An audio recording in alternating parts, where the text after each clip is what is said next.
This is a reading of A Philosophy of Freedom by Rudolf Steiner, entitled in this edition, Intuitive Thinking as a Spiritual Path. This is part one. I'm beginning with a preface to the revised edition of 1918. Everything discussed in this book is organized around two root questions of the human soul. First, can we understand human nature in such a way that this understanding serves as the basis for everything else we may meet in the way of experience or science? Parenthesis, for we have the sense that what we meet in this way cannot sustain itself, because doubt and critical thinking can drive it into the realm of uncertainty. Parenthesis. Second, can we human beings as willing entities ascribe freedom to ourselves, or is this freedom a mere illusion that arises because we do not see the threads of necessity upon which our willing, like any other natural event, depends? This is no artificial question. It proceeds naturally from a certain mood of soul. We even feel that the soul would be less than it should be if it never earnestly came face to face with these two possibilities, freedom or necessity of the will. The purpose of this book is to show that our inner experiences of the second question depend upon how we view the first. I try to present a view of the human being that can support all other knowledge. I also attempt to show how this view fully justifies the idea of freedom of the will, provided that one finds the region of the soul where free will can develop. Once achieved, this view can become part of the very life of the soul itself. But no theoretical answer is given that once acquired is simply carried as a conviction preserved by memory. Such an answer would have to be an illusion, according to the style of thought underlying this book. Therefore, no such finished, closed-off answer is provided here. Rather, reference is made to a region of soul experience in which, through the soul's inner activity, the question answers itself in a living way, always anew, whenever a human being needs it. Once we have found the region of the soul where these questions unfold, really perceiving this region gives us all that we need to answer these riddles of life. Thereafter we can journey further through the depths and breadths of this life of riddles as need and fate provide. Indeed, with this region of soul experience, we seem to have located an insight that finds justification and validity through its own life, and through the relationship of this life to the whole life of the human soul. This is how I thought about the content of this book when I wrote it out 25 years ago. Today, as well, I must characterize the book's key thoughts in the same way. At that time, I limited myself to saying no more than is connected in the strictest sense to the two root questions described above. If anyone is surprised to find nothing here about the world of spiritual experience described in my later writings, it should be borne in mind that I did not want at that time to discuss the results of spiritual research. Rather, my purpose was first to lay the foundations on which such results can rest. This, quote, philosophy of freedom, unquote, does not contain specific results of that kind, any more than it contains specific results from natural science. But what it does contain will be indispensable, in my opinion, to anyone striving for certainty in such knowledge. What the book says might also be acceptable to many who, for whatever reasons of their own, want nothing to do with the results of spiritual scientific research. Those who are drawn to these results may also find significant my attempt to demonstrate how an unprejudiced consideration of simply the two questions characterized above, which are fundamental for all cognition, leads to the view that human beings live within an actual spiritual world. In this book, I try to validate cognition of the spiritual realm before one enters spiritual experience. Hence, there is no need to cast furtive glances toward the experiences that I put forward later on, as long as one is able or willing to enter into the style of the discussion itself. Thus, this book seems to me quite separate from my actual spiritual scientific writings.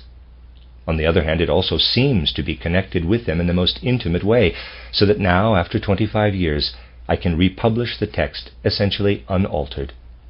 I have, however, made additions of some length to a number of chapters. Misinterpretations of what I had said made such extensive additions seem necessary.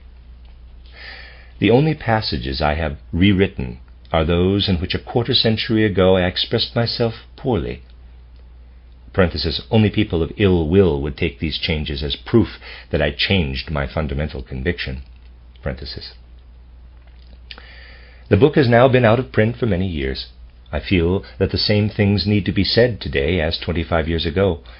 Nevertheless, I hesitated long over the completion of this new edition.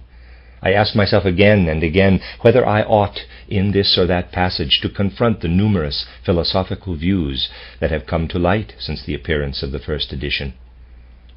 In recent years, involvement in purely spiritual scientific researches prevented me from doing this in the way I would wish. Yet I have convinced myself, after the most thorough survey I could make of current philosophical work, that such discussion does not belong here, tempting as it might be in itself. What seemed necessary to say about the latest philosophical tendencies from the point of view taken in Intuitive Thinking as a Spiritual Path, a Philosophy of Freedom, can be found in the second volume of my Riddles of Philosophy. End of the preface. Part 1. Theory. The Knowledge of Freedom. Chapter 1. Conscious Human Action. Is a human being spiritually free, or subject to the iron necessity of purely natural law? Few questions have excited so much ingenuity. The idea of the freedom of human will has found both sanguine supporters and stiff-necked opponents in plenty. There are those who in their moral zeal cast aspersions on the intellect of anyone who can deny so obvious a fact as freedom. They are opposed by others who see the acme of unscientific thinking in the belief that the lawfulness of nature fails to apply to the area of human action and thinking. One and the same thing is explained equally often as the most precious possession of humankind and as its worst illusion. Infinite subtlety has been expended to explain how human freedom is consistent with the workings of nature, of which, after all, human beings are also a part. No less effort has gone into the attempt from the other side to explain how such a delusion could ever have arisen. All but the most superficial thinkers feel that we have to do here with one of the most important questions of life: religion, conduct, and science. And it is among the sad signs of the superficiality of contemporary thinking that a book intending to coin a, quote, new belief, unquote, from the results of recent scientific research, David Friedrich Strauss's The Old and New Belief, contains nothing on this question but the words, quote, "We need not here go into the question of the freedom of human will.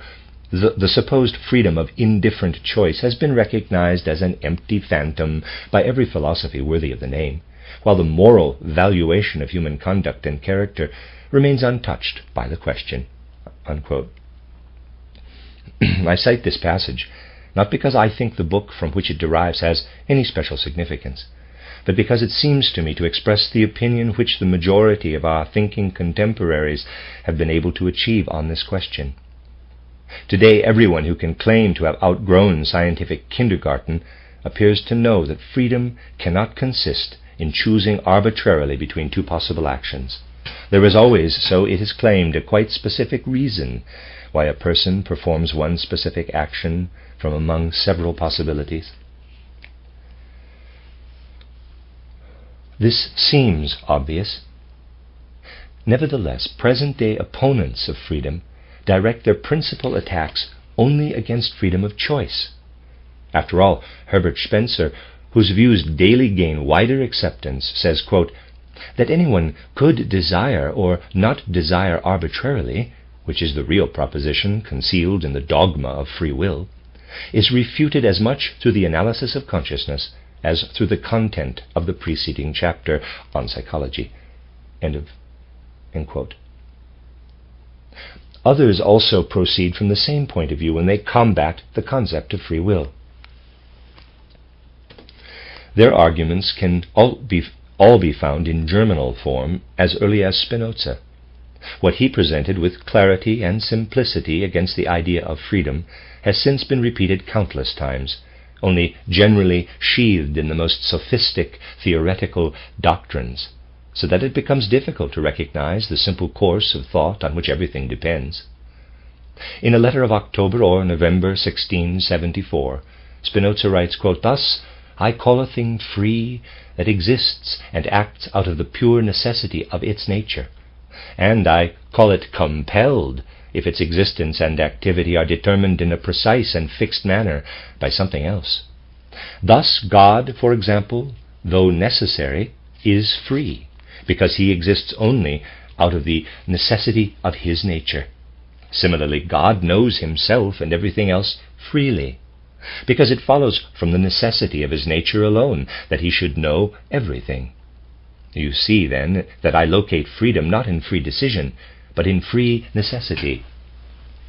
Let us, however, descend to created things, which are all determined to exist and to act in fixed and precise ways by outside causes. To see this more clearly, let us imagine a very simple case. A stone, for example, receives a certain momentum from an external cause that comes into contact with it, so that later, when the impact of the external cause has ceased, it necessarily continues to move. This persistence of the stone is compelled and not necessary, because it had to be established by the impact of an external cause.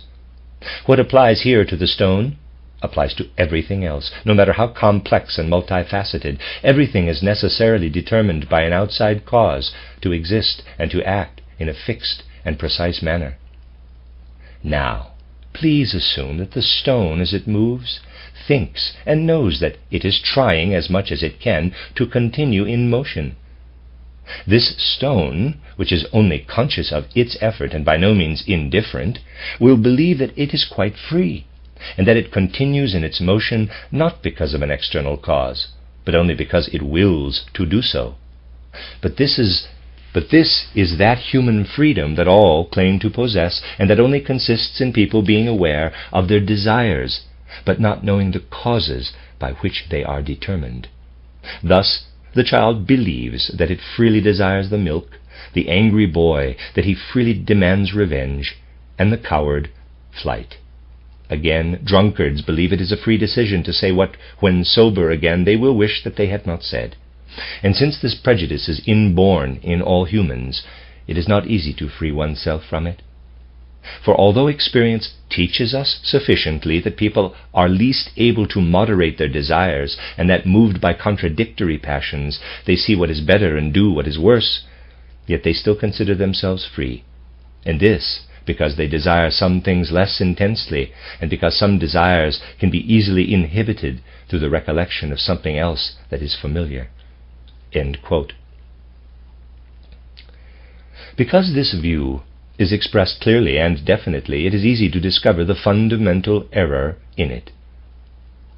Just as a stone necessarily carries out a specific movement in response to an impact, human beings are supposed to carry out an action by a similar necessity if impelled to it by any reason. Human beings imagine themselves to be the free originators of their actions only because they are aware of these actions. In so doing, however, they overlook the causes driving them, which they must obey unerringly. The error in this train of thought is easy to find. Spinoza, and all who think like him, overlook the human capacity to be aware not only of one's actions, but also of the causes by which one's actions are guided. No one can dispute that a child is unfree when it desires milk, as is a drunkard who says things and later regrets them. Both know nothing of the causes active in the depths of their organism that exercise irresistible control over them.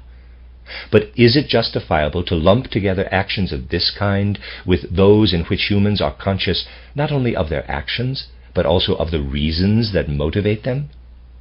Are the actions of human beings really all of a single kind?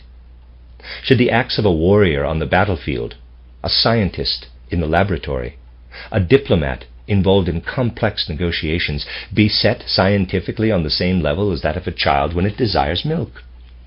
It is certainly true that the solution to a problem is best sought where it is simplest, but the lack of a capacity to discriminate has often brought about endless confusion.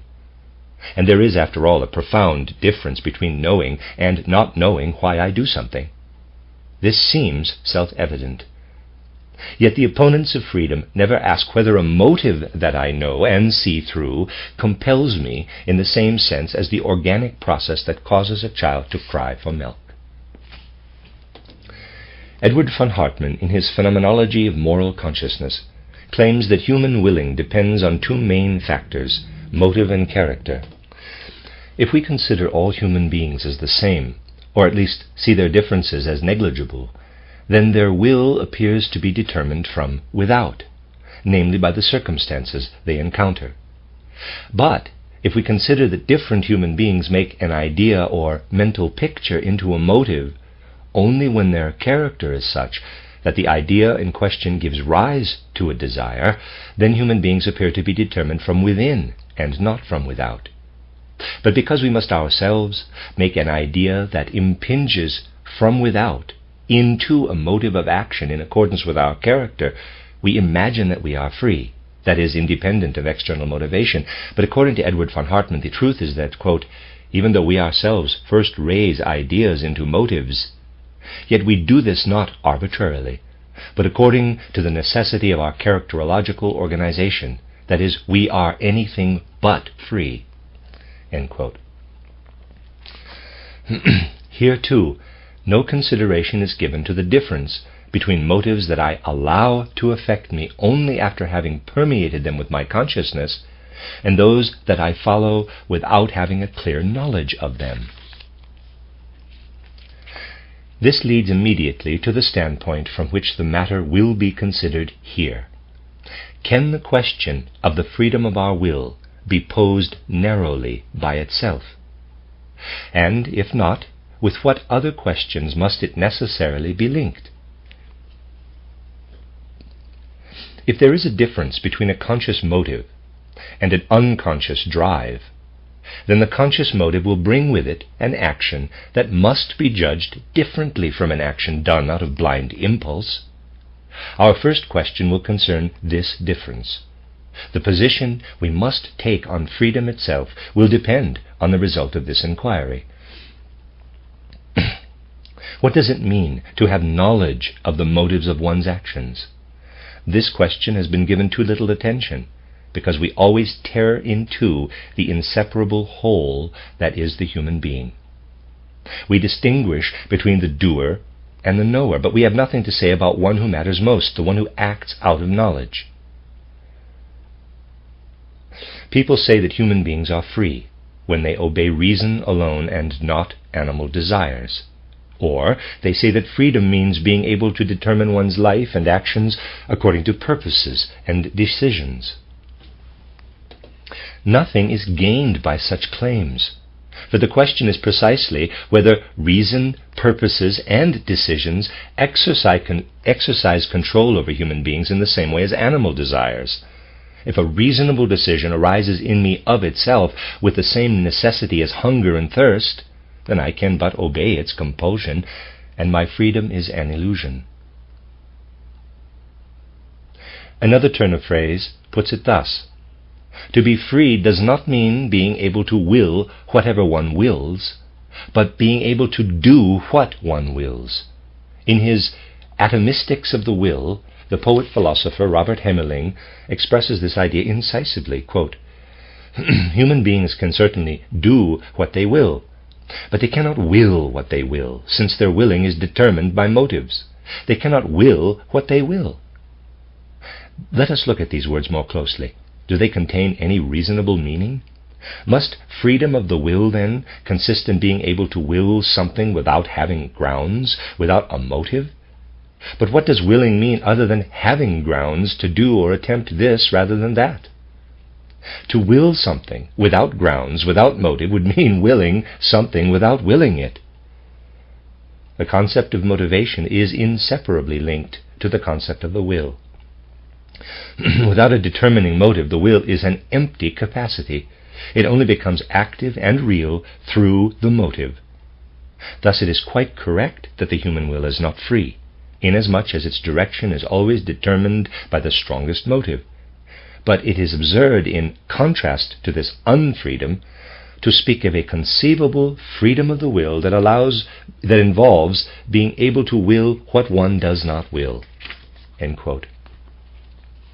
Even here, only motives in general are discussed, without considering the difference between conscious and unconscious motives. If a motive acts upon me and I am forced to follow it because it proves to be the strongest of its kind, then the thought of freedom ceases to have any meaning. Why should it matter to me whether I can do something or not if I am forced by the motive to do it? The first question is not whether I can or cannot do something once the motive has operated upon me, but whether there exists only motives of the kind that operate with compelling necessity. If I have to will something, then I may even be utterly indifferent as to whether I can actually do it. If, because of my character and the circumstances prevailing in my environment, a motive were forced upon me that my thinking showed me was unreasonable, then I would even have to be glad if I could not do what I will. It is not a question of whether I can execute a decision once it is made, but of how the decision arises within me.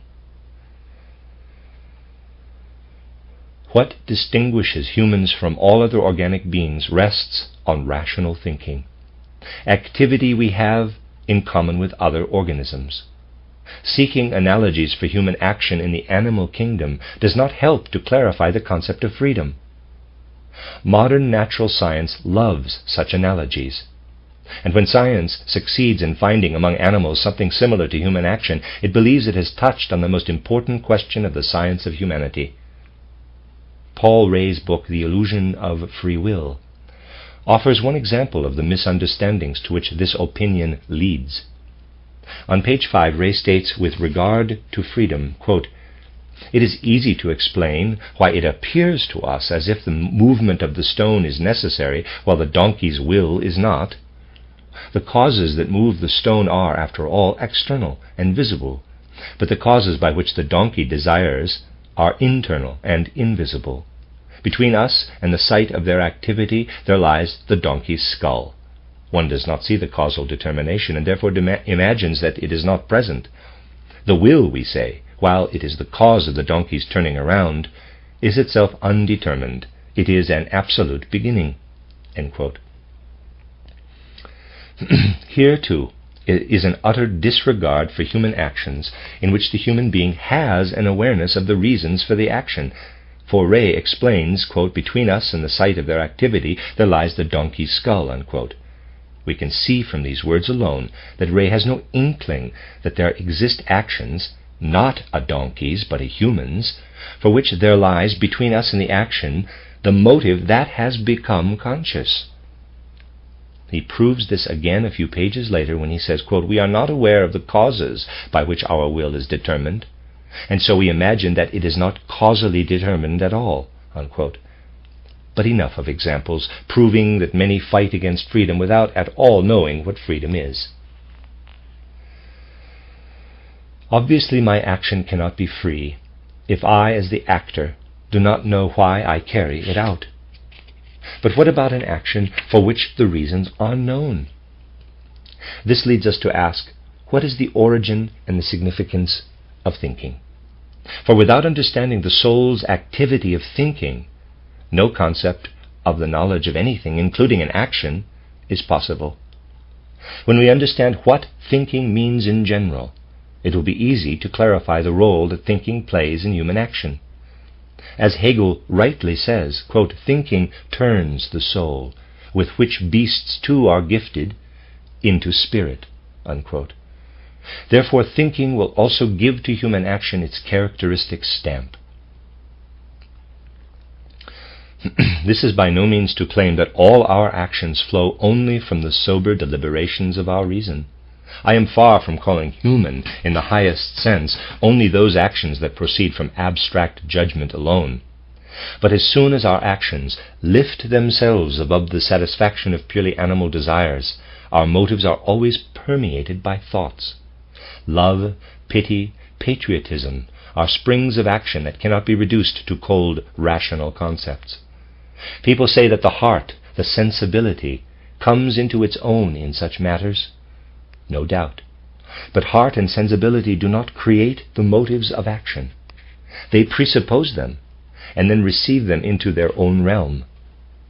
Pity appears in my heart when the mental image of a person who arouses pity in me enters my consciousness. The way to the heart goes through the head. Love is no exception here. If it is not a mere expression of the sexual drive, then love is based on mental pictures that we form of the beloved. And the more idealistic these mental pictures are, the more blessed is the love. Here too thought is the father of feeling. People say that love makes us blind to the beloved's flaws. But we can also turn this around and claim that love opens our eyes to the beloved's strengths. Many pass by these good qualities without noticing them. One person sees them, and just for this reason, love awakens in the soul. What else has this person done but make a mental picture what 100 others have ignored? Love is not theirs because they lack the mental picture. We can approach the matter however we like. It only grows clearer that the question regarding the nature of human actions presupposes another, that of the origin of thinking. I shall therefore turn to this question next. Chapter 2, The Fundamental Urge for Knowledge. A quote from Goethe: "Two souls, alas, dwell within my breast. Each wants to separate from the other. One in hearty love-lust clings to earth with clutching organs. The other lifts itself mightily from the dust to high ancestral regions." Goethe, Faust, Part 1. End quote. With these words, Goethe characterizes a trait deeply based in human nature. As human beings, we are not organized in a fully integrated, unified way. We always demand more than the world freely offers. Nature gives us needs, and the satisfaction of some of these she leaves to our own activity. The gifts allotted to us are abundant, but even more abundant is our desire. We seem born for dissatisfaction. The urge to know is only a special case of this dissatisfaction. We look at a tree twice. The first time we see its branches at rest, the second time in motion. We are unsatisfied with this observation. Why, we ask, does the tree present itself to us now at rest, now in motion? Every glance at nature engenders a host of questions within us. We receive a new problem with each phenomenon that greets us. Every experience becomes a riddle. We see a creature similar to the mother animal emerging from the egg, and we ask the reason for this similarity. We observe a living creature's growth and development to a certain degree of perfection, and we seek the conditions of this experience. Nowhere are we content with what nature displays before our senses. We look everywhere for what we call an explanation of the facts.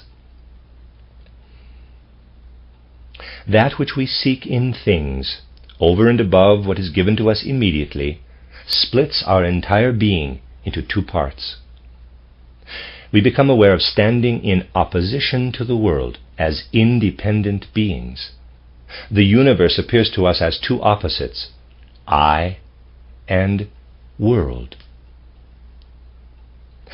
We set up this barrier between ourselves and the world as soon as consciousness lights up within us. But we never lose the feeling that we do belong to the world, that a link exists that connects us to it, that we are creatures not outside but within the universe. This feeling engenders an effort to bridge the opposition. And in the final analysis, the whole spiritual striving of humankind consists in bridging this opposition. The history of spiritual life is a continual searching for the unity between the I and the world. Religion, art, and science share this as their goal. The religious believer seeks the solution to the world riddle posed by the I, capital, which is unsatisfied by the merely phenomenal world, in the revelation meted out by God. Artists try to incorporate the ideas of their I in various materials to reconcile what lives within them to the outer world. They too feel unsatisfied with the merely phenomenal world and seek to build into it the something more that their I, going above and beyond the world of phenomena, contains. Thinkers seek the laws of phenomena, striving to penetrate in thinking what they experience through observation. Only when we have made the world content into our thought content do we rediscover the connection from which we have sundered ourselves. We shall see later that this goal is reached only when the tasks of scientific research are understood much more profoundly than often occurs. The whole relation between the I and the world that I have portrayed here meets us on the stage of history, in the contrast between a unitary worldview, or monism, and a two-world theory, or dualism. Dualism directs its gaze solely to the separation that human consciousness effects between the I and the world.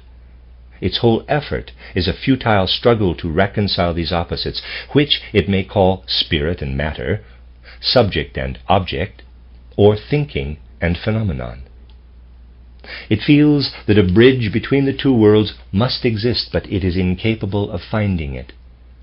When human beings experience themselves as I, they can do no other than think of this I as being on the side of spirit.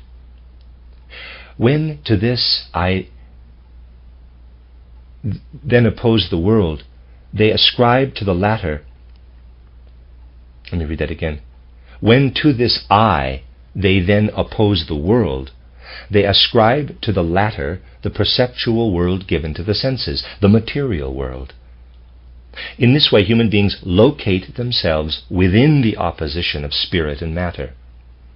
They do so all the more because their own bodies belong to the material world. The I thus belongs to the spiritual as a part of it, while material things and processes, which are perceived by the senses, belong to the world. All the riddles, therefore, that have to do with spirit and matter must be rediscovered by human beings in the fundamental riddle of their own essential being. Monism directs its gaze exclusively to unity and seeks to deny or erase the opposites, present though these are. Neither monism nor dualism is satisfactory, for neither does justice to the facts. Dualism sees spirit, I, and matter, world, as two fundamentally different entities, and therefore it cannot understand how the two can affect one another. How could spirit know what is going on in matter, if matter's specific nature is altogether foreign to spirit? Or, given these conditions, how could spirit affect matter so that intentions translate into deeds? The most ingenious and absurd hypotheses have been proposed to answer these questions.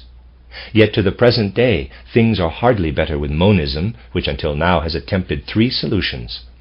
Either it denies spirit and becomes materialism, or it denies matter, seeking salvation through spiritualism, or else it claims that matter and spirit are inseparably united, even in the simplest entity, so that it should come as no surprise if these two forms of existence, which after all are never apart, appear together in human beings. Materialism can never offer a satisfactory explanation of the world, for every attempt at an explanation must begin with one's forming thoughts about phenomena. Thus materialism starts with the thought of matter, or of material processes. In so doing, it already has two different kinds of facts on hand, the material world and thoughts about it. Materialism attempts to understand the latter by seeing them as a purely material process. It believes that thinking occurs in the brain in the same way as digestion occurs in the animal organism. Just as it ascribes mechanical and organic effects to matter, Materialism also assigns to matter the capacity, under certain circumstances, to think. But it forgets that all it has done is to shift the problem to another location. Materialists ascribe the capacity to think to matter rather than to themselves. And this brings them back to the starting point. How does matter manage to think about its own existence? Why does it not simply go on existing, perfectly content with itself? Materialism turns aside from the specific subject, our own I, and arrives at an unspecific, hazy configuration, matter. Here the same riddle comes up again. The materialist view can only displace the problem, not solve it. And what of the spiritualist view? Pure spiritualists deny matter any independent existence and conceive of it only as a product of spirit. If they apply this view to the riddle of their own human existence, they are driven into a corner. Over against the I, which may be placed on the side of spirit, there suddenly appears the sensory world. No spiritual point of view into it seems open. It has to be perceived and experienced by the I through material processes. As long as it tries to explain itself solely as a spiritual entity, the I cannot find such material processes within itself. What it works out for itself spiritually never contains the sense world. It is as if the I has to admit that the world remains closed to it unless it puts itself into an unspiritual relationship to the world. Similarly, when we decide to act, we must translate our intentions into reality with the help of material stuff and forces. We are thus referred back to the outer world. The most extreme spiritualist, or perhaps the thinker who, through his absolute idealism, presents himself as an extreme spiritualist, is Johann Gottlieb Fichte. Fichte attempted to derive the whole world structure from the I. What he in fact succeeded in creating was a magnificent thought picture of the world, but one without any experiential content. Just as it is impossible for the materialist to declare spirit out of existence, so the spiritualist cannot disavow the external material world. When we direct our cognition to the I, we initially perceive the activity of this I in the development of a world of ideas unfolded through thought. Because of this, those with a spiritualist worldview sometimes feel themselves tempted, in regard to their own human essence, to acknowledge nothing of the spirit except this world of ideas. In such cases, spiritualism becomes one-sided idealism. It does not arrive at the point of seeking a spiritual world through a world of ideas. It sees the spiritual world in the idea world itself. Its worldview is forced to remain fixed, as if spellbound, within the activity of the I itself. A curious variant of idealism is the view of Friedrich Albert Lang, as represented in his widely read History of Materialism. Lang takes the position that materialism is quite right when it explains all world phenomena, including our thinking, as products of purely material processes, while, conversely, matter and its processes are themselves a product of thinking. Quote, "The senses give us effects of things, not faithful pictures, let alone the things themselves. But these mere effects include the senses along with the brain and the molecular vibrations within it." Unquote. That is, our thinking is produced by material processes, and these are produced by the thinking of the I.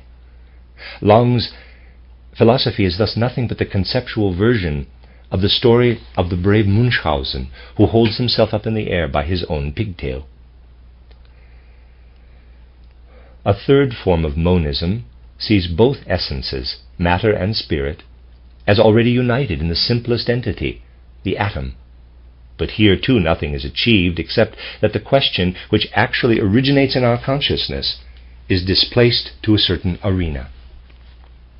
If it is an indivisible unity, how does a unitary entity manage to express itself in a twofold way?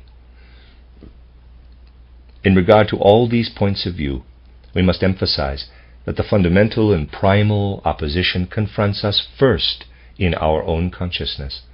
It is we who separate ourselves from the native ground of nature and place ourselves as I in opposition to the world. Goethe gives this its classical expression in his essay Nature, even if his style initially appears quite unscientific. Quote, "We live in her, nature's, midst, and are strangers to her. She speaks with us continually, yet does not betray her secret to us." Unquote. But Goethe also knows the reverse aspect. Quote, "All humans are within her, and she in them." Unquote. It is true that we have estranged ourselves from nature, but it is just as true that we feel we are in her and belong to her. It can only be her activity that lives in us. We must find the way back to her again. A simple reflection can show us the way.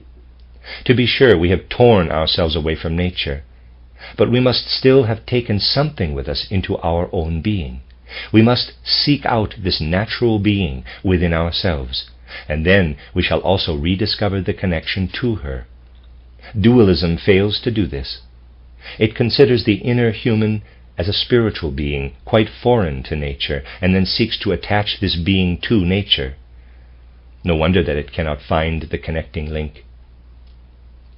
We can only find nature outside us if we first know her within us. What is akin to her within us will be our guide. Our way is thus mapped out for us. We do not wish to speculate about the interaction of nature and spirit. We wish to descend into the depths of our own being, to find there those elements that we have saved in our flight out of nature. The investigation of our own being must bring us the solution to the riddle. We must come to a point where we can say to ourselves, "Here I am no longer merely I. There is something here that is more than I." I am aware that some who have read to this point will not find my explanations correspond to, quote, "the present state of science," unquote. I can only reply that up to now I have been concerned not with scientific results, but rather with a simple description of what we all experience in our own consciousnesses. Diverse statements about attempts to reconcile consciousness with the world also entered the stream of argument, but only to clarify the actual facts.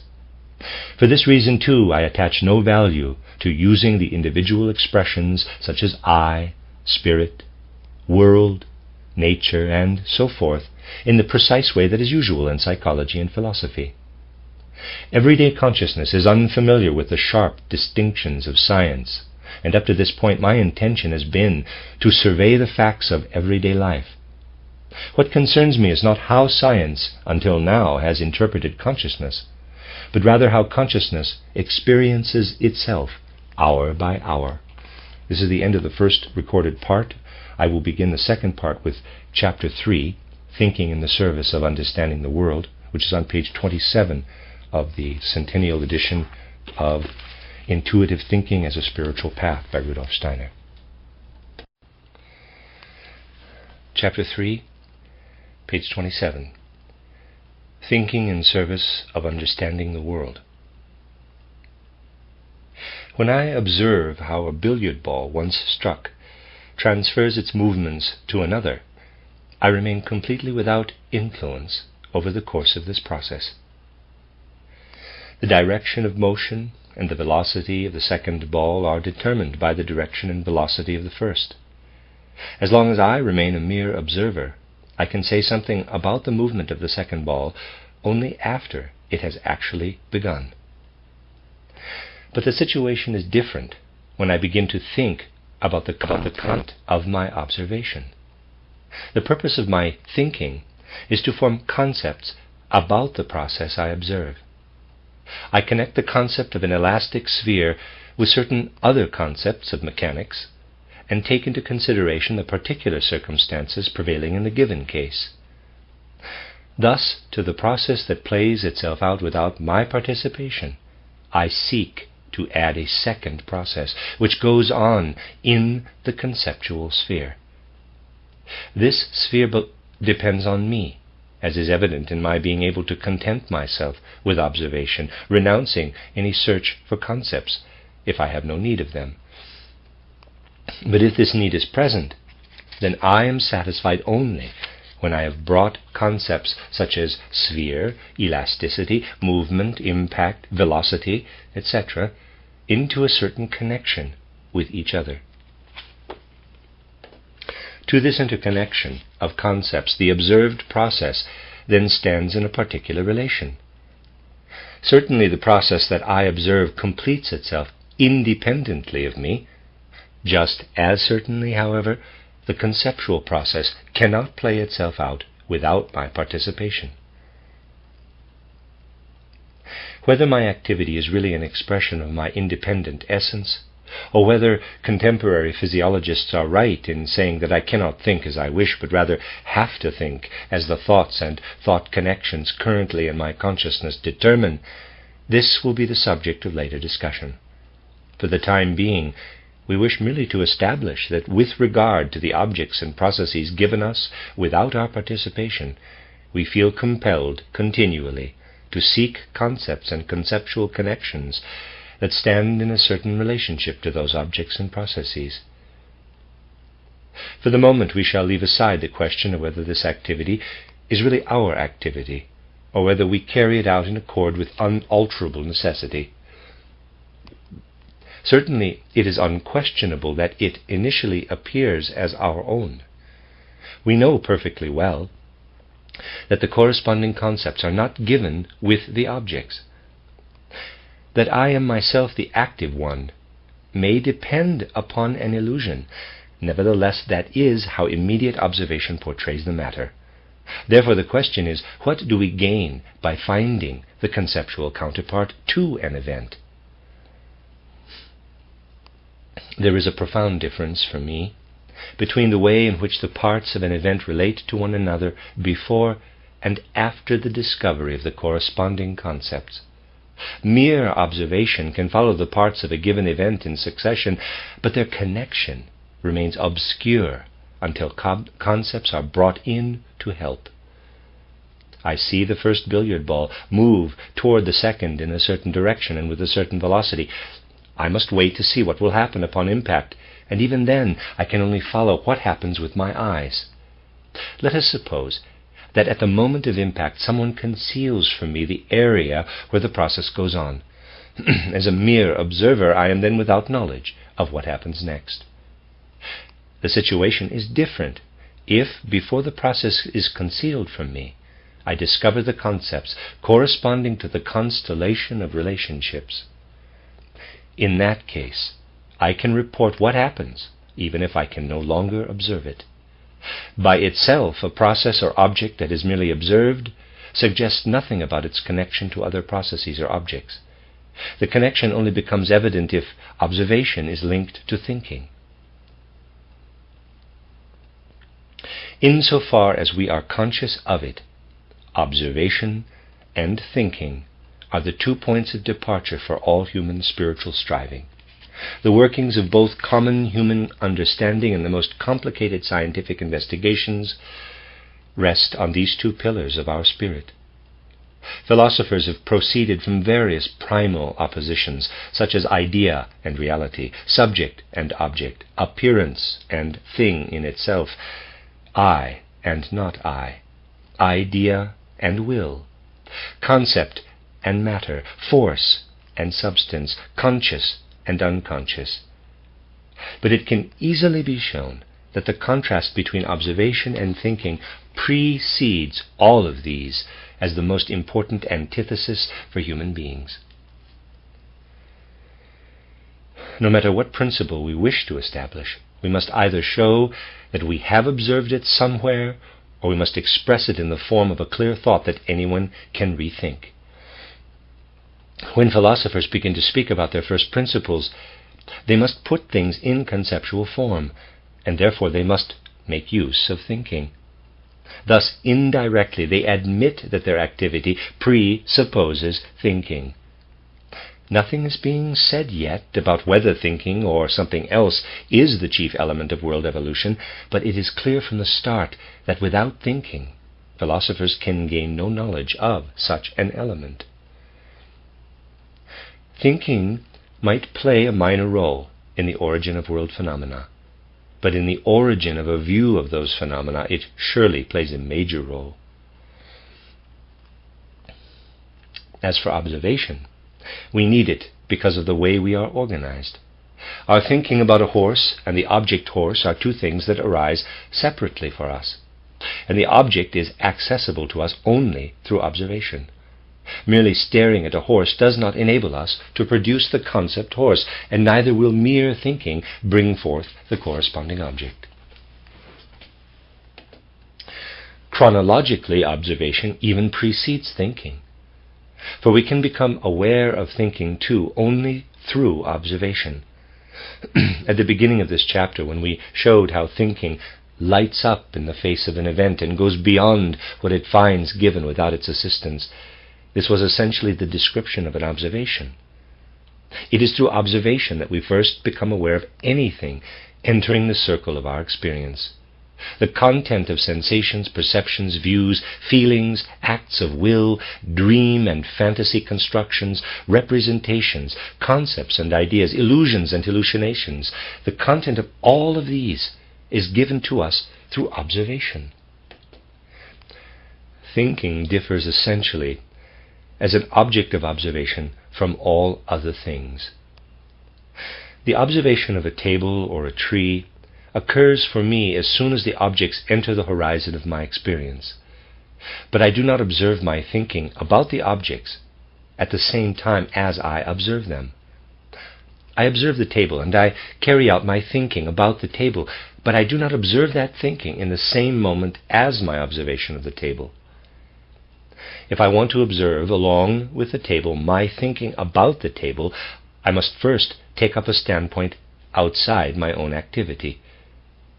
While observation of objects and processes and thinking about them are both everyday situations that fill my ongoing life, the observation of thinking is a kind of exceptional state. We must take this fact properly into account if we are to determine the relationship of thinking to all other contents of observation. We must be clear that when we observe thinking, we are applying to thinking a procedure that is normal when we consider all the rest of our world content, but that is not normally applied to thinking itself. Someone could object that what I have noted here about thinking applies equally to feeling and other spiritual activities. The feeling of pleasure, for example, is also kindled by an object, and I observe the object, but not the feeling of pleasure. This objection is based on an error. Pleasure does not at all stand in the same relation to its object as the concept formed by thinking does. I am definitely aware that the concept of a thing is formed by my activity, while pleasure is created in me by an object in the same way as, for example, a falling stone causes a change in an object on which it falls. For observation, pleasure is given in exactly the same way as the process that occasions it. The same is not true for concepts. I can ask why a specific process creates the feeling of pleasure in me, but I certainly cannot ask why a process creates a specific number of concepts in me. To do so would simply be meaningless. Thinking about a process has nothing to do with an effect on me. I learn nothing at all about myself by knowing the concepts corresponding to the observed change that a hurled stone causes in a pane of glass. But I learn a great deal about my personality if I know the feeling that a specific process awakens within me. If I say of an observed object, "This is a rose," then I express nothing at all about myself. But if I say of the rose, "It gives me a feeling of pleasure," then I have characterized not only the rose, but also myself in relationship to the rose. As objects of observation, then, thinking and feeling cannot be equated. The same conclusion could easily be derived for the other activities of the human spirit. Unlike thinking, these can be grouped with other observed objects and processes. It is part of the peculiar nature of thinking that it is an activity directed only to the observed object and not to the thinker. This is clear from how we express our thoughts about a thing compared to how we express our feelings or acts of will. If I see an object and recognize it as a table, I do not generally say, quote, "I am thinking about a table," but rather, "This is a table." Yet I could certainly say, "I am pleased with the table." In the first case, I am not concerned with communicating that I have entered into a relationship with the table. But in the second case, it is precisely this relationship that is significant. Furthermore, with the statement, "I am thinking about a table," I have already entered into the exceptional state mentioned above, in which I make into an object of observation something that is always contained within my spiritual activity, but not as an observed object. This is the characteristic nature of thinking. The thinker forgets thinking while doing it. What concerns the thinker is not thinking, but the observed object of thinking. Hence, the first observation that we make about thinking is that it is the unobserved element in our normal spiritual life. It is because thinking is based on our own activity that we do not observe it in everyday spiritual life.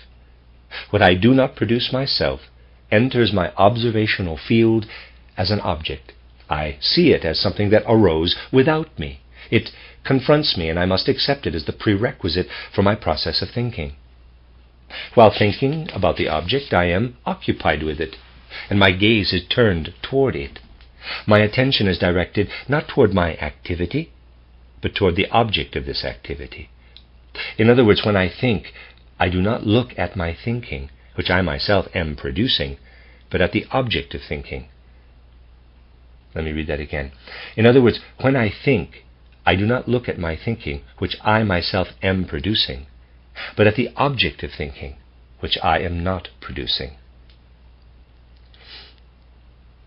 I am in the same situation, even if I allow the exceptional state of affairs to occur, and think about my thinking itself. I can never observe my present thinking. Only after I have thought can I take the experiences I have had during my thinking process as the object of my thinking. If I wanted to observe my present thinking, I would have to split myself into two personalities, one that thinks and one that looks on during this thinking, which I cannot do. I can observe my present thinking only in two separate acts. The thinking to be observed is never the one currently active, but a different one. For this purpose, it does not matter whether I make observations about my own earlier thinking, follow the thought process of another person, or, as with the movement of billiard balls, suppose an imaginary thought process. These two are therefore incompatible: active production and contemplative confrontation. The first book of Moses already recognizes this. In the book of Genesis, God produces the world in the first 6 days of creation. Only once it is there is it possible to contemplate it. Quote, "And God looked at everything he had made, and behold, it was very good." Unquote. The same holds true of our thinking. It must first be there if we are to observe it. It is impossible for us to observe thinking as it occurs at each moment, for the same reason that we can know our thinking more immediately and intimately than any other process in the world. Precisely because we ourselves produce our thinking, we know the characteristics of its course and how it occurs. What can be found only indirectly in other spheres of observation, the appropriate connections and the relationship of individual objects, we know in a completely immediate way in thinking. Without going beyond the phenomena, I cannot know why thunder follows lightning for my observation. But I know immediately, from the content of the two concepts, why my thinking links the concept of thunder with that of lightning. Naturally, it is not a question of whether I have correct concepts of lightning and thunder. The connection between those that I do have is clear. by means of the very concepts themselves. This transparent clarity we experience in relation to the thinking process is completely independent of our knowledge of the physiological bases of thinking. I am speaking here of thinking as given by observation of our spiritual activity. I am not concerned with how one material process in the brain occasions or influences another when I carry out an operation in thought. What I observe about thinking is not the process in my brain linking the concepts of lightning and thunder, but rather the process enabling me to bring the two concepts into a specific relationship. Observation tells me that nothing guides me in combining my thoughts except the content of my thoughts. I am not guided by the material processes in my brain. In a less materialistic age than our own, this observation would of course be completely superfluous. But today, when there are people who believe that once we know what matter is, we will also know how matter thinks, it must still be stated that one can talk about thinking without immediately running into brain physiology. Most people today find it hard to grasp the concept of thinking in its purity. Whoever immediately counters the view of thinking developed here with the statement of Cabanis that, quote, the brain secretes thoughts as the liver does gall or the salivary glands saliva, simply does not know what I am talking about.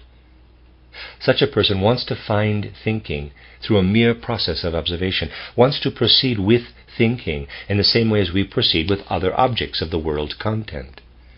But thinking cannot be found in this way, because precisely as an object of world content, thinking eludes normal observation, as I have shown. Those who cannot overcome materialism lack the capacity to induce in themselves the exceptional state that brings into consciousness what remains unconscious during all other spiritual activity. Just as one cannot discuss color with the blind, so one cannot discuss thinking with those who lack the goodwill to place themselves in this position. But at least they should not imagine that we take physiological processes to be thinking. That cannot explain thinking because they simply do not see. They cannot explain thinking because they simply do not see it. But for everyone who has the capacity to observe thinking, and with goodwill, every normally constituted human being has this capacity, the observation of thinking is the most important observation that can be made. For in thinking we observe something of which we ourselves are the producers. We find ourselves facing something that to begin with is not foreign to us, but our own activity. We know how the thing we are observing comes about. We see through the relationships and the connections. A secure point has been won from which we can reasonably hope to seek an explanation of the other world phenomena. The feeling of having such a secure point caused the founder of modern philosophy, René Descartes, to base the whole of human knowledge on the sentence, I think, therefore I am. All other things, all other events exist without me, but whether as truth or as fantasy and dream, I cannot say. I am absolutely certain of only one thing, for I myself bring it to its secure existence, my thinking. It might have another source for its existence. It might come from God or somewhere else, but it exists in the sense that I bring it forth myself. Of that I am certain. Descartes initially had no justification to ascribe a different meaning to his sentence. He could only claim that in thinking I lay hold of myself in the activity that is, of all the world's content, the most my own. What the tacked on therefore I am might mean has been much disputed, but it can be meaningful only under one condition. The simplest statement that I can make about a thing is that it is, that it exists. I cannot immediately say how the existence of anything entering the horizon of my experience might be characterized more precisely. To determine in what sense an object can be described as existent, it would have to be examined in relation to others. An experienced event can be a series of perceptions, but it can also be a dream, an hallucination, and so forth. In brief, I cannot say in what sense an object exists. I cannot derive its existence from the experienced event itself, but I can learn it when I consider the event in relation to other things. But there, too, I cannot know more than how it stands in relation to those things. My search finds firm ground only when I find an object, the meaning of whose existence I can draw out of itself. As a thinker, I am myself such an object. I endow my existence with the definite self-reposing content of thinking activity. From there, I can now proceed to ask whether other things exist in the same or in a different sense. When we make thinking into an object of observation, we add to the rest of the observed world content something that normally escapes our attention. But we do not change the way in which we relate to it, which is the same as to other things. We increase the number of the objects of our observation, but not our method of observing. As we observe other things, a process that is overlooked intermingles in world events, in which I now include the act of observation itself. Something is present that differs from all other events and is not taken into consideration. But when I observe my thinking, no such unconsidered element is present. For what now hovers in the background is itself only, once again, thinking. The observed object is qualitatively the same as the activity that directs itself toward it. And this is again a special characteristic of thinking. When we make thinking into an object of observation, we are not compelled to do so with the aid of something that is qualitatively different to it. We can remain within the same element. If I weave into my thinking an object that is given without my participation, I go beyond my observation, and the question will arise, what gives me the right to do so? Why don't I simply allow the object to work upon me? How is it possible for my thinking to have a relationship to the object? These are questions that all who think about their own thought processes must ask themselves. But they fall away when we think about thinking itself, when we add nothing foreign to thinking and thus need not excuse ourselves for such an addition. Schelling says, quote, "To know nature is to create nature," unquote. Anyone who takes these words of the bold natural philosopher literally must renounce forever all knowledge of nature. For nature is simply there, and to create it a second time, one would have to know the principles according to which it arose. One would first have to look at the conditions for the existence of nature as it is, in order to apply these to the nature one wished to create. But this, in quotes, looking, would have to precede any creating. But this looking, which would have to precede any creating, would be to know nature already, even if, after successfully looking, one did not then go on to create. The only kind of nature that one could create without previously knowing it would be a nature that did not yet exist. What is impossible with nature, creation before cognition, we achieve with thinking. If we waited before thinking until we already understood it, then we would never get to that point. We must think resolutely ahead in order later to arrive by observation at a knowledge of what we have done. We ourselves create the object for the observation of thinking. The presence of all other objects has been taken care of without our participation. Someone could oppose my proposition that we must think before we can observe thinking with the proposition that we also have to digest before we can observe the process of digestion. That objection would be similar to the one Pascal made to Descartes, claiming that one could also say, quote, "I go for a walk, therefore I am," unquote. Certainly I must also go ahead and digest before I have studied the physiological process of digestion.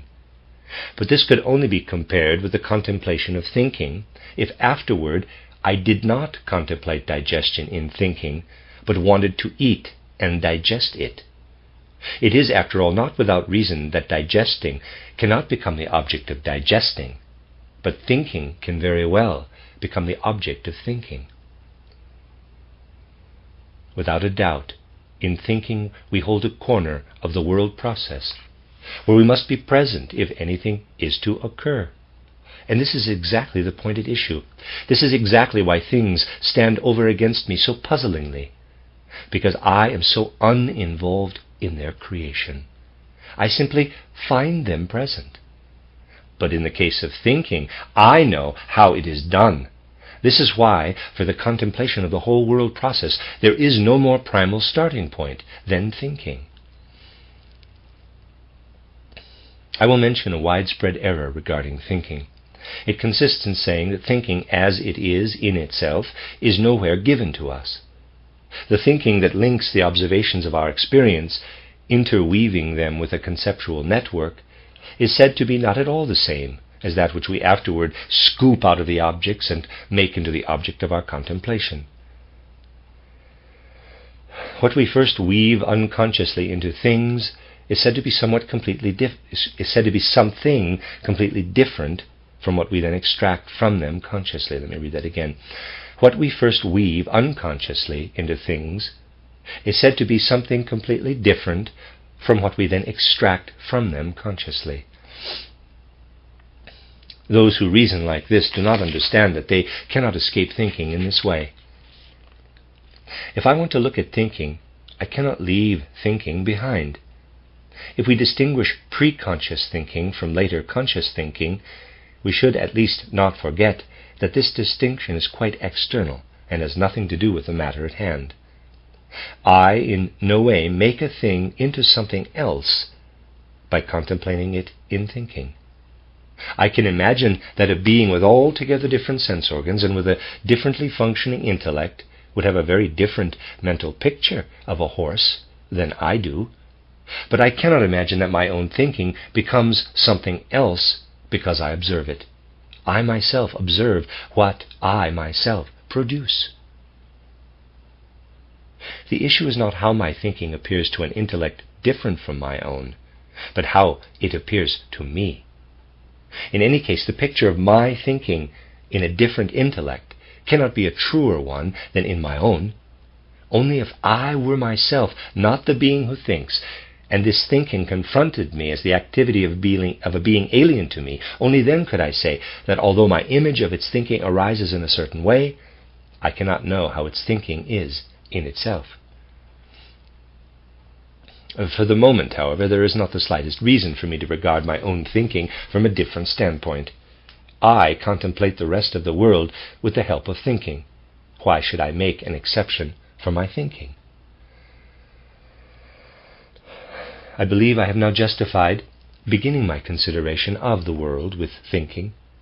When Archimedes had invented the lever, he thought that he could use it to lift the whole cosmos on its hinges, if only he could find a secure point to set his instrument. For this, he needed something that was supported by itself, not by something else. In thinking, we have a principle that exists through itself. Starting with thinking, then, let us attempt to understand the world. We can grasp thinking through itself. The only question is whether we can grasp anything else through it. Thus far I have spoken of thinking without giving account of its vehicle, human consciousness. Most contemporary philosophers would object that there has to be a consciousness before there can be thinking. According to them, we should therefore proceed from consciousness and not from thinking, since there would be no thinking without consciousness. To this I would have to reply that if I want to understand the relationship between thinking and consciousness, I must think about it. Therefore, I presuppose thinking. One can certainly still reply that if a philosopher wishes to understand consciousness, then he or she makes use of thinking and presupposes it to that extent. Yet in the normal course of life, thinking arises within consciousness and therefore presupposes the latter. If this answer were given to the creator of the world who wanted to make thinking from scratch, then it would doubtless be justified. Naturally, the creator would not let thinking arise without first having consciousness come about. For philosophers, however, it is not a question of creating the world, but of understanding it. Hence they do not need to seek a starting point for creating the world, but rather one for understanding it. I find it very peculiar when people reproach philosophers for concerning themselves in the first place with the correctness of their principles and not immediately with the objects they want to understand. The creator of the world had to know how to find a vehicle for thinking, but the philosopher has to seek a secure foundation from which to understand what already exists. What good does it do to begin with consciousness and subject it to a thinking contemplation if before we do so we do not know whether thinking contemplation can offer insight into things? We must first consider thinking completely neutrally, without reference to a thinking subject or a thought object. For in subject and object we already have concepts that are formed through thinking. We cannot deny that before anything else can be understood, thinking must be understood. Those who deny this forget that as human beings, they are not the first, but the last link in the chain of creation. To explain the world through concepts, we cannot proceed from the earliest elements of existence. Rather, we must proceed from the element that is given to us as the nearest, the most intimate. We cannot in a single bound set ourselves at the beginning of the world and begin our study there. Instead, we must proceed from the present moment and see whether we can rise from the later to the earlier. As long as geology spoke of imagined catastrophes to explain the present state of the earth, it groped in the dark. Only when it made its starting point, the investigation of those processes that are still active on earth today, and reasoned backward from these to the past, did it win for itself a secure foundation. As long as philosophy assumes all kinds of principles, such as atoms, movement, matter, will, and the unconscious, it will hover in the air. Only when the philosopher regards the absolutely last thing as the first can the goal be reached. But this absolutely last thing achieved by world evolution is thinking. Some say that even so, we cannot know for certain whether our thinking in itself is correct, and therefore that to this extent the point of departure remains a doubtful one. This statement is just as reasonable as to entertain doubts about whether a tree in itself is correct. Thinking is a fact, and to speak about the correctness or falsehood of a fact is meaningless. At most I can have doubts about whether thinking is used correctly, just as I can doubt whether a certain tree gives the right wood for a certain tool. The task of the present work is precisely to show how the application of thinking to the world is right or wrong. I can understand someone doubting that thinking can know something of the world, but it is incomprehensible to me that anyone could doubt the intrinsic correctness of thinking itself. That's the end of the chapter. There is an addendum to the new edition 1918. The preceding discussion points to the significant difference between thinking and all other activities of the soul, a fact that reveals itself to truly unprejudiced observation. Anyone who does not strive for such unprejudiced observation will be tempted to make such objections as, quote, "When I think about a rose, this thinking expresses only a relationship of my eye to the rose, just as it does when I feel the beauty of the rose. A relationship exists between the eye and the object in thinking, just as it does, for example, in feeling or perceiving," unquote. This objection fails to take into account that it is only in the act of thinking that the I knows itself as one being with what is active in all aspects of the activity. With no other activity of the soul is this completely so.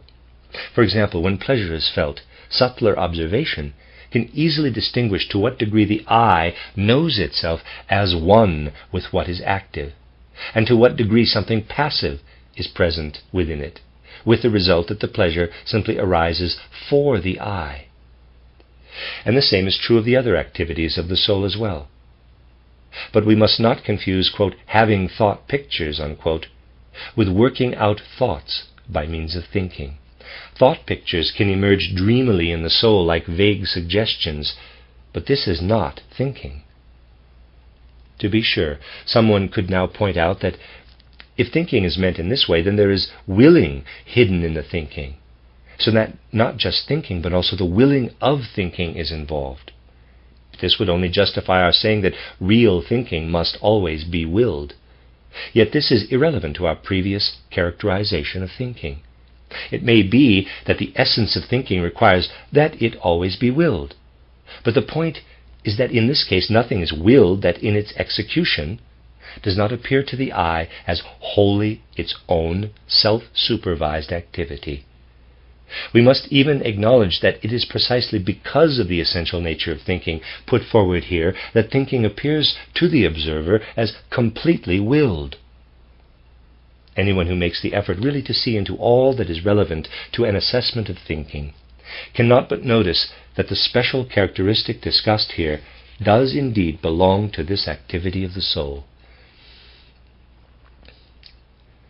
A person whom the author of this book values very highly as a thinker has objected that one cannot speak of thinking as I have done here, because what we believe we observe as active thinking is only an appearance. This is Edward von Hartmann. And then Steiner again. In reality, one only observes the results of a non-conscious activity that lies at the basis of thinking. And only because this non-conscious activity is unobserved does the illusion arise that the thinking that we do observe exists in itself, as when we imagine ourselves to see movement in a rapid succession of electrical sparks. This objection, too, rests on an inexact view of the facts. It fails to take into account that it is the I, capital I, itself that, within thinking, observes its own activity. If it could be fooled, as we are by the rapid succession of electrical sparks, the I would have to be outside thinking. We could say instead that anyone who makes such a comparison deceives himself or herself mightily, a bit like one who claims that a light perceived to be in motion is relit by an unknown hand wherever it appears. No, whoever wishes to see in thinking something other than what is produced within the eye itself as surveyable activity must first become blind to the simple state of affairs available to observation, in order then to lay a hypothetical activity at the base of thinking. Those who do not blind themselves must recognize that whatever they think up in this way and add to thinking leads away from the essence of thinking. Unprejudiced observation shows that nothing can be attributed to the essence of thinking that is not found within thinking itself. One cannot arrive at anything that causes thinking if one leaves the realm of thinking behind. The end of chapter 3. And this is the second part of the recording. This is part 3 of the reading of A Philosophy of Freedom, the centennial edition, Intuitive Thinking as a Spiritual Path by Rudolf Steiner. I'm on chapter 4, The World as Percept. Concepts and ideas arise through thinking. Words cannot say what a concept is. Words can only make us notice that we have concepts. When we see a tree, our thinking reacts to our observation. A conceptual counterpart joins the object, and we consider the object and the conceptual counterpart as belonging together. When the object disappears from our field of observation, only the conceptual counterpart remains. The latter is the concept of the object. The wider our experience extends, the greater the sum of our concepts. But the concepts by no means stand apart from one another. They combine into a lawful whole. For example, the concept organism combines with others, such as lawful development and growth. Other concepts formed from individual things collapse wholly into a unity. Thus, all concepts that I form about lions combine into the general concept lion. In this way, individual concepts link together into a closed conceptual system in which each has its particular place. Ideas are not qualitatively different from concepts. They are only concepts with more content, more saturated, and more inclusive.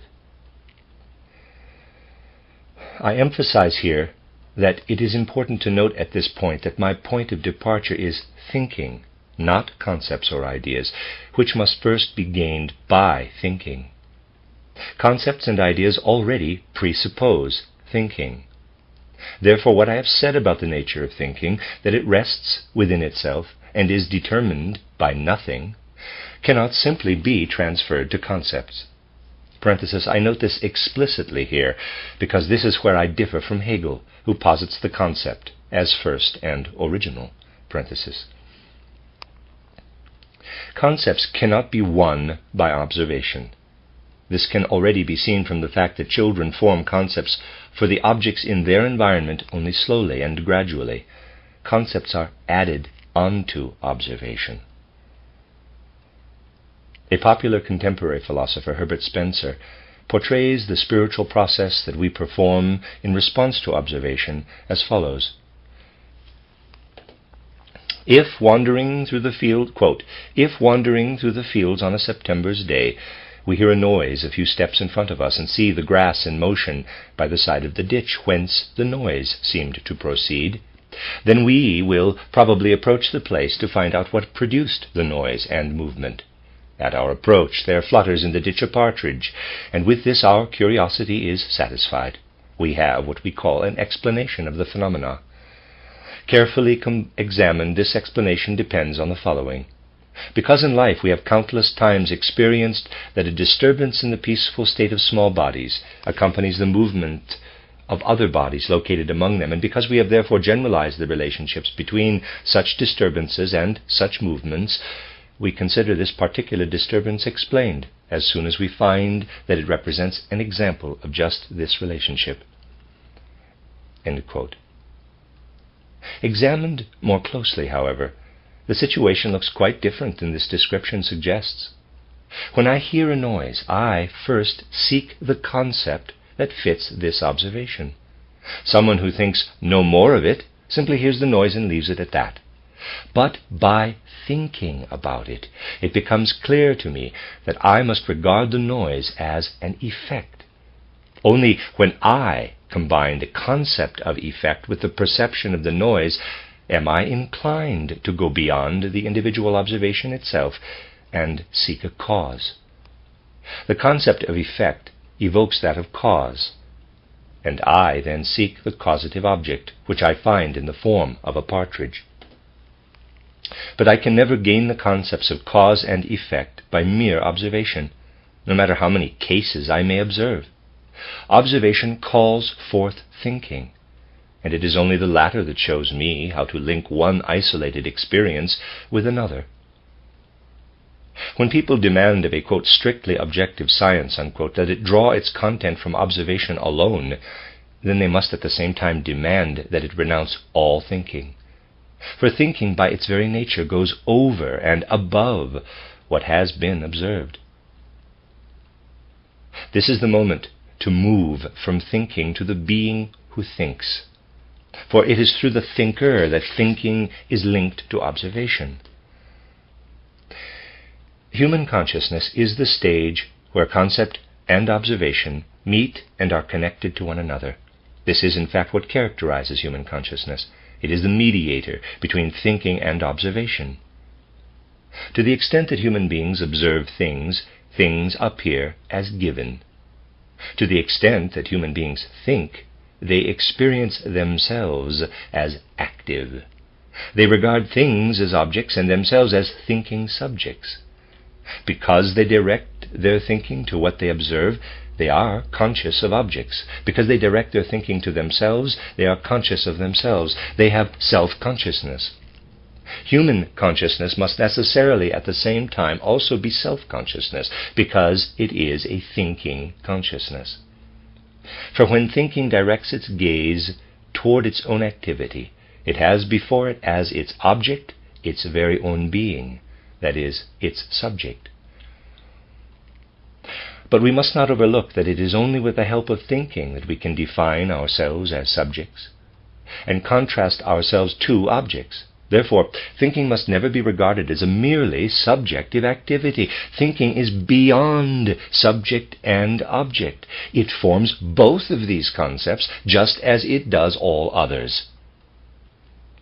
Thus, when we as thinking subjects relate a concept to an object, we must not regard this relationship as something merely subjective. It is not the subject that introduces the relationship, but thinking.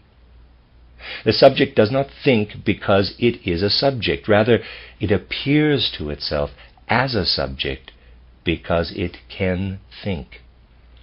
The activity that human beings exercise as thinking beings is therefore not merely subjective, but it is a kind of activity that is neither subjective nor objective. It goes beyond both these concepts. I should never say that my individual subject thinks. Rather, it lives by the grace of thinking. Thus, thinking is an element that leads me beyond myself and unites me with objects, but it separates me from them at the same time by setting me over against them as subject. Just this establishes the dual nature of the human being. We think, and our thinking embraces ourselves along with the rest of the world. But at the same time, we must also, by means of thinking, define ourselves as individuals standing over against things. Next, we must ask ourselves how the other element, which until now we have characterized merely as the object of observation, enters consciousness, where it encounters thinking. To answer this question, we must purge our field of observation of everything that thinking has already brought into it. For the content of our consciousness at any moment is always already permeated by concepts in the most varied way. We must imagine that a being with a fully developed human intelligence arises from nothing and confronts the world. What this being would be aware of before it brought thinking into action is the pure content of observation. The world would then reveal to this being only the pure, relationless aggregate of sensory objects, colors, sounds, sensations of pressure, warmth, taste, and smell, and then feelings of pleasure and unpleasure. This aggregate is the content of pure, thought-free observation. Over against it stands thinking, which is ready to unfurl its activity when a point of departure is found. Experience soon teaches that it is found. Thinking is able to draw threads from one element of observation to another. It joins specific concepts to these elements, and thus brings them into a relationship with each other. We have already seen how a noise we encounter is linked with another observation, in that we characterize the former as the effect of the latter. If we recall that the activity of thinking should never be considered subjective, we will not be tempted to believe that such relationships, which are established by thinking, have merely a subjective validity. It now becomes a question of discovering through thinking contemplation how the immediately given content of observation, the pure relationless aggregate of sensory objects, relates to our conscious subject. Because of shifting habits of speech, it seems necessary for me to come to an agreement with my reader on the use of a word that I must employ from now on. The word is percept. I will use the word percept to refer to the immediate objects of sensation mentioned above, insofar as the conscious subject knows these objects through observation. Thus, it is not the process of observation, but the object of observation that I designate with this name. I have not chosen to use the term sensation, because sensation has a specific meaning in physiology that is narrower than that of my concept of the percept. I can easily characterize a feeling within myself as a percept, but not as a sensation in the physiological sense. By its becoming percept for me, I gain knowledge even of my feeling. And because we gain knowledge of our thinking too, through observation, we can even call thinking, as it first appears to our consciousness, a percept. The naive person considers percepts as they first appear to be things that have an existence quite independent of the human being in question. If we see a tree, we initially believe that the tree, in the form that we see it, with its various colors, etc., is standing there in the spot to which our gaze is directed. From this naive standpoint, if we see the sun appear in the morning as a disk on the horizon and then follow the progress of this disk, we believe that all of this exists and occurs just as we observe it. We cling fast to this belief until we meet other percepts that contradict the first. The child, with no experience of distances, reaches for the moon, and only when a second percept comes to contradict the first can the child correct what at first seemed real to it. Every extension in the sphere of my percepts makes me correct my image of the world. This is evident in daily life just as it is in the spiritual evolution of humankind. The ancient image of the relation of the earth to the sun and the other heavenly bodies had to be replaced by that of Copernicus, because the ancient image did not agree with new, previously unknown percepts. When Dr. Franz operated on someone born blind, the latter said that before his operation he had arrived through the sense of touch at a very different image of the size of objects. He had to correct his tactile percepts with his visual percepts. Why are we compelled continually to correct our observations? A simple reflection provides the answer to this question. If I stand at the end of an avenue, the trees at the other end appear to me smaller and closer together than those where I am standing. My perceptual picture changes as I change the place from which I make my observations. Thus the form in which the perceptual image confronts me depends on conditions determined not by the object, but by me, the perceiver. The avenue does not care where I stand, but the image that I have of the avenue is fundamentally dependent on where I stand. In the same way, it makes no difference to the sun and the solar system that human beings regard them just from the earth. But the perceptual image of the heavens that presents itself to human beings is determined by their living on the earth. This dependence on the perceptual image on our place of observation is the easiest kind of dependence to understand. The issue becomes more difficult when we realize the dependence of our perceptual world on our bodily and spiritual organization. The physicist shows that vibrations of the air are present in the space where we hear a sound, and that even the body in which we seek the source of the sound displays a vibrating movement in its parts. But we become aware of this movement as sound only if we have a normally constructed ear. Without this, the whole world would be forever silent for us. Physiology teaches us that there are some people who perceive nothing of the magnificent splendor of color surrounding us. Their perceptual picture shows only nuances of dark and light. Others fail to perceive only a specific color, such as red. Their image of the world lacks this hue, and is therefore actually different from that of the average human being. I should like to call the dependence of my perceptual image on my place of observation a quote-unquote mathematical one, and its dependence on my organization a quote qualitative one. The relative sizes and distances of my percepts are determined through the former, the mathematical relationship, their quality through the latter, qualitative. That I see a red surface as red, this qualitative determination depends on the organization of my eye, EYE.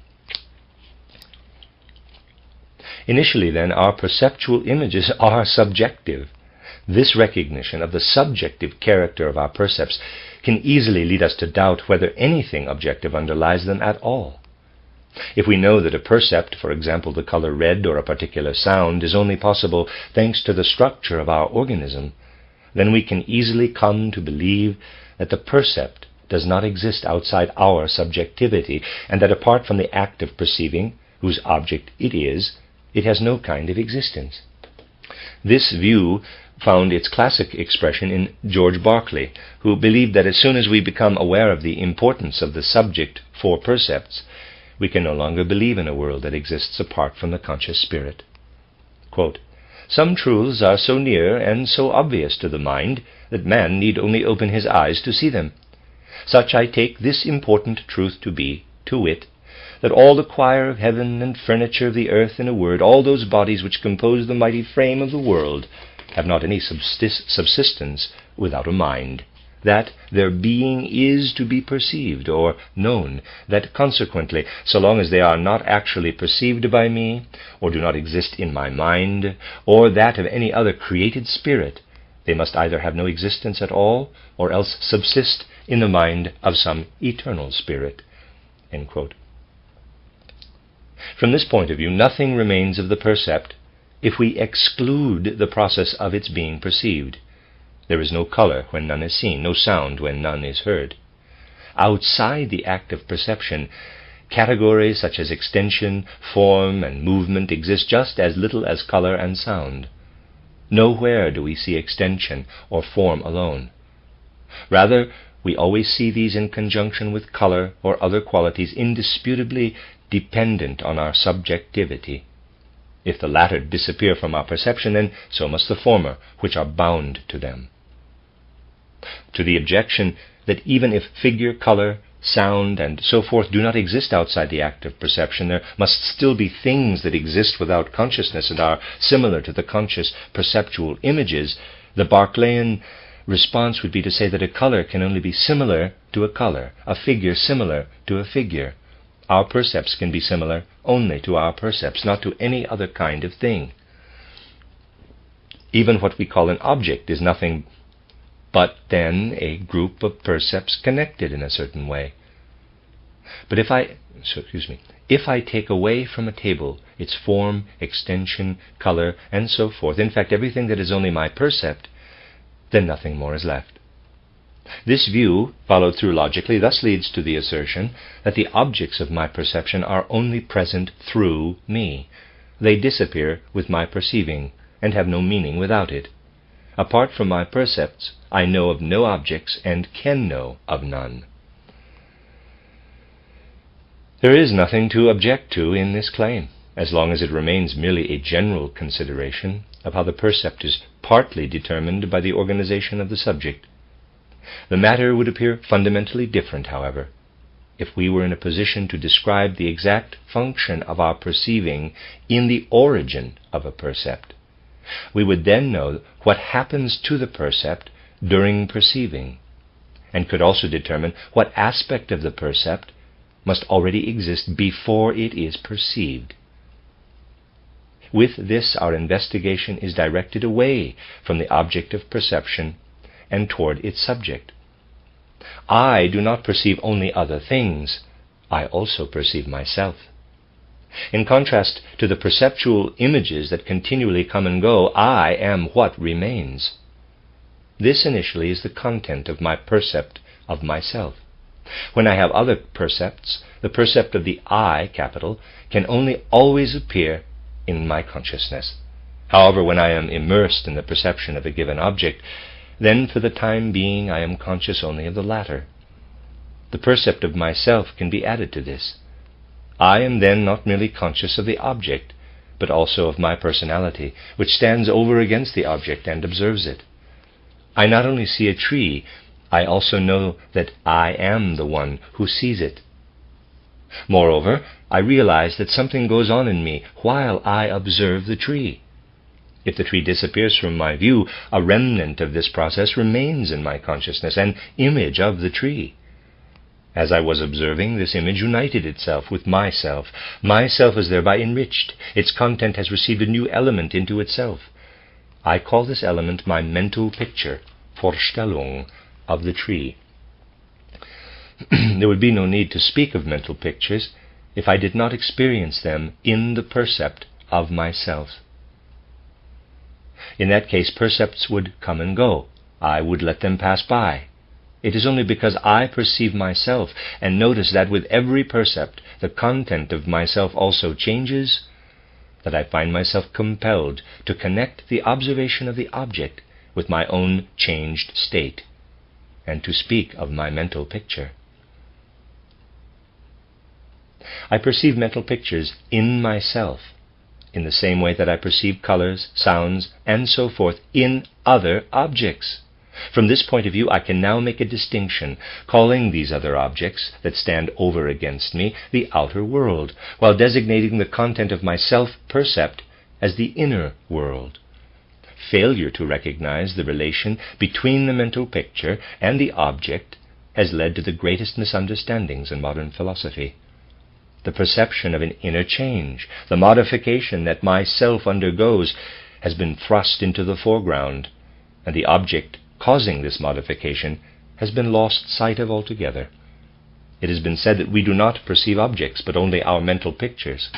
I am not supposed to know anything of the object of my observation, the table in itself, but only of the change that occurs in myself while I perceive the table. This view must not be confused with the Berkeleyan view mentioned above. Berkeley asserts the subjective nature of my perceptual content, but he does not say that I can know only my mental pictures. He limits my knowledge to my mental pictures because he believes that there are no objects outside mental picturing.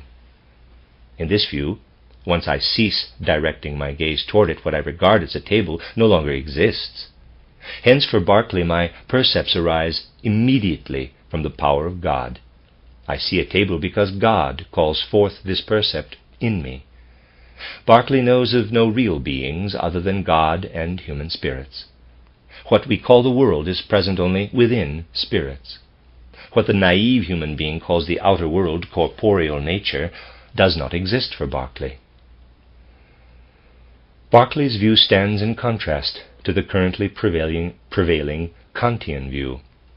This also limits our knowledge of the world to our mental pictures, but it does not do so because of the conviction that no things except these mental pictures can exist. Rather, the Kantian view believes us to be so organized that we can learn only of modifications in our own self, not of the things in themselves that cause them. From the circumstance that I know only my mental pictures, the Kantian view draws the conclusion not that there is no existence independent of these mental pictures, but only that the subject cannot directly receive such an existence into itself. This view then concludes that only through, quote, the medium of its subjective thoughts can it imagine, fantasize, think, cognize, or even perhaps fail to cognize, unquote, this existence. This Kantian view believes it is saying something absolutely certain, something that is immediately evident without any proof. Quote, the first fundamental proposition that the philosopher must bring to clear consciousness consists in the recognition that our knowledge does not initially extend beyond our mental pictures. Our mental pictures are the only things that we know directly, experience directly. And just because we experience them immediately, even the most radical doubt cannot tear from us our knowledge of them. By contrast, the knowledge that goes beyond our mental pictures, I use this expression in its widest sense so that it includes all psychical events, is not safe from doubt. Here, at the start of philosophizing, all knowledge that goes beyond mental pictures must be explicitly posited as open to doubt. End of quote. This is how Volkeld's book, Emmanuel Kant's Epistemology, begins. But what is presented in it, as if it were an immediate and self-evident truth, is really the result of the following kind of thought process. Quote, the naive human being believes that objects, just as we perceive them, also exist outside human consciousness. But physics, physiology, and psychology seem to teach that our organization is necessary for our perceptions, and that consequently we cannot know anything about things other than what our organization transmits to us. Hence our percepts are modifications of our organization, and not things in themselves. End quote. I think that's Steiner sort of speaking. Edward von Hartmann characterizes this train of thought as necessarily leading to the conviction that we can have direct knowledge only of our mental pictures. Because we find outside our organism vibrations of bodies and of the air that appear to us as sound, this view reasons that what we call sound is nothing more than a subjective reaction of our organization to these vibrations in the outer world. In the same way, color and warmth are all only modifications of our organism. According to this view, the percepts of warmth and color are evoked in us by the effects of processes in the outer world that are utterly different from our experience of warmth or color. When these processes stimulate the nerves in my skin, I have the subjective percept of warmth. When they stimulate the optic nerve, I perceive light and color. Light, color, and warmth are therefore what my sense nerves create as responses to outside stimuli. Even the sense of touch presents me not with objects of the external world, but only with my own states. Following modern physics, we might think that the body consists of infinitesimal particles, molecules, and that these molecules do not border one another immediately, but are a certain distance apart. Between them, then, is empty space. They affect one another through this space by means of forces of attraction and repulsion.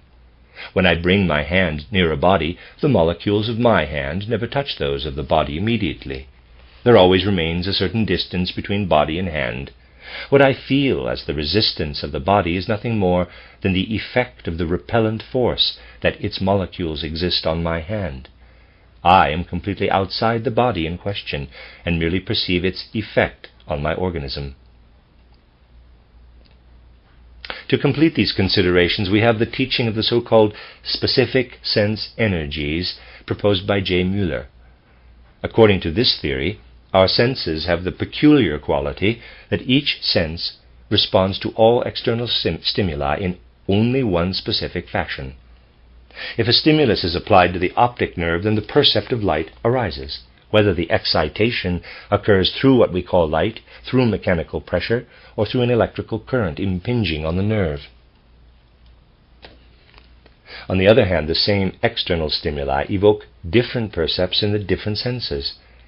It appears to follow from this that our senses can transmit only what occurs within them, and transmit nothing from the outer world. The senses determine the percepts according to their nature. Physiology shows that there can also be no direct knowledge of what effect objects have within our sense organs.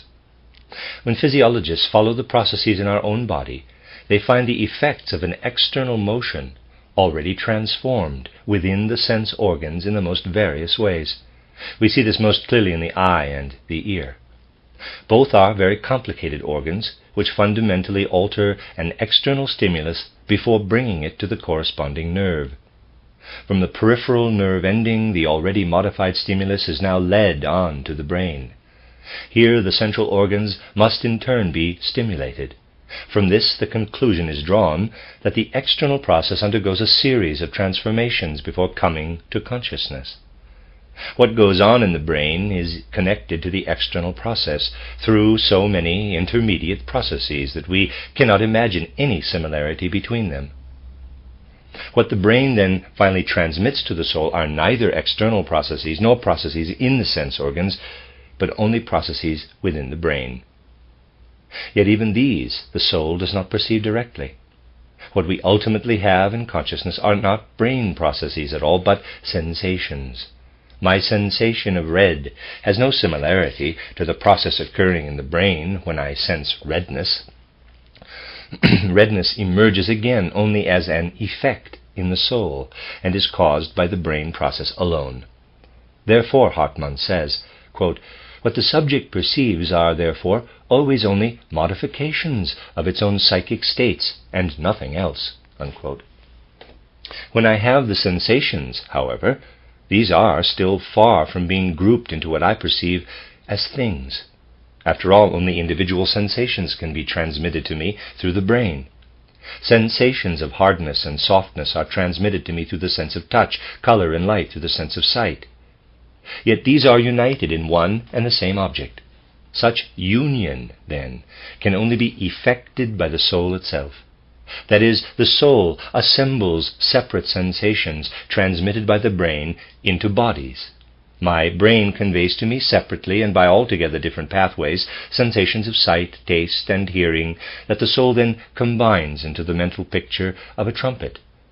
This final stage of a process, the mental picture of the trumpet, is given to my consciousness as the very first.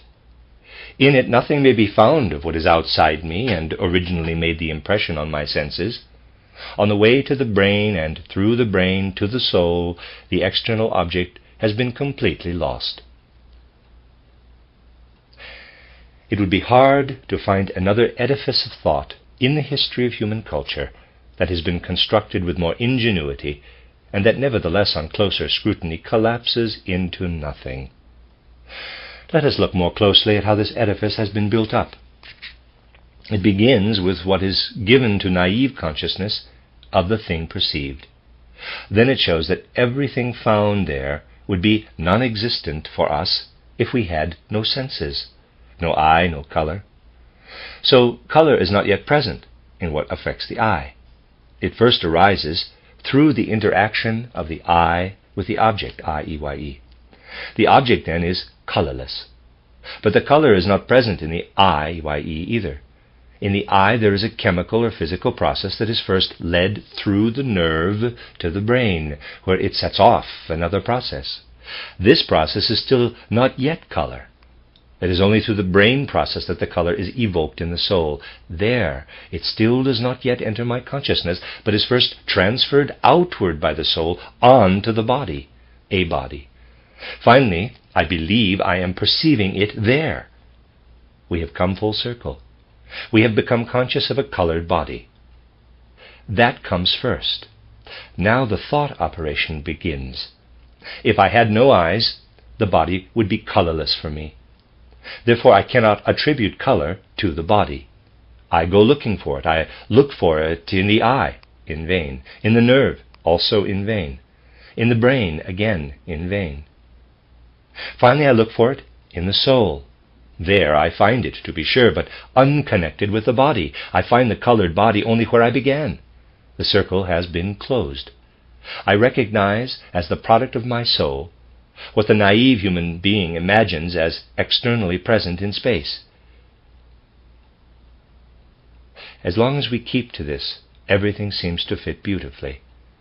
But we must begin again, at the beginning. After all, so far I have been dealing with an entity, the external percept, of which as a naive human being I had an altogether false view. I believed that it had an objective permanence just as I perceived it. Now I notice that it disappears with my mental picturing, that it is only a modification of my own soul states.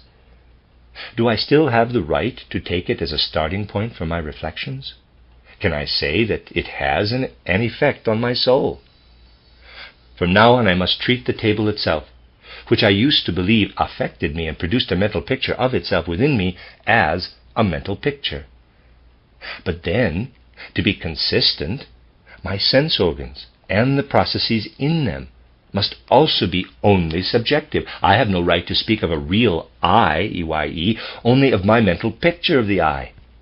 And it is the same with nerve conduction and brain processes, and no less so with the process in the soul itself by which things are supposedly built up out of the chaos of the various sensations. If I run through the elements of the act of cognition once again, assuming the correctness of that first circuit of thoughts, then the cognitive act reveals itself as a tissue of mental pictures that as such can have no effect on one another. I cannot say my mental picture of the object has an effect on my mental picture of the eye, and from this interaction there proceeds the mental picture of the color. Nor do I need to do so. For as soon as it is clear to me that even my sense organs and their activities, the processes of my nerves and soul, can be given only through perception, then the above train of thought reveals itself in its perfect impossibility. So much is correct then. I can have no percept without the corresponding sense organ, but neither can I have a sense organ without perception.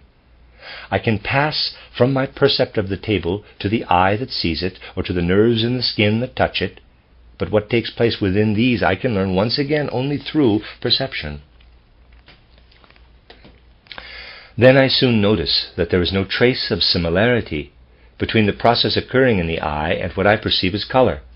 I cannot deny my color percept by pointing to the process in the eye that takes place during this perception. nor can I find the color in the nerve and brain processes. I only connect new percepts within my organism to the first percept, which the naive person places outside the organism. I only pass from one percept to the next. Moreover, there is a gap in the whole train of argument. I am in a position to follow the processes within my organism up to the process in my brain, even though my assumptions become ever more hypothetical the closer I come to its central processes. The path of external observation ends with the process in my brain. More precisely, it ends with what I would perceive if I could examine the brain with physical and chemical means and methods. The path of inner observation begins with sensation and goes as far as the construction of things from the material of sensation. At the point of transition from brain process to sensation, the path of observation is interrupted.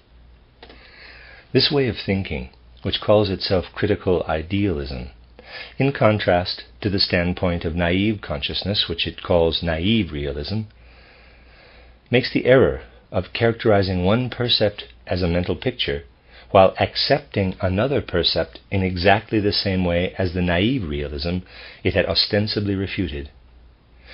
Critical idealism seeks to prove that percepts have the character of mental pictures, while naively accepting the percepts of one's own organism as objectively valid facts. What is more, it fails to notice that it is throwing together two fields of observation between which it can find no connection. Critical idealism can only refute naive realism if, in naive realist fashion, it accepts one's own organism as something that exists objectively. The moment it becomes aware that the percepts connected to one's own organism and those assumed by naive realism to exist objectively are completely equivalent, it can no longer base itself on the former as if on a sure foundation. It is forced to regard its own subjective organization too as a mere complex of mental pictures, but thereby the possibility of thinking that the content of the perceived world is caused by our mental organization is lost.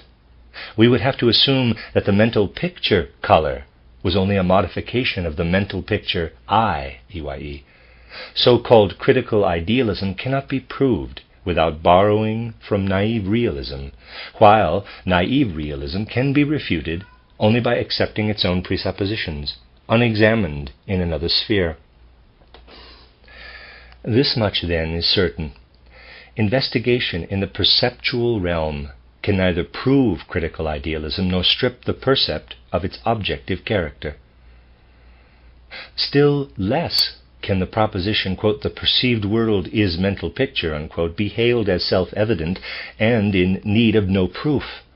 Schopenhauer begins his main work, The World as Will and Representation, or Mental Picture, with the words, quote, "The world is my mental picture." This truth applies to every living and cognizing being, though human beings alone can bring it into reflected abstract consciousness.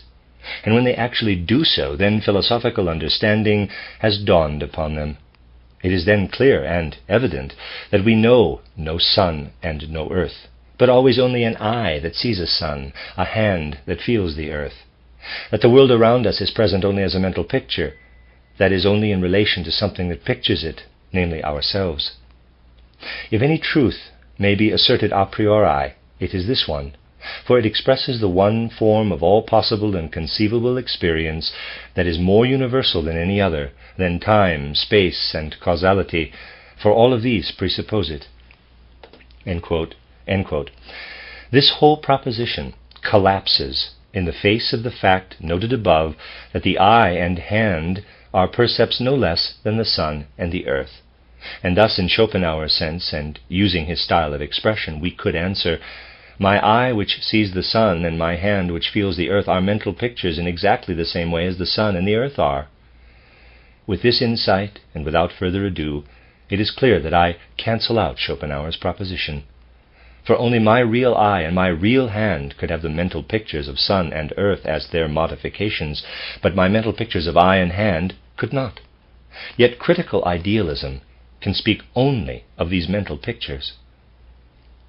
Critical idealism is completely unable to gain insight into the relationship of percepts and mental pictures. It cannot begin to make the distinction mentioned above, page 59, between what happens to the percept during the process of perceiving and what must already be present in it before it is perceived. To do this, we must take a different path. The end of chapter 4 and the end of this recorded session. We'll begin with chapter 5 in the next part, Knowing the World. This is part 4 of a reading of A Philosophy of Freedom, newly entitled Intuitive Thinking as a Spiritual Path by Rudolf Steiner. I'm on chapter 5, the beginning of chapter 5, Knowing the World. It follows from our considerations so far that we cannot prove our percepts are mental pictures by investigating the content of our observations. Such proof is supposedly established by showing that if the perceptual process occurs as it is believed to do on the basis of naive, realistic assumptions about the psychological and physiological constitution of the individual, we have to do not with things in themselves, but only with mental pictures of things. However, if naive realism consistently pursued leads to results that represent the exact opposite of its assumptions, then those assumptions must be seen as unsuitable for founding a worldview and dropped. In any case, it is invalid to reject the assumptions and accept the consequences, as the critical idealists do, who base their claim that the world is my mental picture on the above line of argument. Edward von Hartmann gives a detailed presentation of this line of argument in The Fundamental Problems of Epistemology. The correctness of critical idealism is one thing. The power of its proofs to convince us is another. How things stand with the former will emerge later in our discussion, but the power of its proofs to convince is zero. When someone builds a house and the ground floor collapses during construction of the second floor, then the second floor falls along with it. Naive realism is to critical idealism as this ground floor is to the second floor. For anyone who believes that the whole perceived world is only a mental picture, and in fact is the effect on my soul of things unknown to me, the real epistemological question, of course, has to do with the things that lie beyond our consciousness, independent of us, and not with the mental pictures that are present only in our souls. Then the question becomes, since the things which are independent of us are inaccessible to our direct observation, how much can we know of them indirectly? Those who hold this point of view are concerned not with the inner connection of their conscious percepts, but only with the non-conscious causes of those percepts. For them, these causes exist independently, and according to their belief, the percepts disappear as soon as their senses are turned away from things. From this point of view, consciousness acts as a mirror, whose images of specific things also disappear the moment that its mirroring surface is not turned toward them. But whoever does not see the things themselves, but only their mirror images, must learn to draw conclusions about the nature of the things indirectly from the behavior of the reflections. Modern natural science takes this position. It uses percepts only as a last resort in gaining information about the material processes standing behind them. For it, only these truly exist. If philosophers, as critical idealists, acknowledge existence at all, then their search for knowledge, while making use of mental pictures as a means, aims only at this existence. Such philosophers' interest skips over the subjective world of mental pictures and directs itself to what produces them. A critical idealist might go so far as to say, quote, I am enclosed within my world of mental pictures, and I cannot leave it. If I think that there is something behind these mental pictures, then this thought, too, is nothing more than a mental picture. Unquote. An idealist of this kind will therefore either deny the thing in itself entirely, or at least explain that it has no significance for human beings. That is, since we can know nothing about it, it is as good as non-existent. To a critical idealist of this kind, the whole world appears like a dream, in the face of which every attempt at knowledge would be simply meaningless. In this view there can be only two kinds of people: biased ones who take their own dreamy fabrications for real things, and wise ones who see through the nothingness of this dream world and gradually lose all desire to bother themselves further about it. From this vantage point, even one's own personality can become a mere dream image. Just as one's own dream image appears among other dream images in sleep, so the mental picture of one's own capital I joins the mental pictures of the external world. Therefore our consciousness does not contain our real I, but only the mental picture of our I. For those who deny that there are things or that we can know anything of them must also deny the existence or at least the knowledge of their own personality.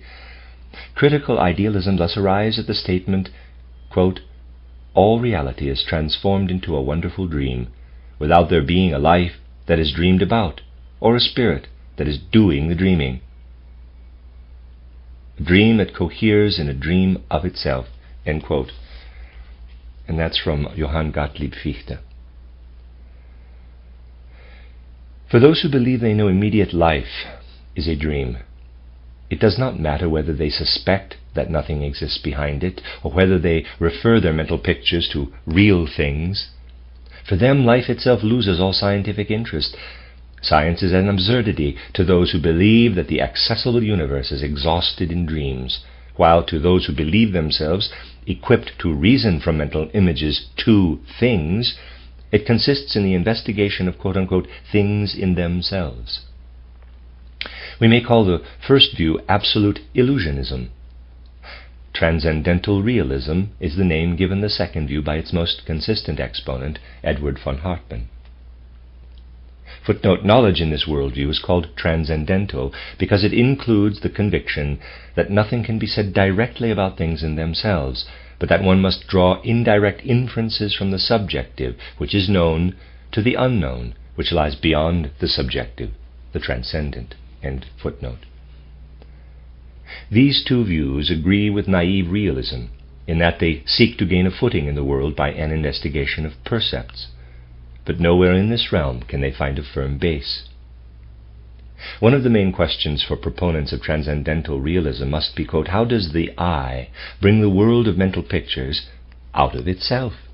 Unquote. A world given to us as mental pictures, which disappears as soon as we close our senses to the external world, can still be of interest in the serious search for knowledge, insofar as it is a means for indirectly investigating the world of the self-existent I.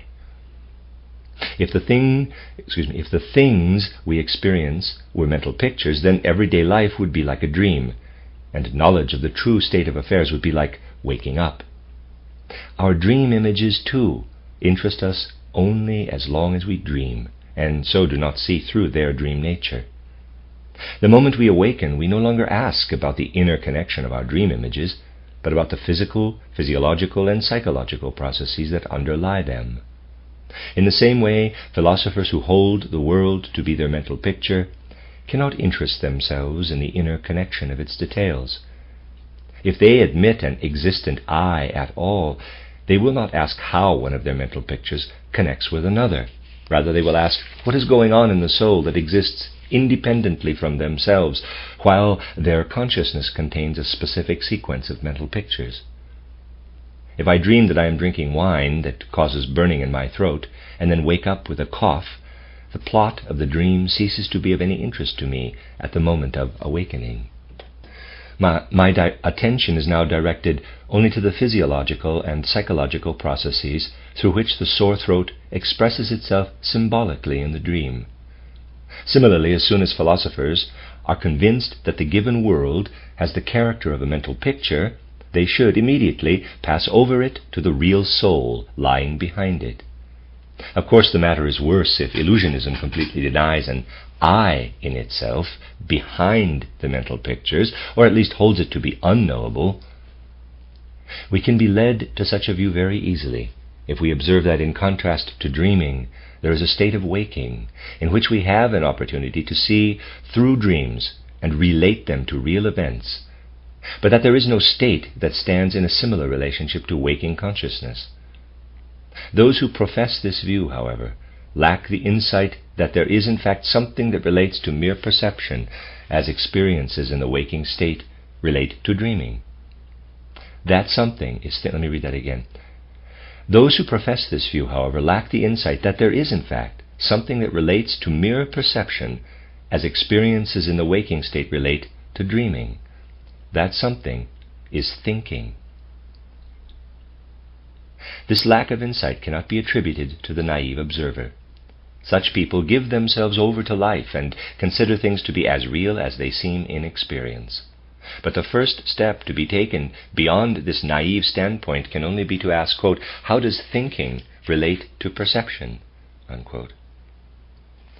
Regardless of whether or not the percept, in the form given to me, persists before and after my mental picturing, it is only with the aid of thinking that I can say anything about it.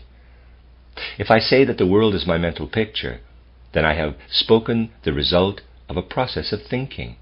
And if my thinking is not applicable to the world, then that result is an error. Between the percept and any kind of statement about it, thinking inserts itself. I have already indicated the reason why thinking is generally overlooked during the contemplation of things. It is because we direct our attention only to the object of our thinking and not simultaneously to our thinking itself. Naive consciousness, therefore, treats thinking as something that has nothing to do with things and stands altogether apart from them, making its observations about the world. For naive consciousness, the picture of the phenomena of the world sketched by a thinker does not count as something integral to the things of the world, but as something that exists only in the human head. The world is complete even without this picture. The world is complete and finished with all its substances and forces, and human beings make a picture of this finished world. To those who think like this, we need only ask, quote, by what right do you declare the world to be finished without thinking? Does not the world bring forth thinking in human heads with the same necessity as it brings forth blossoms on the plant? Plant a seed in the earth, it puts forth roots and stem, it unfolds into leaves and blossoms. Set the plant before you, it links itself to a specific concept in your soul. Why does this concept belong to the plant any less than leaves and blossoms do? You might reply that leaves and blossoms are present without a perceiving subject, while the concept appears only when a human being confronts the plant. Very well. But blossoms and leaves arise in the plant only when there is earth, in which the seed can be laid, and light and air, in which leaves and blossoms can unfold. Just so, the concept of the plant arises when thinking consciousness approaches the plant. End quote.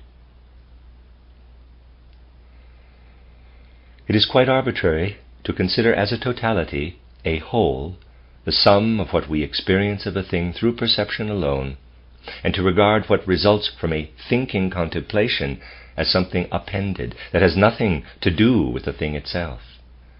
If I am given a rosebud today, then the picture that offers itself to my perception is limited to the present moment. But if I put the bud in water, then I will get a completely different picture of my object tomorrow. And if I can keep my eyes turned toward the rosebud, then I shall see today's state change continuously into tomorrow's, through countless intermediate stages. The picture offering itself to me in a specific moment is but an accidental cross-section of an object that is caught up in a continual process of becoming. If I do not put the bud in water, then it will fail to develop a whole series of states lying within it as possibilities.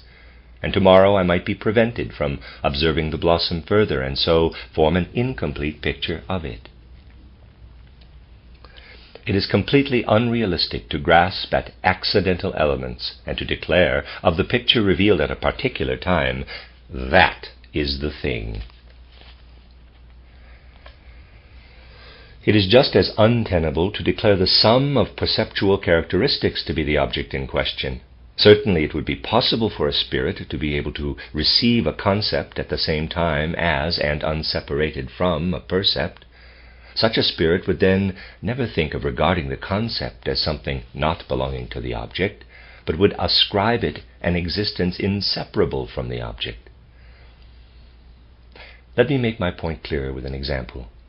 When I throw a stone through the air horizontally, I see it in different places in succession. I connect these places into a line. In mathematics, I come to know various kinds of lines, among them the parabola. I know the parabola to be a line that results when a point moves in a certain lawful way. If I investigate the conditions according to which the thrown stone moves, I find that the line of its movement is identical with what I know as a parabola. That the stone moves precisely in a parabola is a consequence of the given conditions and follows necessarily from them. The parabolic form belongs to the whole phenomenon, like all its other aspects.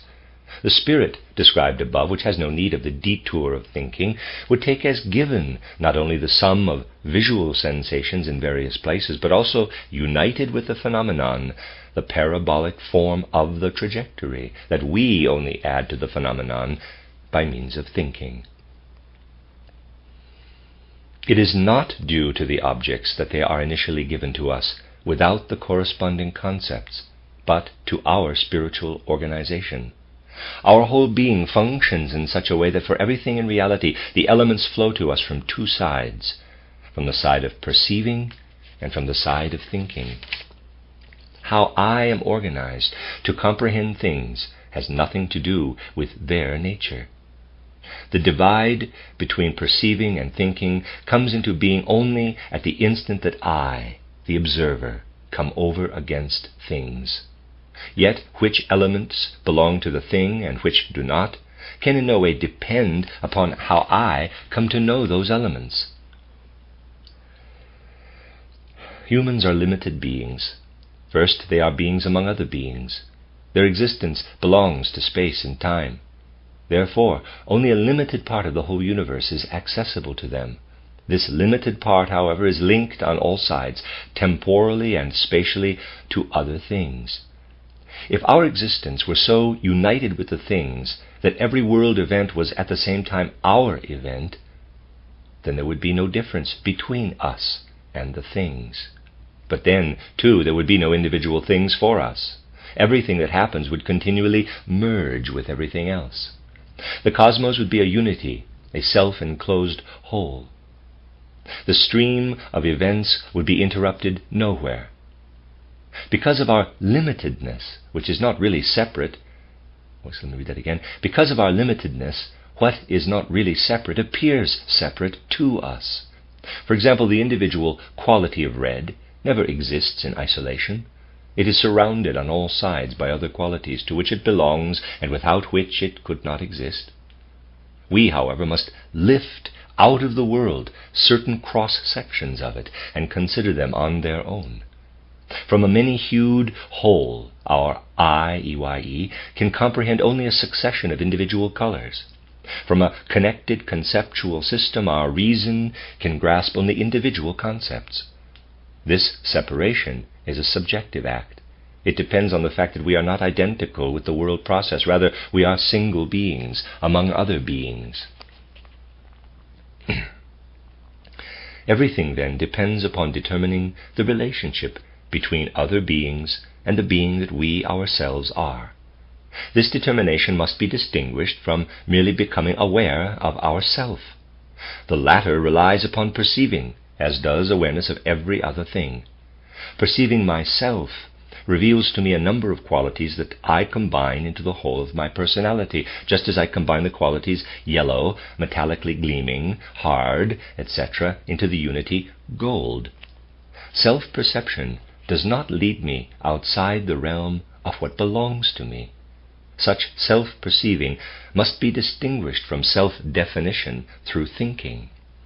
Just as in thinking I integrate a single percept from the external world into the context of the world, so likewise through thinking I also integrate the percepts of myself into the world process. My self-perceiving encloses me within certain limits, but my thinking has nothing to do with those limits. In this sense, I am a twofold creature. I am enclosed within the realm that I perceive as that of my personality, but I am also the bearer of an activity that determines my limited existence from a higher sphere. Our thinking, unlike our sensing and feeling, is not individual, it is universal. Only because it is related to the individual's feeling and sensing does it receive an individual stamp in each separate human being. Human beings differentiate themselves from one another through these particular colorations of universal thinking. There is only one concept, triangle.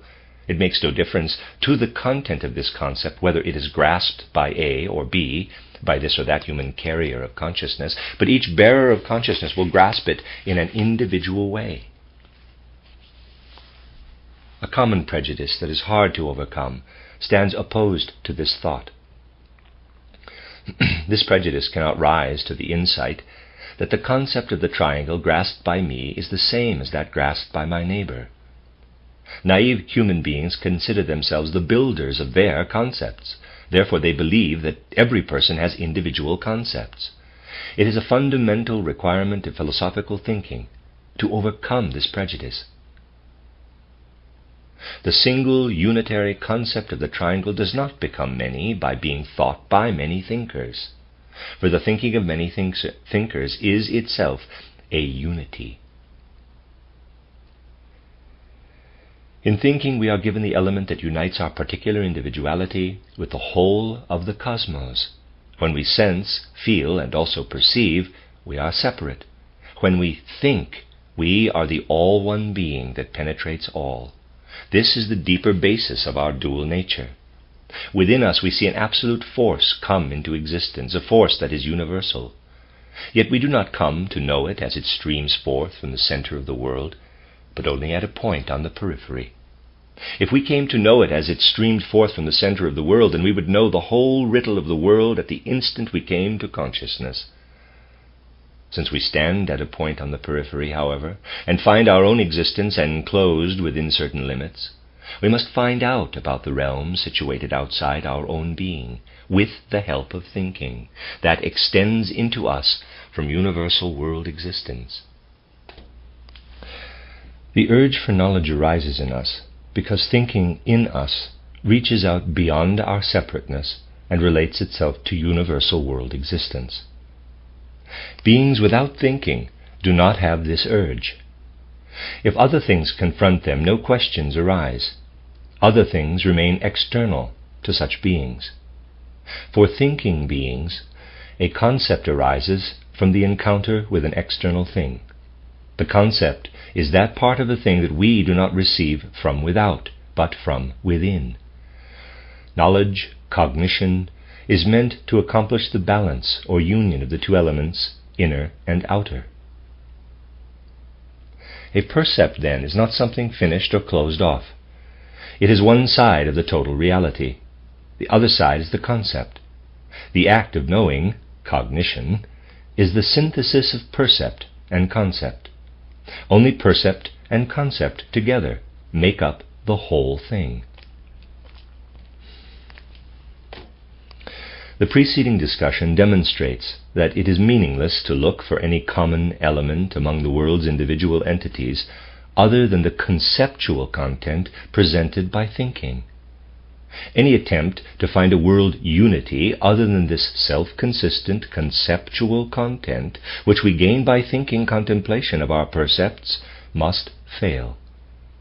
For us, neither a human, personal God, nor force, nor matter, nor even the idea-less will, Schopenhauer, can be considered the universal element of the world. All these entities belong merely to a limited area of our observation. We perceive a humanly limited personality only in ourselves, force and matter only in external things. As for the will, it can be seen only as an expression of our limited personality's activity. Schopenhauer wants to avoid making abstract thinking the bearer of the universal world element, and instead seeks something that presents itself to him immediately as real. This philosopher believes that we misjudge the world if we see it as external. Here's a long quote from Schopenhauer's book, The World as Will and Representation. Indeed, the sought-after significance of the world confronting me merely as my mental picture, or the transition from it as a mere mental picture of the cognizing subject to what it may be beyond to... Let me read that again. Indeed, the sought-after significance of the world confronting me merely as my mental picture, or the transition from it as a mere mental picture of the cognizing subject to what it may be beyond this, would never be discoverable if the investigator himself were nothing other than the purely cognizing subject, parenthesis, a winged cherub without a body, quote, parenthesis, but he too is rooted in that world, finds himself within it as an individual. That is, his cognition, which supports and determines the whole world as mental picture, is mediated throughout by a body whose affections are, as shown above, the intellect's starting point for contemplation of that world. For the purely cognizing subject as such, this body is a mental picture like any other, an object among objects. Its movements, its actions are known to him no differently from the changes in all other observable objects, and would be just as strange and incomprehensible to him if their meaning were not deciphered for him in a completely different way. For the subject of cognizing, which appears as an individual through its identity with the body, this body is given in two quite distinct ways. First, as mental picture for the intellect's contemplation, as object among objects, and subject to their laws, but at the same time in a quite different way, namely as that which is known immediately to everyone by the word will. Every true act of his will is instantly and unfailingly a movement of his body as well. He cannot really will the act without at the same time perceiving that it appears as movement of the body. The act of will and the action of the body are not two different, objectively known states, linked by the tie of causality. Their relationship is not one of cause and effect. Rather, they are one and the same thing, but given in two altogether different ways, once quite immediately and once for the intellect's contemplation. End of long quote. With this analysis, Schopenhauer feels justified in locating the quote-unquote objectivity of the will in the body. He believes that one can feel a reality, the thing in itself in concreto, immediately in the actions of the body. Against this analysis, we must point out that the actions of our body only come to our awareness through self-percepts, and as such have no advantage over other percepts. If we wish to know their essence, then we can only do so through thinking observation, that is, by organizing them within the conceptual system of our concepts and ideas. The view that thinking is abstract without any concrete content, that it offers at most a conceptual mirror, image of world unity, but not this unity itself, is very deeply rooted in naive human consciousness. Whoever believes this has never become clear about what a percept without a concept really is. Let us consider the world of percepts by itself. It appears as a mere juxtaposition in space, a mere succession in time, an aggregate of unconnected details. None of the things that enter and exit from the perceptual stage appears to have anything to do with any other. In the world of percepts, considered by itself, the world is a multiplicity of uniform objects. None plays a greater role than any other in the hurly-burly of the world. If we are to have the insight that this or that fact has greater significance than another, then we must consult our thinking. Without the function of thinking, a rudimentary organ that is without significance for an animal's life appears equal in value with the most important limb of its body. The separate facts emerge in all their significance, both in themselves and for everything else, only when thinking weaves its threads from entity to entity. This activity of thinking is full of content. It is only through a very specific, concrete content that I can know why a snail stands at a lower level of development than a lion. The mere sight, the percept, gives me no content that could inform me about any relative perfection in their organization. Thinking brings this content to the percept out of the human being's world of concepts and ideas. In contrast to perceptual content, which is given us from without, thought content appears within. We shall call the form in which thought content first arises intuition. Intuition is to thinking as observation is to perception. Let me say that again. Intuition is to thinking as observation is to perception. Intuition and observation are the sources of our knowledge. We remain alienated from an object we have observed in the world as long as we do not have within us the corresponding intuition, which supplies us with the piece of reality missing from the percept. Full reality remains closed off to anyone without the ability to find intuitions corresponding to things. Just as a colorblind person sees only shades of brilliance without hue, so a person without intuition observes only unconnected perceptual fragments. To explain a thing, to make it comprehensible, means nothing other than to place it within the context from which it has been torn by the arrangement of our organization described above. There is no such thing as an object cut off from the world as a whole. All separation has merely a subjective validity for us, for the way we are organized. For us, the whole world splits into above and below, before and after, cause and effect, object and mental picture, matter and force, object and subject, and so forth. What meets us in observation as separate details is linked item by item through the coherent unitary world of our intuitions. Through thinking we join together into one everything that we separated through perceiving. Let me say it again. Through thinking we join together into one everything that we separated through perceiving. The enigmatic quality of an object lies in its separate existence. But this separate existence is called forth by us, and can, within the conceptual world, be dispelled and returned to unity again. Nothing is given to us directly except through thinking and perceiving. The question now arises, quote, what is the significance of the percept according to the reasoning here? Unquote. We have, to be sure, recognized that critical idealism's proof of the subjective nature of percepts collapses in itself. But insight into the incorrectness of the proof does not yet confirm that the doctrine itself is based on error. Critical idealism's proof does not proceed from the absolute nature of thinking. Rather, it is based on the fact that naive realism, if followed consistently, cancels itself out.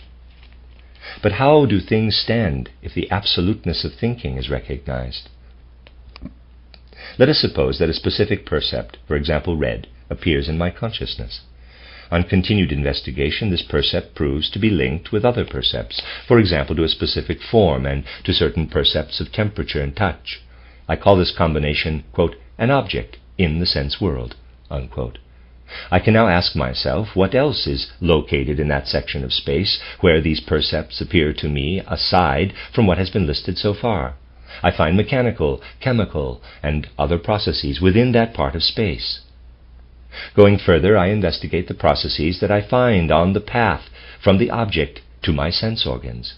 I find processes of motion in an elastic medium that by their nature have nothing in common with the original percepts.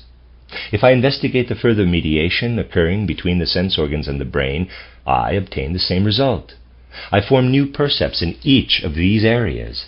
But what weaves through all of these spatially and temporally disparate percepts as the unifying medium is thinking.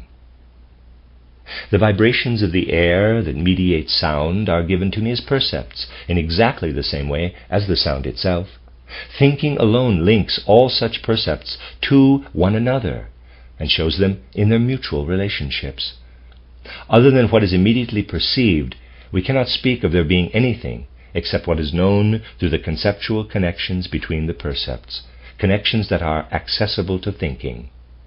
Therefore, my relationship between perceived objects and perceived subjects that goes beyond what is merely perceived is purely ideal. That is, it is expressible only through concepts.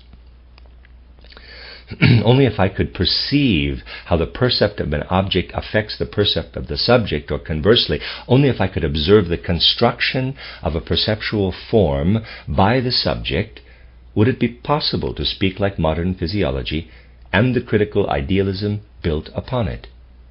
This view confuses an ideal relation of the object to the subject with a process that could only be spoken of if it were perceived.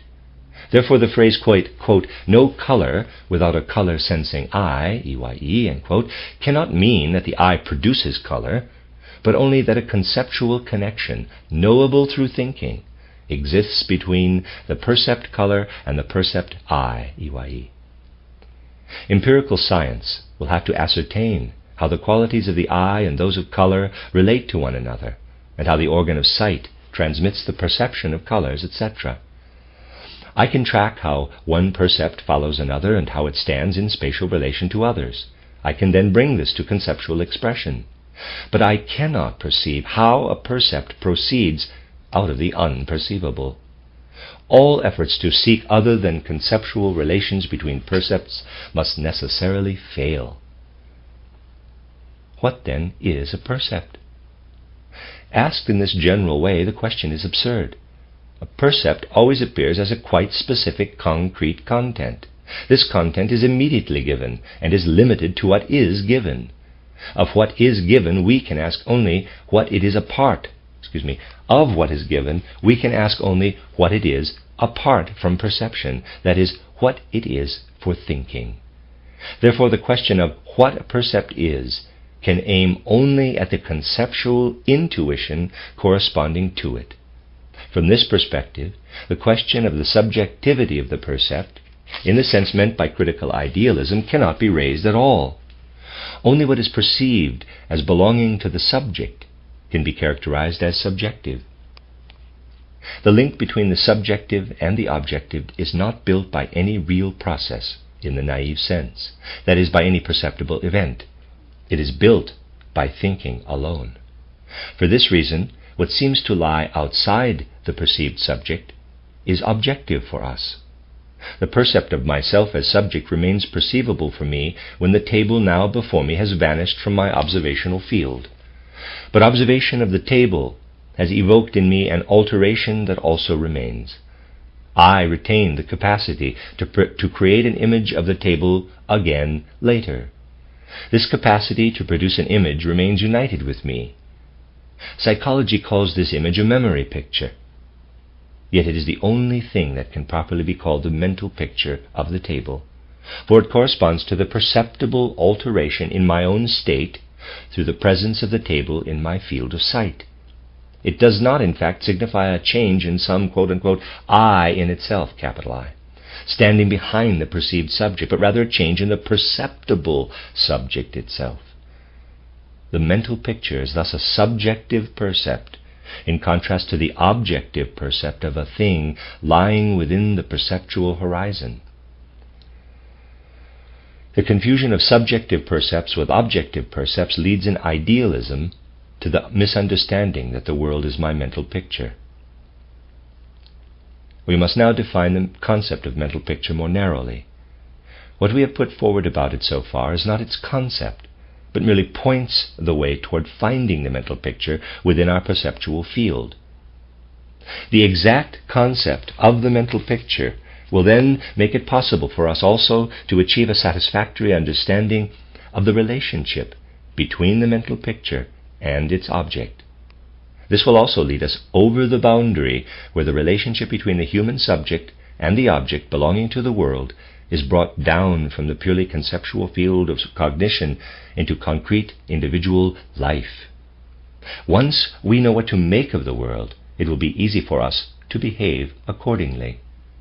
We can act with our full strength only when we know the object belonging to the world to which we are devoting our activity. It's the end of the chapter. This is addendum to the new edition, 1918. The view characterized here can be regarded as one to which at first we are driven quite naturally when we begin to reflect on our relationship to the world. But we then see ourselves entangled in a thought structure that dissolves itself as we build it. This thought structure is such that it requires more than merely theoretical refutation. It must be lived through, so as to find a way out through insight into the error to which it leads. It must appear in any discussion of the relationship between human beings and the world, not because we wish to refute others whom we believe have an incorrect view of this relationship, but because we realize what confusion any initial reflection on such a relationship can bring. The insight we must achieve is of how in such reflections we can refute ourselves. The preceding discussion was meant from just such a point of view. Anyone who wishes to work out a view of the relationship of human beings to the world becomes aware that we ourselves produce at least a part of this relationship through making mental pictures of the things and processes in the world. Our attention is therefore withdrawn from what is outside in the world and turned toward our inner world. We can begin by reflecting that we cannot have a connection to a thing or person if a mental picture does not arise within us. From this, it is but a step to the realization that, after all, we experience only our mental pictures. We know of a world outside ourselves only to the extent that it is a mental picture within us. And with this, the naive attitude toward reality, taken up before any reflection on our relation to the world, is abandoned. From a naive standpoint, we believe that we are dealing with real things. Self-reflection drives us from this point of view. It does not allow us to look at a reality such as naive consciousness believes it has before it. Such self-reflection allows us to look only at our mental pictures. These insert themselves between our own being and a supposedly real world of the kind that the naive standpoint imagines it can assert. Because of the intervening mental pictures, we can no longer look upon such a reality. We must assume that we are blind for that reality. Thus the thought of a thing in itself that is unattainable to a cognition arises. Indeed, as long as we continue to focus on the relationship to the world that we enter through the life of mental pictures, we shall never escape this thought construction. Unless we wish to close off the urge for knowledge artificially, we cannot remain at the viewpoint of naive reality. The very existence of this urge for knowledge of the relation between human beings and the world shows us that this naive standpoint must be abandoned. If the naive standpoint gave us something that could be recognized as truth, then we would not feel this urge. Yet we do not arrive at something which could be seen as truth merely by abandoning the naive standpoint, while at the same time, without noticing it, retaining the style of thought that it requires. We fall into this kind of error when we think that we experience only mental pictures, that though we believe we are dealing with realities, we are in fact conscious only of our mental pictures of realities, and therefore suppose true realities to lie beyond the scope of our consciousness as things in themselves, of which we know nothing directly and which somehow approach and influence us, with the result that a world of mental pictures comes to life within us. Those who think in this way only add another world, in thought, to the world lying before them.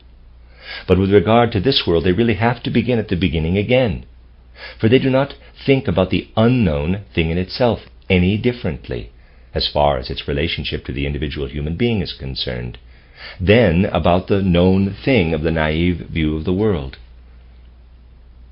Of reality, let me read that sentence again. For they do not think about the unknown thing in itself any differently, as far as its relation to the individual human being is concerned, than about the known thing of the naive view of reality. We avoid the confusion we fall into through critical reflection about this view only when we notice that there is something within what we can experience through perception in ourselves and outside in the world, something that cannot fall prey to the problems that arise when a mental picture interposes itself between the process and the observing human being. This something is thinking. In relation to thinking, a human being can remain with a naive view of reality. If we do not keep to this view, it is only because we notice that we have abandoned this viewpoint for another, but are unaware that the insight we have achieved is inapplicable to thinking. If we do become aware of this, then we allow ourselves entry into the other insight, that in thinking and through thinking, we must recognize that to which we apparently blinded ourselves by interposing our life of mental pictures between the world and ourselves. Someone highly esteemed by the author of this book has raised the objection that during his explication of thinking, the author maintains a naive realist view of thinking, as if the real world and the mentally pictured world were one and the same. Yet the author believes that he has proved by the present discussion that the validity of, quote, naive realism, unquote, for thinking follows necessarily from an unprejudiced observation of thinking, and that naive realism, which is invalid elsewhere, is overcome through knowledge of thinking's true essence. The end of chapter 5 and the end of this fourth section, I believe, that I've read, and I'll begin the fifth part with chapter 6, Human Individuality. This is part 5 of A Philosophy of Freedom, Intuitive Thinking as a Spiritual Path by Rudolf Steiner. This is chapter 6, Human Individuality. In explaining mental pictures, philosophers have had the greatest difficulty with the fact that we are not ourselves external things, but our mental pictures are supposed to have a form corresponding to them. On closer inspection, however, this difficulty turns out to be non-existent. To be sure, we are not external things, but we belong with them to one and the same world. The segment of the world that I perceive as my subject is run through by the stream of the universal world process. With regard to my perception, I am at first confined within the boundary of my skin. But what is contained within this skin belongs to the cosmos as a whole. Therefore, for a relationship to exist between my organism and an object outside me, it is not at all necessary for something of the object to slip into me or to impress itself on my mind like a signet ring on wax. Thus the question, quote, how do I learn anything about the tree that stands 10 paces from me, unquote, is all wrong. It arises from the view that the boundaries of my body are absolute barriers through which news about things filters into me. The forces acting within my skin are the same as those existing outside it. Therefore I really am the things.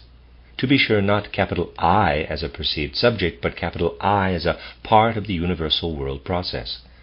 The percept of the tree lies with my I in the same whole. The universal world process calls forth equally the percept of the tree there and the concept of my capital I here. Were I a world creator, not a world knower, then object and subject, percept and I would arise in one act, for they determine each other mutually. As world knower, I can find the common element of the two as two sides of being that belong together, only through thinking, which relates them to each other through concepts. The so-called physiological proofs of the subjectivity of percepts will be the hardest of all to drive from the field. If I exert pressure on my skin, I perceive it as a sensation of pressure. The same pressure may be experienced by me through the eye as light and through the ear as sound. I perceive an electric shock through the EYE as light, through the ear as sound, through the nerves of the skin as impact, and through the nose as an odor of phosphorus. What follows from this? Only that I perceive an electric shock or pressure, and then a quality of light, or a sound, or a certain smell, and so forth. If there were no I, EYE, there would be no percept of light accompanying the percept of mechanical change in the environment. Without an ear, no percept of sound, etc. What right have we to say that without organs of perception the whole process would not exist? Those who conclude from the fact that an electrical process in the eye evokes light, that what we sense as light is, outside our organism, only a mechanical process of motion, forget that they are merely passing from one percept to another, and not at all to something outside perception. Just as we can say that the eye perceives a mechanical process of motion in its environment as light, so we could just as well claim that any systematic change in an object is perceived by us as a process of motion. If I draw 12 pictures of a horse on the circumference of a rotating disc in exactly the positions that its body assumes in the course of a gallop, then I can, by rotating the disc, evoke the illusion of movement. I need only look through an opening in such a way that I see the successive positions of the horse at appropriate intervals. Then I see not 12 pictures of a horse, but the image of a single horse galloping. Thus the physiological fact mentioned above can throw no light on the relation of percepts to mental pictures. We must find our way by some other means. The moment a percept emerges on the horizon of my observation, thinking too is activated in me. An element of my thought system, a specific intuition, a concept, unites with the percept. Then, when the percept disappears from my field of vision, what remains? What remains is my intuition, with its relationship to the specific percept that formed in the moment of perceiving. How vividly I can then later represent this relationship to myself depends upon how my spiritual and bodily organism is functioning. A mental picture is nothing but an intuition related to a specific percept. It is a concept, once linked to a percept, for which the relation to that percept has remained. My concept of a lion is not formed out of my percepts of lions, yet my mental picture of a lion is certainly formed by means of perception. I can convey the concept of a lion to those who have never seen a lion, but without their own perceiving, I will not succeed in conveying a vivid mental picture. A mental picture, then, is an individualized concept. We can now understand how mental pictures can represent the things of reality for us. The full reality of a thing is revealed to us in the moment of observation, out of the merging of a concept and a percept. Through a percept, the concept receives an individualized form, a relationship to that specific percept. The concept survives in us in this individual form, with its characteristic relationship to the percept, and forms the mental picture of the corresponding thing. If we encounter a second thing, and the same concept combines itself with it, then we recognize it as belonging to the same species as the first, for we find not only a corresponding concept in our conceptual system, but the individualized concept with its characteristic relationship to this same object, and we recognize the object once again. Thus a mental picture stands between a percept and a concept. A mental picture is the specific concept that points to the percept. The sum of everything of which I can form mental pictures I can call my experience. Hence, the greater the number of individualized concepts a person has, the richer their experience will be. A person lacking intuitive capacity, on the other hand, is unsuited to acquire experience. For such a person, once objects are out of sight, they are lost, because the concepts that ought to be brought into relationship with them are lacking. A person whose capacity to think is well developed, but who perceives poorly because of coarse sensory equipment, will be equally incapable of gathering experience. Such persons might acquire concepts somehow, but their intuitions will lack a vivid relationship to specific things.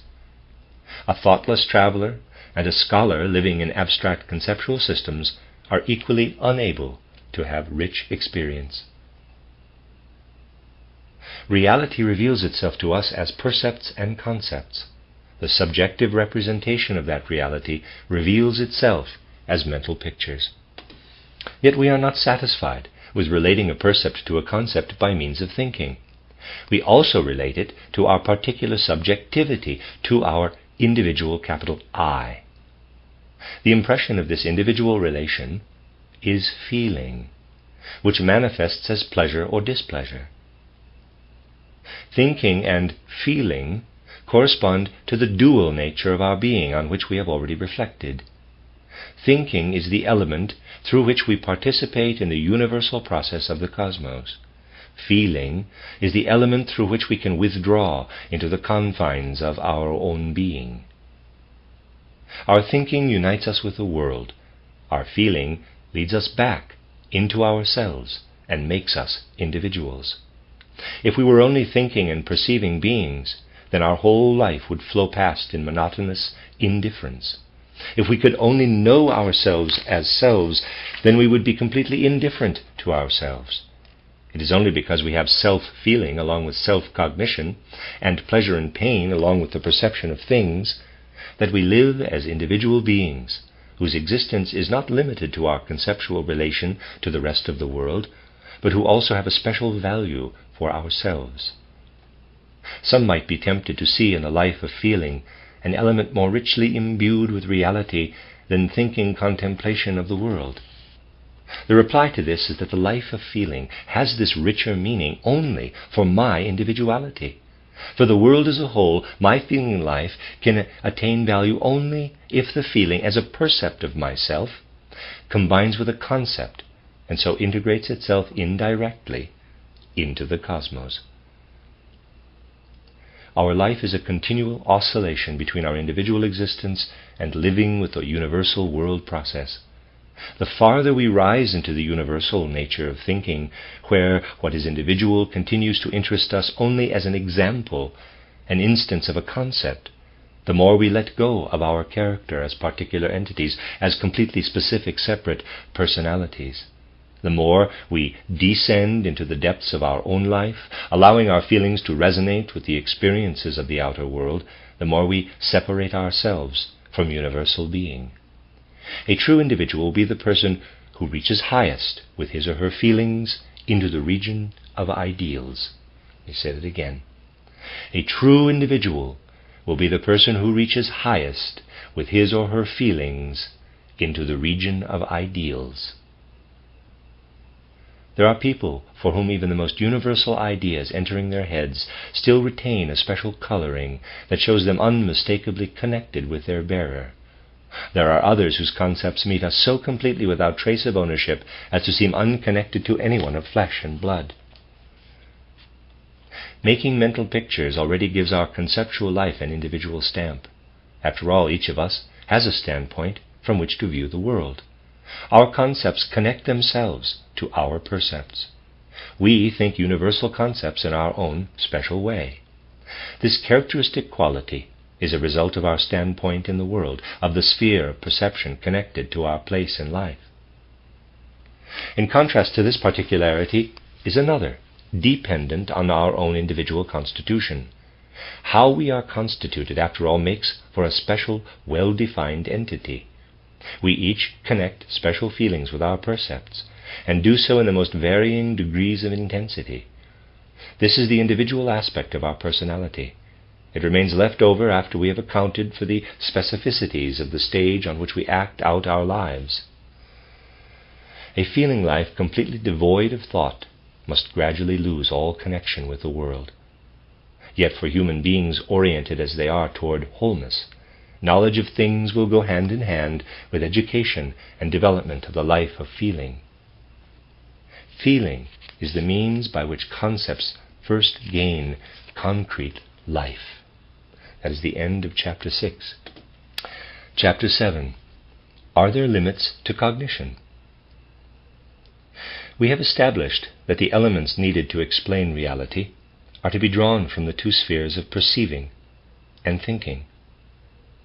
As we have seen, we are so organized that the full, total reality, including that of ourselves as subjects, initially appears to us as a duality. Cognition overcomes this duality by composing the thing as a whole out of the two elements of reality, the percept and the concept, worked out by thinking. Let us call the way in which the world meets us, before it has gained its true form through cognition, quote, the world of appearance, unquote, in contrast to the unified reality composed of percepts and concepts. We can then say that the world is given to us as a duality, and cognition assimilates it into a monistic unity. A philosophy that proceeds from this fundamental principle can be characterized as monistic philosophy or monism. In contrast to it stands two-world theory, or dualism.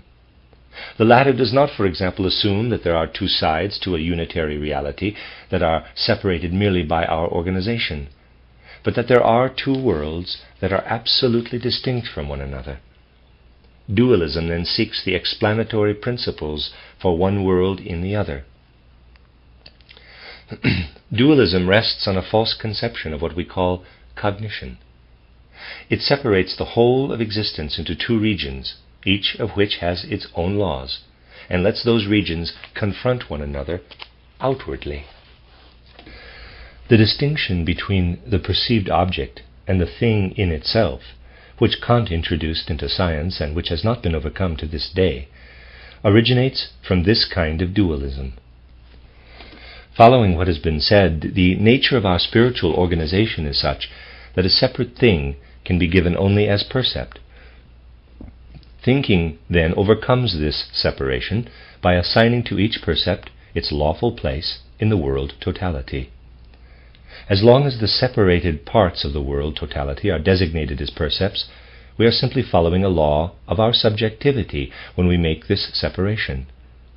But if we consider the sum of all percepts as one part of the world, and then oppose to these percepts a second part, the things in themselves, we are philosophizing into thin air.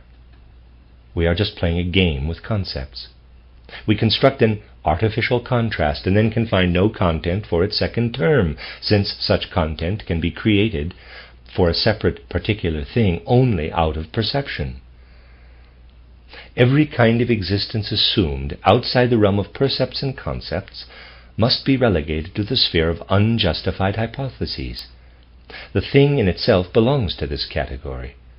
It is only too understandable if dualistic thinkers can find no link between the world principle, assumed hypothetically, and what is given by experience.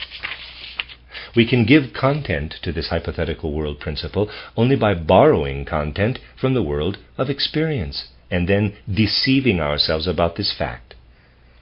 Otherwise it remains a concept devoid of content, and has only the form of a concept. At this point, dualistic thinkers usually maintain that the content of the concept is inaccessible to our cognition. We can know only that such content exists. We cannot know what exists. In either case, overcoming dualism is impossible. Even if we import a few abstract elements from the world of experience into the concept of the thing in itself, it still remains impossible to trace back the rich, concrete life of experience to a few qualities that themselves are only borrowed from perception. Dubois-Reymond thinks that unperceivable atoms of matter create sensation and feeling by their position and movement. He uses this to arrive at the conclusion that we can never have a satisfying explanation of how matter and motion create sensation and feeling. Thus he writes, quote, "It is completely and forever incomprehensible that a number of atoms of carbon, hydrogen, nitrogen, oxygen, etc. should be other than indifferent as to how they are lying and moving, how they lay and moved, and how they will lie and move. There is no way to understand from their interaction how consciousness could arise." End of footnote from Dubois-Reymond's book On the Limits to Knowledge of Nature. Dubois-Reymond's argument is characteristic of this whole orientation of thought. Position and motion are separated out from the rich world of percepts. They are then transferred to the notional world of atoms. And astonishment follows that it is impossible to develop concrete life out of this homemade principle, imitated from the perceptual world. From the definition of the principle of dualism given above, it follows that dualists working with a completely contentless concept of the quote-unquote in itself cannot arrive at an explanation of the world. In every instance, the dualist is constrained to set insurmountable barriers to our capacity for cognition. The follower of a monistic worldview knows that everything necessary to explain a given world phenomenon must lie within this world. What prevents us from achieving such an explanation can be only accidental temporal or spatial limits, or deficiencies in our organization, deficiencies not in human organization in general, but only in our own particular organization. It follows from the concept of cognizing, as we have defined it, that we cannot speak of limits to cognition. Cognizing is not the business of the world in general, but a transaction that we must each accomplish for ourselves. Things demand no explanation. They exist and work on one another according to laws that thinking can discover. They exist in indivisible unity with these laws. Our I-hood, capital I, then confronts them, initially comprehending in them only what we have described as the percept.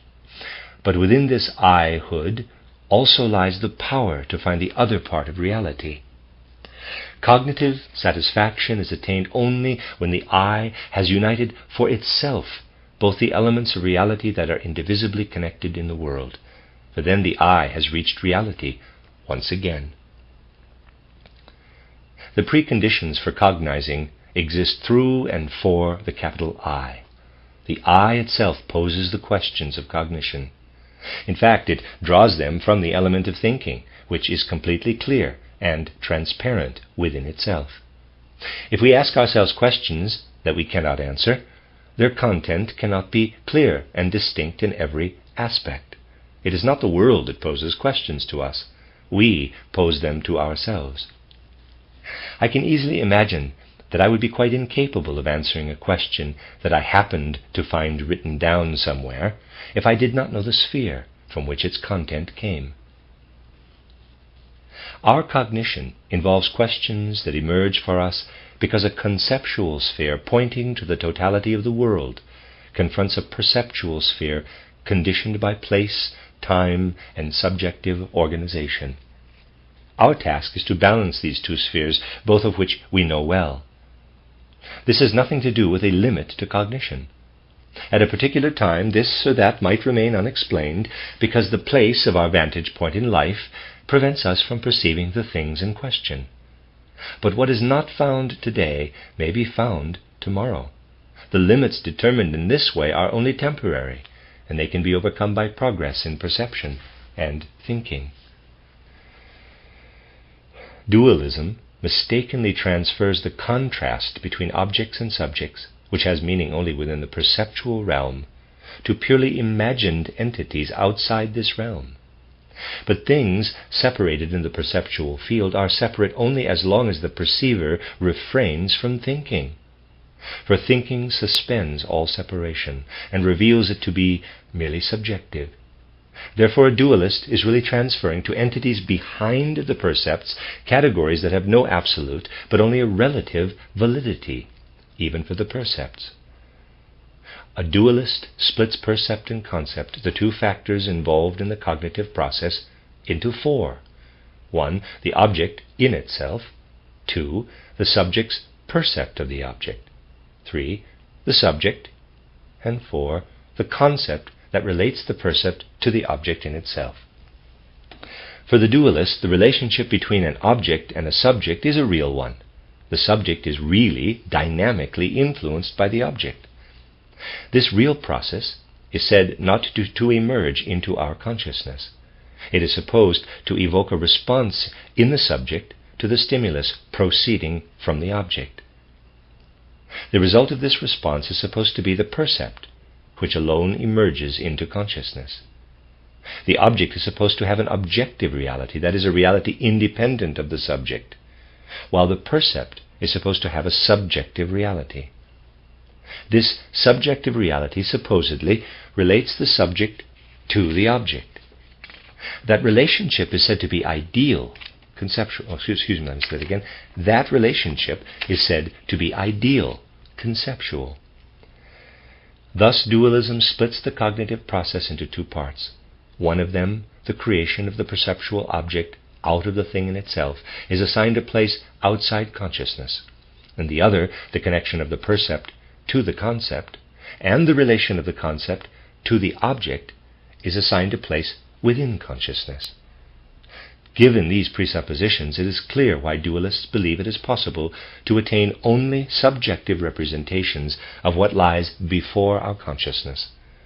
For dualists of this kind, the objective, real process in the subject, through which the percept arises, and all the more so the objective relationships of things in themselves, are not directly knowable. In their view, human beings can only construct conceptual representations of what is objectively real. The bond of unity that links things, both among themselves and to our individual spirit as a thing in itself, lies beyond consciousness, in a being in itself, of whom likewise we can only have a conceptual representative in our consciousness. Dualism believes that the whole world would evaporate into an abstract conceptual schema if real connections were not affirmed alongside the conceptual connections of objects. In other words, the conceptual principles, discoverable through thinking, appear too airy to dualists, and so they look for additional real principles by which to support them. Let us look more closely at these real principles. The naive person, that is, a naive realist, regards the objects of external experience as realities. The evidence for the reality is that they can be grasped by the hand and seen by the eye. E.y.e., quote, nothing exists that cannot be perceived, unquote, is actually the first axiom of the naive human being. And its converse is seen as equally valid. Quote, everything that can be perceived exists, unquote. The best proof of this assertion is the naive human belief in immortality and in spirits. The naive realist imagines the soul as fine, sense-perceptible matter, which under certain circumstances can even become visible to ordinary human beings, that is, the naive belief in ghosts. Compared to their quote-unquote real world, naive realists see everything else, such as the world of ideas, as unreal, as quote-unquote merely conceptual. What we add to objects through thinking are mere thoughts about things. Thought adds nothing real to our appercept. But naive persons hold sense perception to be the sole evidence of reality, not only for the existence of things, but also for events. In this view, one thing can only affect another if a sense-perceptible force proceeds from the one and touches the other. In ancient physics it was believed that very fine matter streams out from objects and penetrates our souls through our sense organs, for instance Plato's Timaeus. Actually, seeing such matter was said to be impossible, only because of the crudeness of our senses in comparison to the fineness of the matter. In principle, this kind of matter was accorded reality on the same grounds by which reality is accorded to the objects of the sense world, namely because of its mode of existence, which was thought of as analogous to that of sense-perceptible reality. For naive consciousness, the self-sufficient existence of what can be experienced through ideas is not considered to be real in the same way as what can be experienced through the senses. Until conviction of its reality is supplied by sense perception, and our object grasped in quote-unquote idea alone is a mere chimera. In brief, the naive person demands, in addition to the conceptual evidence of thinking, the real evidence of the senses. The basis for the development of primitive forms of belief in revelation lies in this naive human need. To naive consciousness, the God given through thinking always remains merely a quote-unquote thought God. Naive consciousness demands revelation through means accessible to sensory perception. God must appear bodily, and the testimony of thinking counts little. Rather, divinity must be confirmable by the senses through such things as the transformation of water into wine. The naive person imagines that cognition is itself a process analogous to sensory processes. Things make an impression on the soul, or they emit images that penetrate through to the senses, and so forth.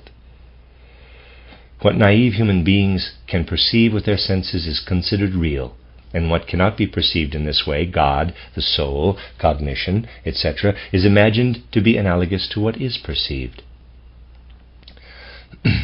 If naive realism wants to establish a science, it can do so only through the exact description of perceptual contents.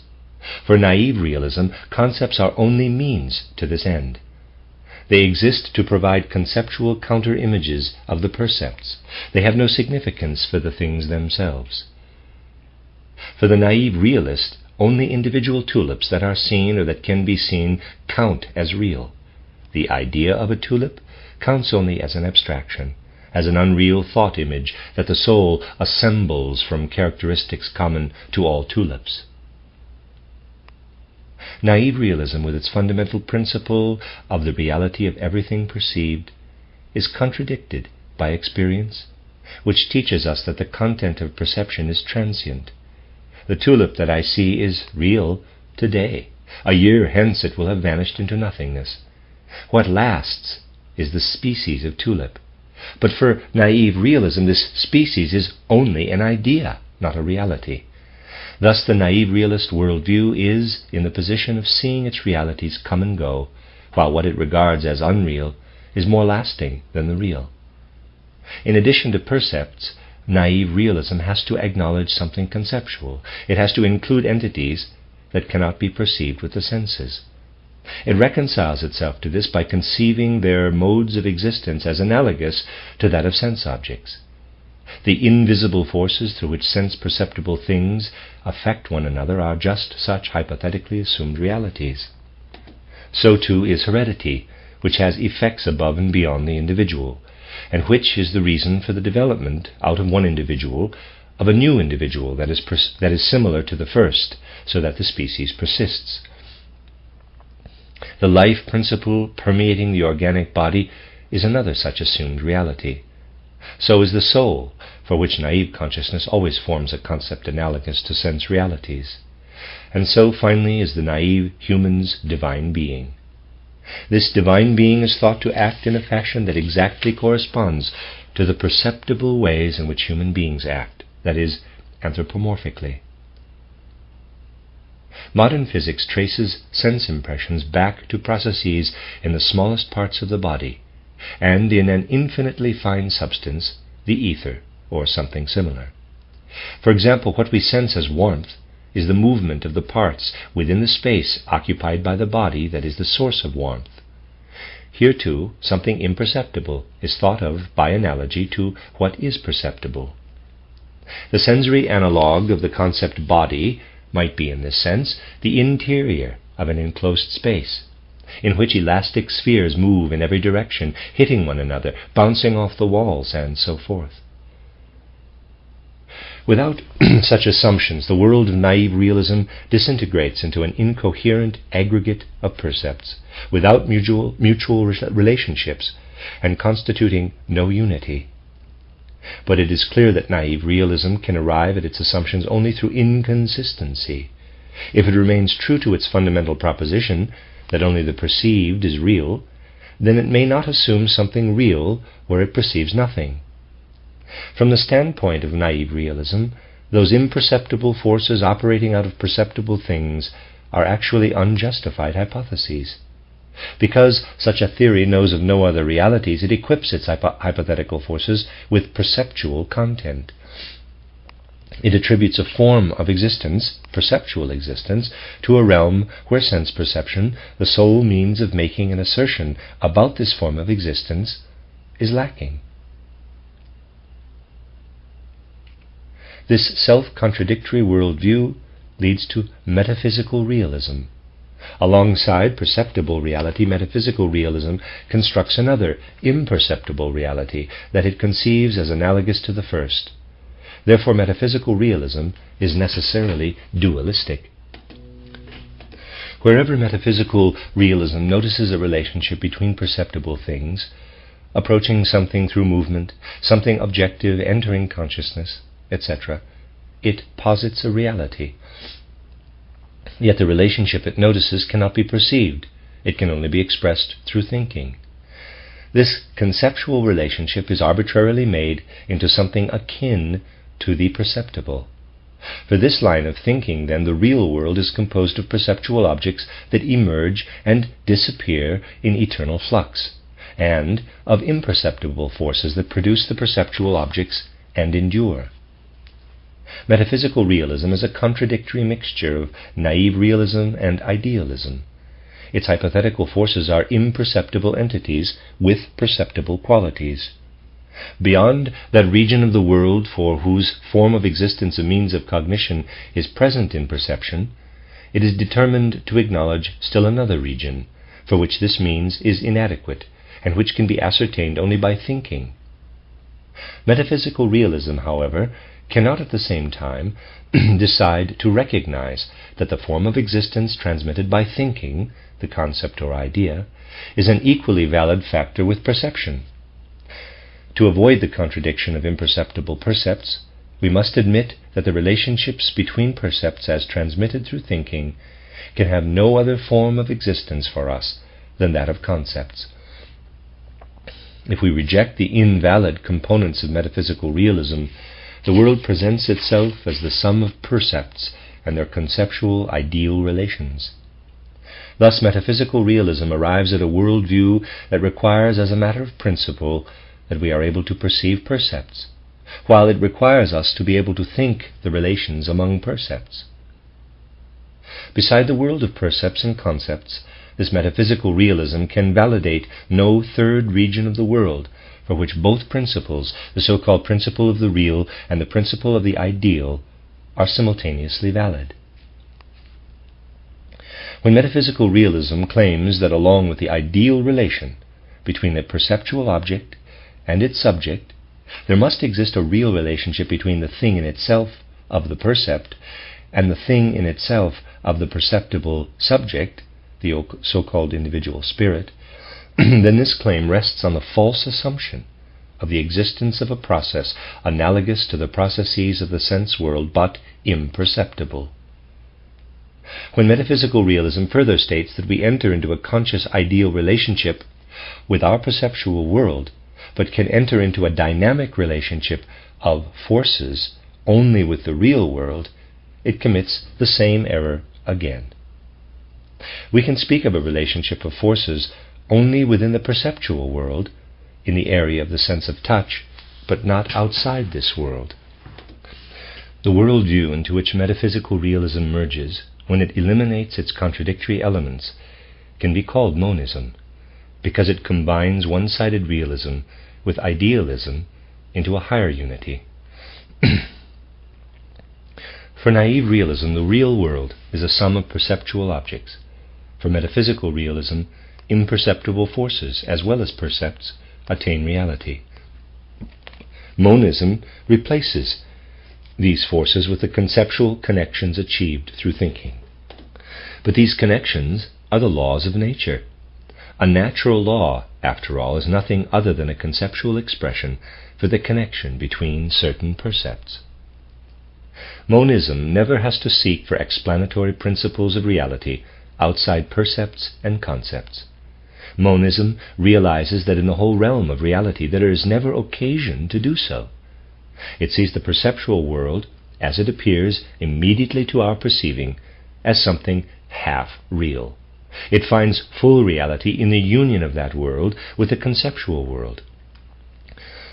The metaphysical realist may object to the monist. Quote, as far as your organism is concerned, it may be that your cognition is perfect in itself, that it lacks nothing.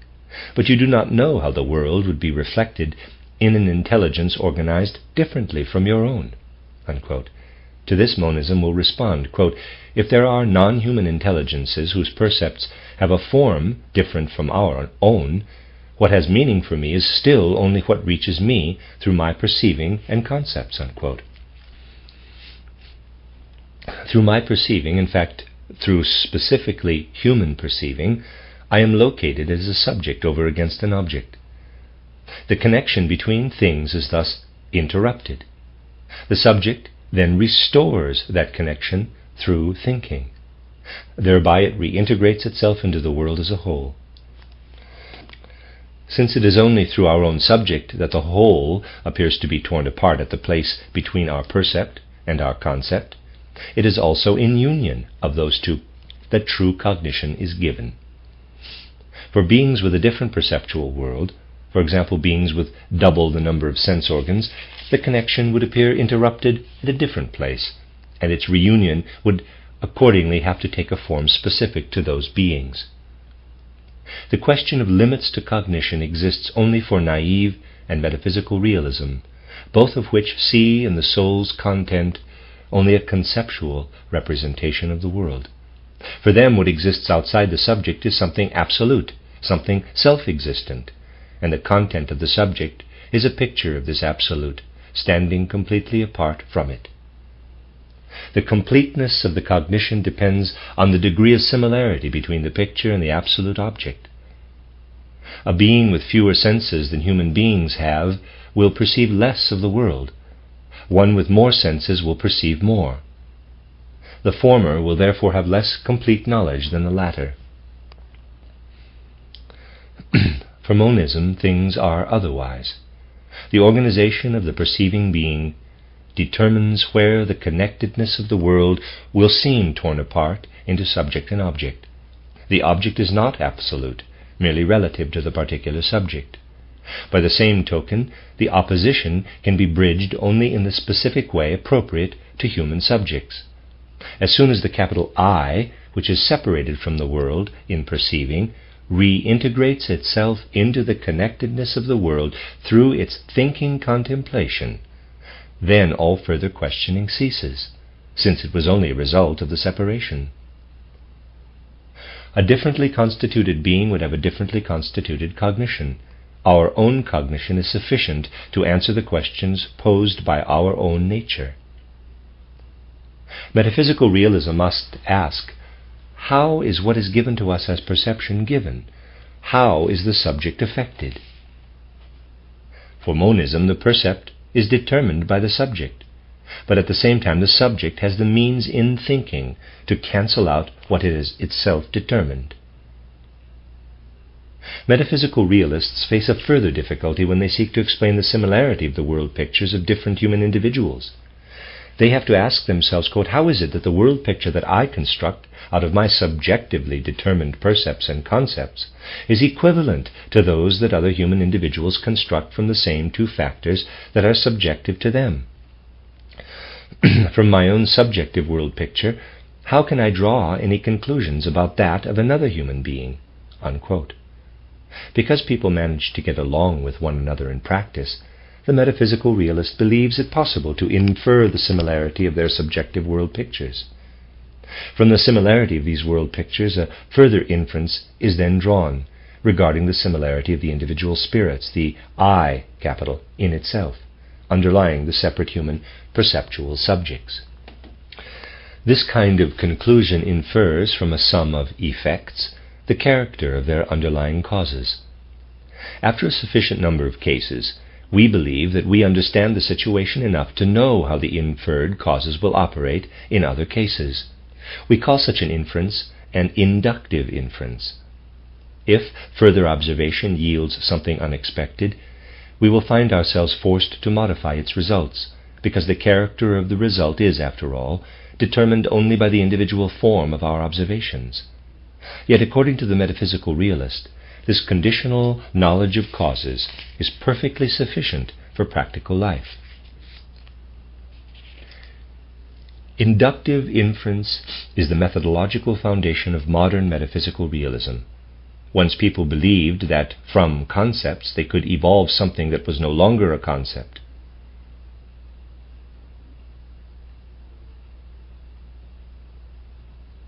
They believed that through concepts they could know the metaphysically real entities that metaphysical realism necessarily requires.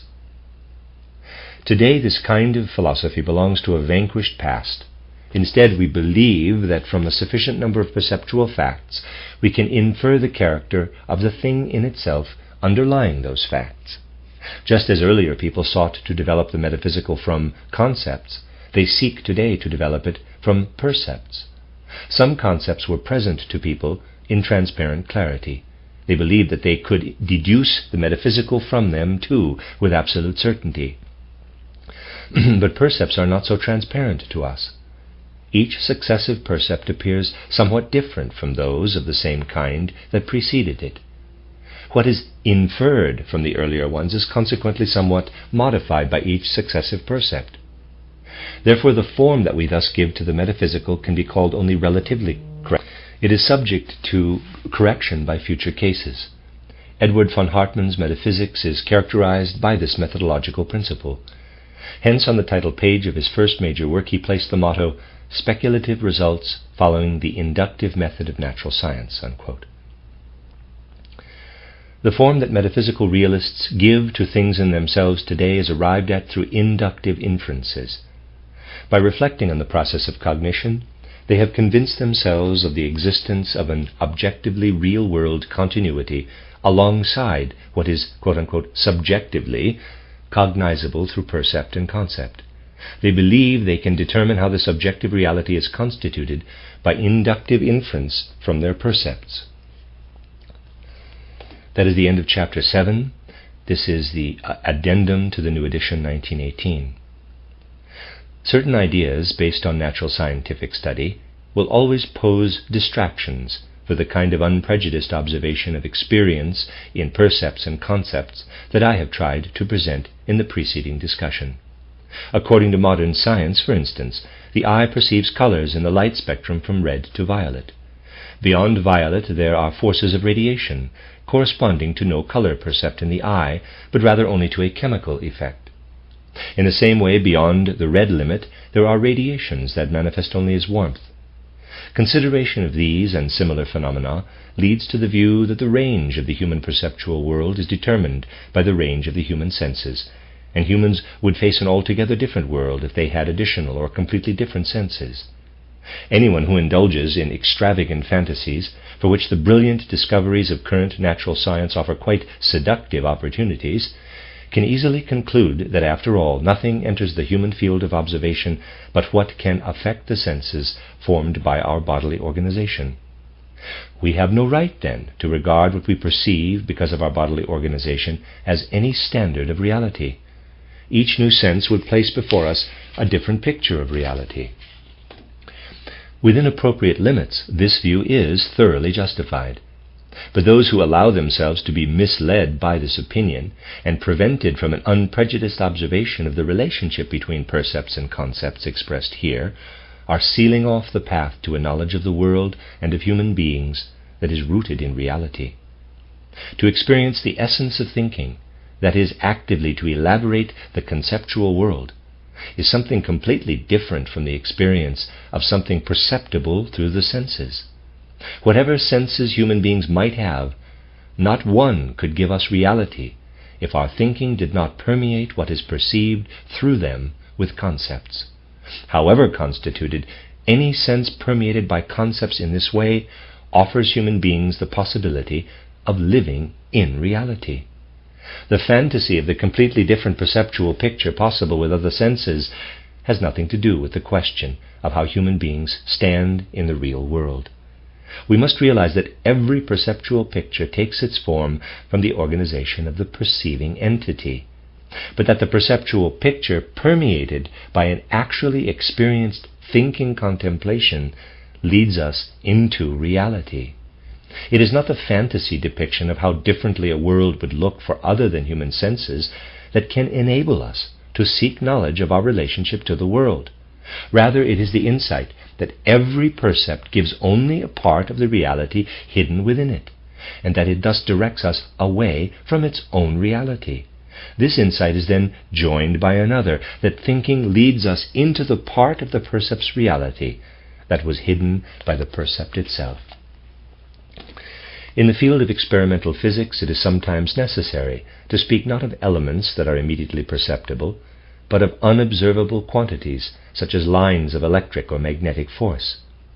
This can also distract us from the unprejudiced observation of the relationship described here between the percept and the concept worked out in thinking. It can appear as if the elements of reality that physics describes have nothing to do either with what is perceptible or with the concept worked out in active thinking. Yet such a view would be based on self-deception. We must realize in the first place that everything worked out in physics, except unjustified hypotheses that ought to be excluded, is achieved with percepts and concepts. A physicist's accurate cognitive instinct transposes what is apparently an unobservable content to the field where percepts exist, where it is then thought out in familiar concepts from that field. The strengths of electric or magnetic fields, for example, are not obtained through an essentially different cognitive process than that which operates between percepts and concepts. An increase or alteration in the human senses would result in a different perceptual picture, an enrichment or alteration of human experience. But real knowledge must be achieved even in regard to this experience by the interaction of concept and percept. The deepening of cognition depends on the forces of intuition that live in thinking. See, for example, page 88. In the experience of thinking, such intuition can immerse itself either more or less deeply in reality. The extension of the perceptual picture can stimulate this immersion and so, indirectly, promote it. Yet this immersion in the depths, this attainment of reality, should never be confused with encountering a broader or narrower perceptual picture, in which there is always only a half reality, as determined by the cognizing organism. Anyone not lost in abstractions will realize how relevant it is for our knowledge of human nature that physics has to infer elements in the perceptual field to which no sense is attuned as directly as for color or sound. Concretely, the essence of the human is determined not only by the kind of immediate perception with which we confront ourselves through our organization, but also by our excluding other things from this immediate perception. Just as both the conscious waking state and the unconscious state of sleep are necessary for life, so both the sphere of sense percepts and a much greater sphere of elements that are not sense perceptible, in the field from which sense percepts originate, are necessary for human self-experience. Let me read that again. Just as both the conscious waking state and the unconscious state of sleep are necessary for life, so both the sphere of sense percepts and a much greater sphere of elements that are not sense perceptible, in the field from which sense percepts originate, are necessary for human self-experience. All of this was already expressed indirectly in the original presentation of this text. I add this extension of its content here because I have found that many readers have not read it with sufficient precision. It should also be kept in mind that the idea of the percept as developed in this text must not be confused with that of external sense perception, which is only a special case of it. Readers will see from what has been said, but still more so from what will be said later, that everything both sensory and spiritual that meets a human being is here taken to be a percept, until it is grasped by the actively elaborated concept. Senses of the kind normally meant by the word are not necessary to have percepts of soul or spirit.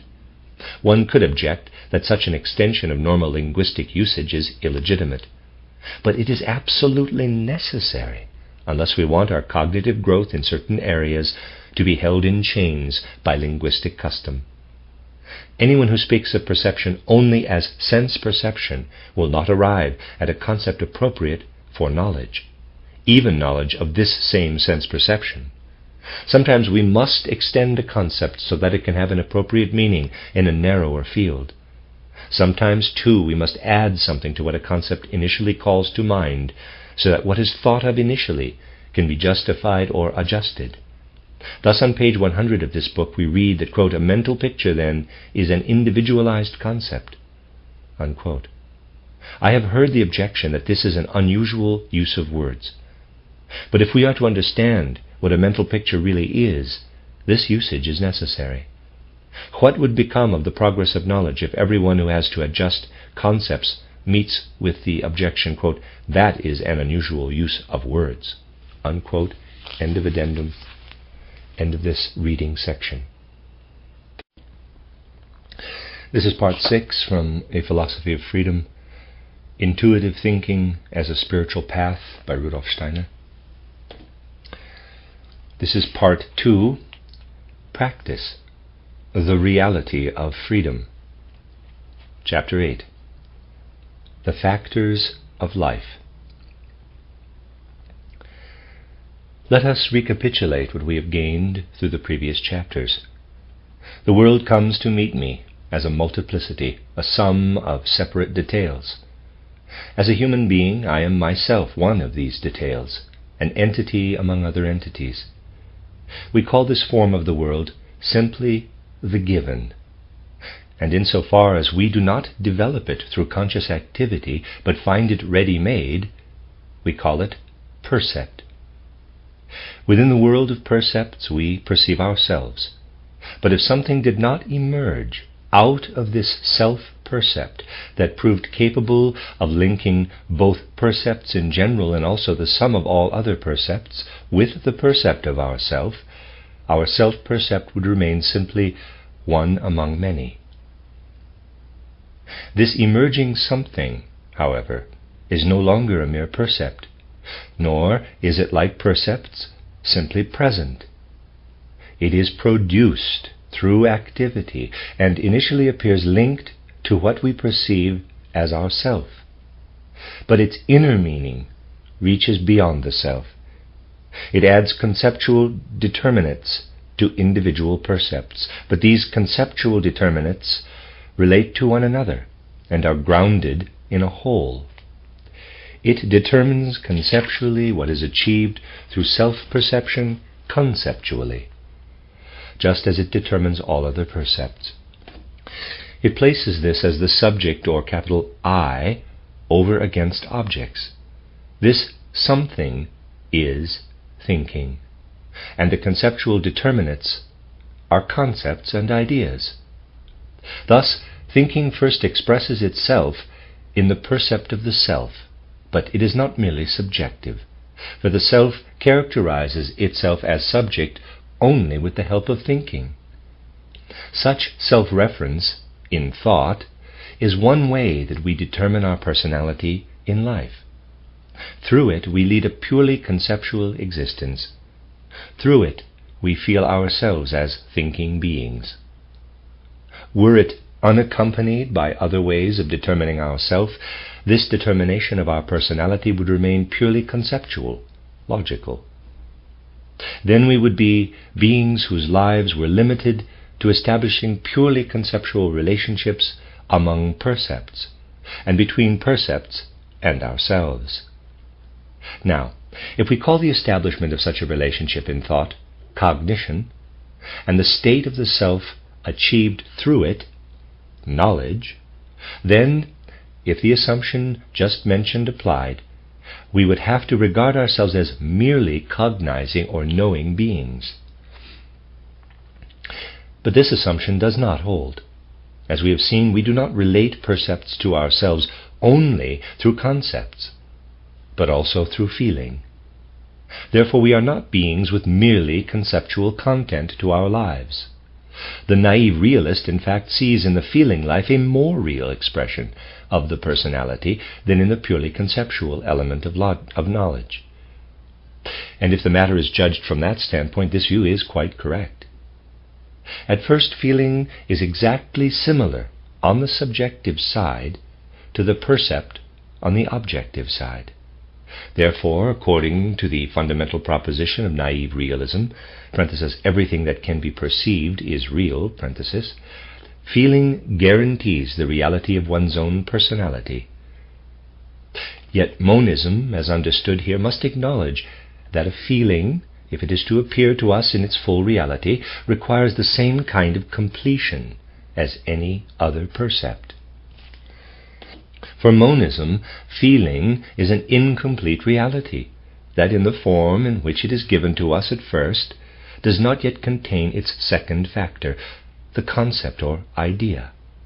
This is why feeling, like perceiving, always appears before cognizing. First, we merely feel ourselves as existing, and in the course of our gradual development, we reach the point at which, out of our own dimly felt existence, the self-concept dawns upon us. But what emerges for us only later is originally inseparably united with feeling. This is what makes naive persons believe that existence reveals itself directly in feeling, but only indirectly in knowledge. Exercising the life of feeling will therefore seem more important to them than anything else. They believe themselves to have grasped the pattern of the universe only when they have received it into their feeling. They try to make feeling, not knowing, the means of cognition. Since feeling is something altogether individual, something equivalent to perception, Philosophers of feeling make something that has significance only within their own personality into the principle of the universe. They try to permeate the entire universe with their own selves. What monism, as described in this book, attempts to grasp conceptually, the philosophers of feeling seek to achieve with feeling. They see that kind of connection with things as more immediate. This tendency, the philosophy of feeling, is often called mysticism. A mystical view based solely on feeling errs in wanting to experience what it ought to know. It wants to make something that is individual feeling into something universal. Feeling is a purely individual act. It is a relationship of the outer world to our subject, insofar as that relationship finds expression in a purely subjective experience. There is yet another expression of the human personality. Through its thinking, the I, capital, participates in general universal life. Through thinking, it relates percepts to itself, and itself to percepts, in a purely conceptual way. In feeling, it experiences a relationship of the object to its subject. But in willing, the reverse is the case. In willing, too, we have a percept before us, namely that of the individual relation of ourself to what is objective. And whatever is not a purely conceptual factor in our will is just as much a mere object of perception as anything in the outer world. Yet here too naive realism believes that it has before it a far realer kind of existence than can be attained through thinking. In contrast to thinking, which formulates the event only afterward in concepts, naive realism sees an element in the will in which we are immediately aware of an event or cause. From this point of view, what the I achieves through its will is a process that is experienced immediately. Adherents of this philosophy believe that in the will they have hold of a corner of the world process. They believe that in willing we experience a real event quite immediately, while we can only follow other events from the outside. They make the form of existence in which the will appears within the self into an actual principle of reality. Their own willing appears to them as a special case of the universal world process, and the universal world process appears as a universal will. Here the will becomes a world principle, just as feeling becomes a cognitive principle in mysticism. This point of view is called the philosophy of the will, or thelism, Thelism. It makes something that can be experienced only individually into a constitutive factor of the world. The philosophy of will can no more be called science than can the mysticism of feeling, for both maintain that to permeate the world with concepts is inadequate. In addition to a conceptual principle of existence, both demand a real principle as well. There is some justification in this.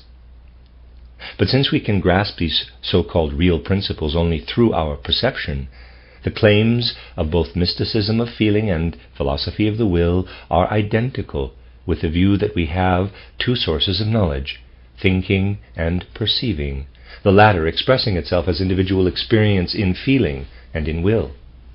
According to this view, since what flows from one source, our experiences, cannot be received directly into what flows from the other, thinking, both kinds of cognition, thinking and perceiving, remain side by side, without any higher mediation between them. Beside the conceptual principle attainable through knowledge, there is supposed to exist a real principle of the world that can be experienced, but not grasped by thinking.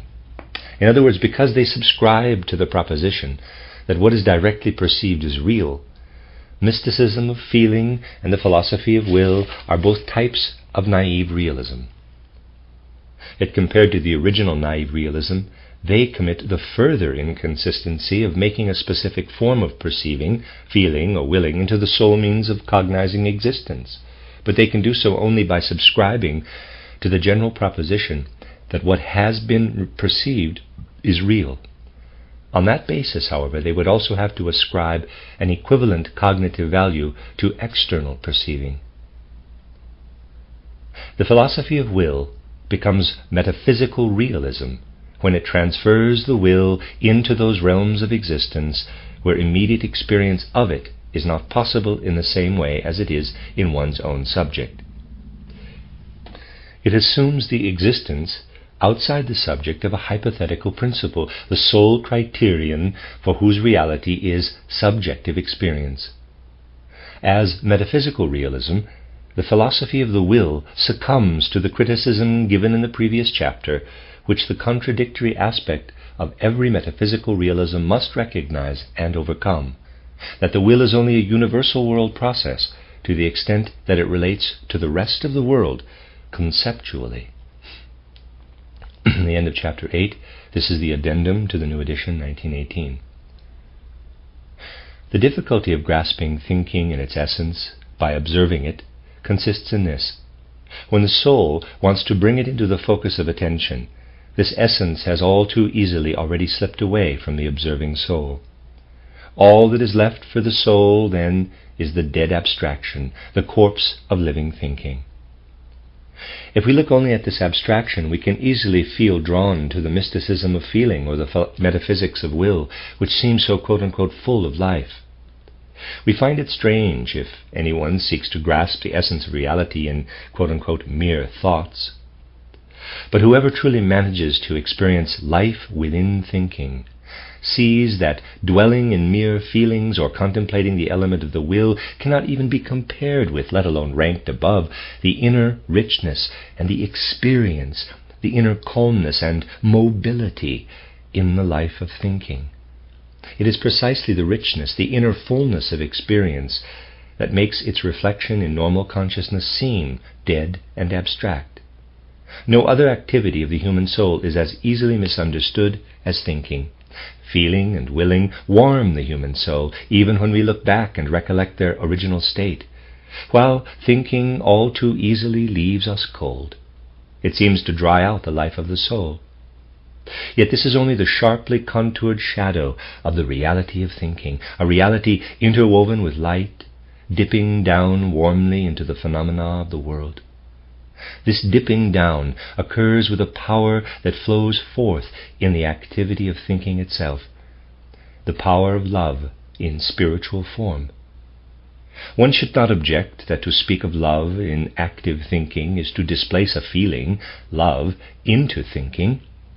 This objection is actually a confirmation of what is being said here. For whoever turns toward essential thinking finds within it both feeling and will, and both of these in the depths of their reality. Whoever turns aside from thinking toward pure feeling and willing loses the true reality of feeling and willing.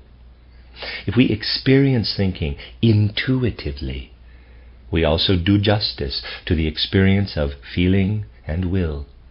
But the mysticism of feeling and the metaphysics of will cannot do justice to the penetration of existence by intuitive thinking.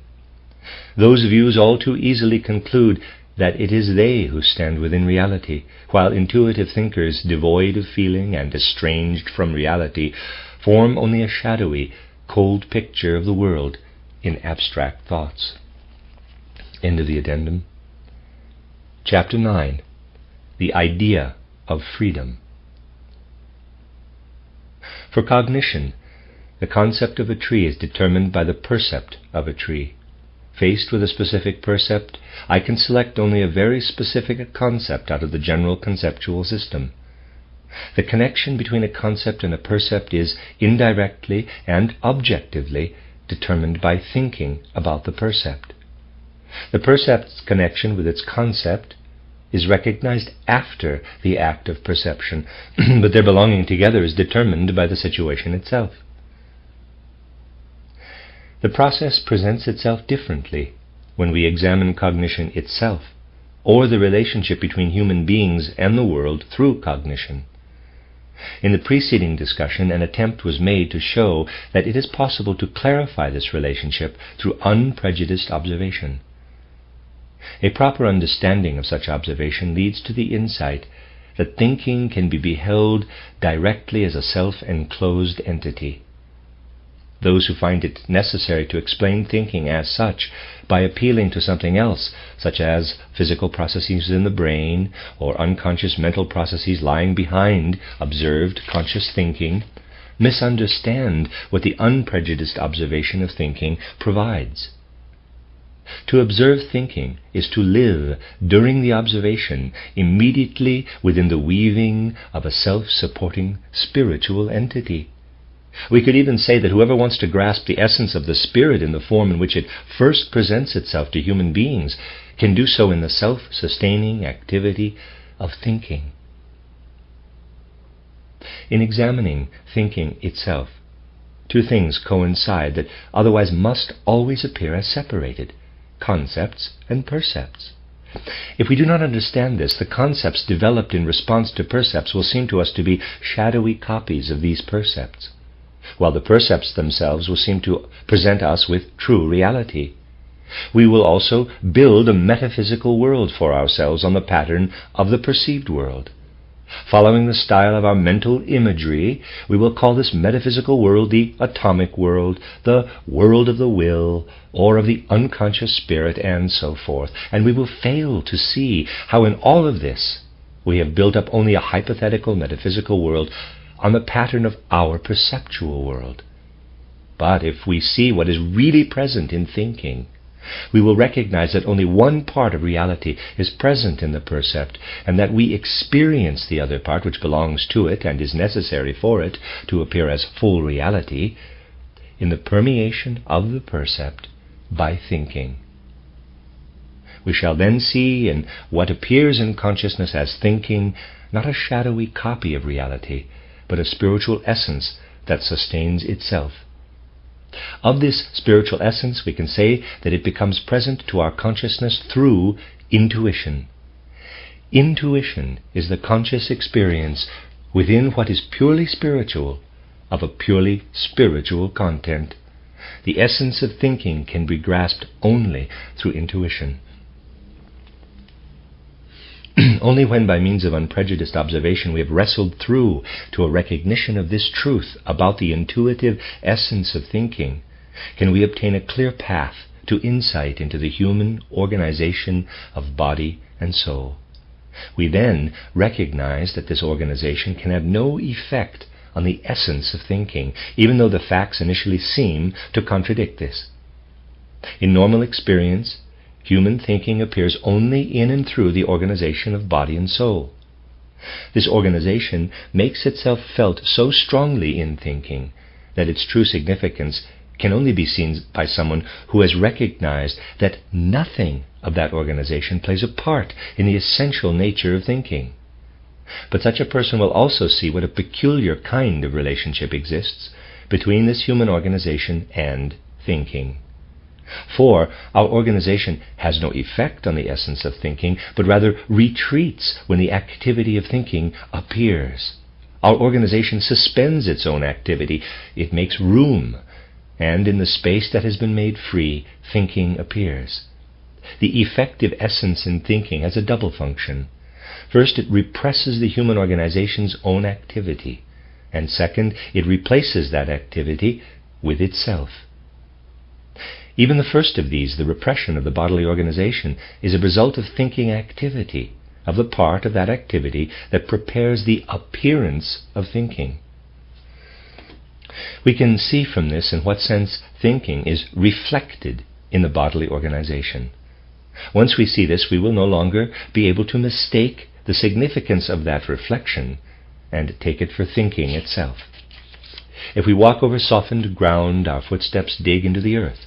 We are not tempted to say that the footprints are driven upward from below by forces in the ground. We will not attribute to those forces any share in the origin of the footprints. Similarly, if we observe the essence of thinking without prejudice, we will not attribute any part of this essence to traces in the bodily organism that arise because thinking prepares its appearance by means of the body. Footnote: in writings subsequent to this one, the author has shown how the above view has been confirmed in psychology, physiology, etc. Here only what comes from the unprejudiced observation of thinking itself was to be addressed. End footnote. Here a significant question emerges. If the human organization plays no part in the essence of thinking, what significance does this organization play in the totality of the human being? The answer is that what happens in human organization, as a result of thinking, has nothing to do with the essence of thinking, but it does have something to do with the origin of I consciousness out of thinking. The real I, capital, certainly lies in thinking's own essence, but I consciousness does not. Anyone who observes thinking without prejudice sees this as the case.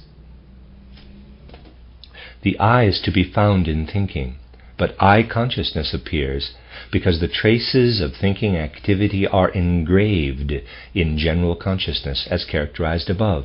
Parenthesis, I consciousness, therefore, arises through the bodily organization.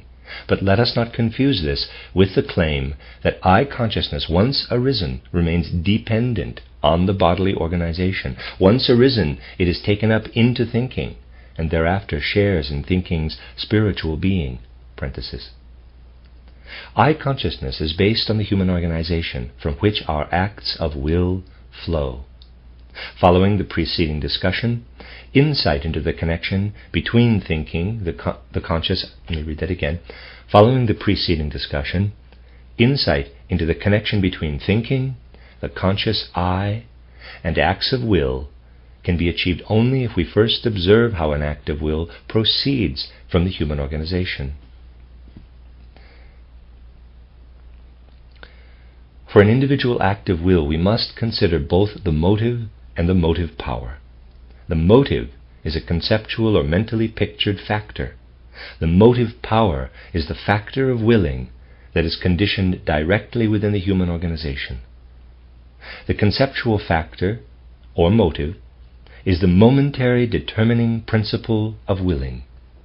The motive power is the abiding determining principle of the individual.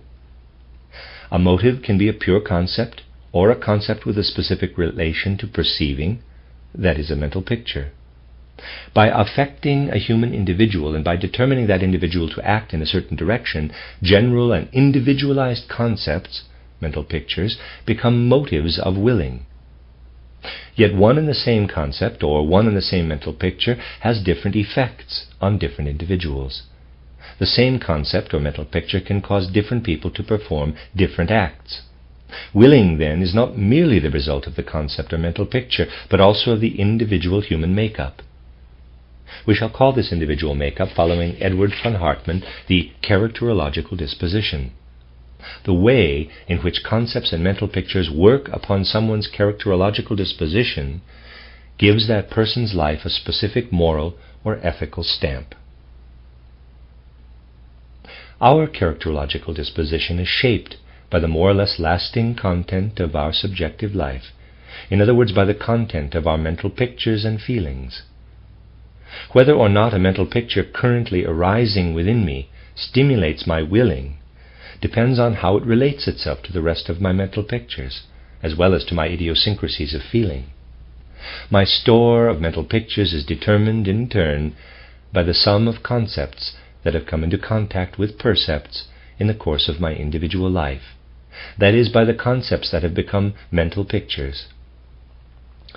These again depend on my greater or lesser capacity for intuition, and on the range of my observations, that is, on the subjective and objective factors of my experiences, on my inner character, and on my life setting.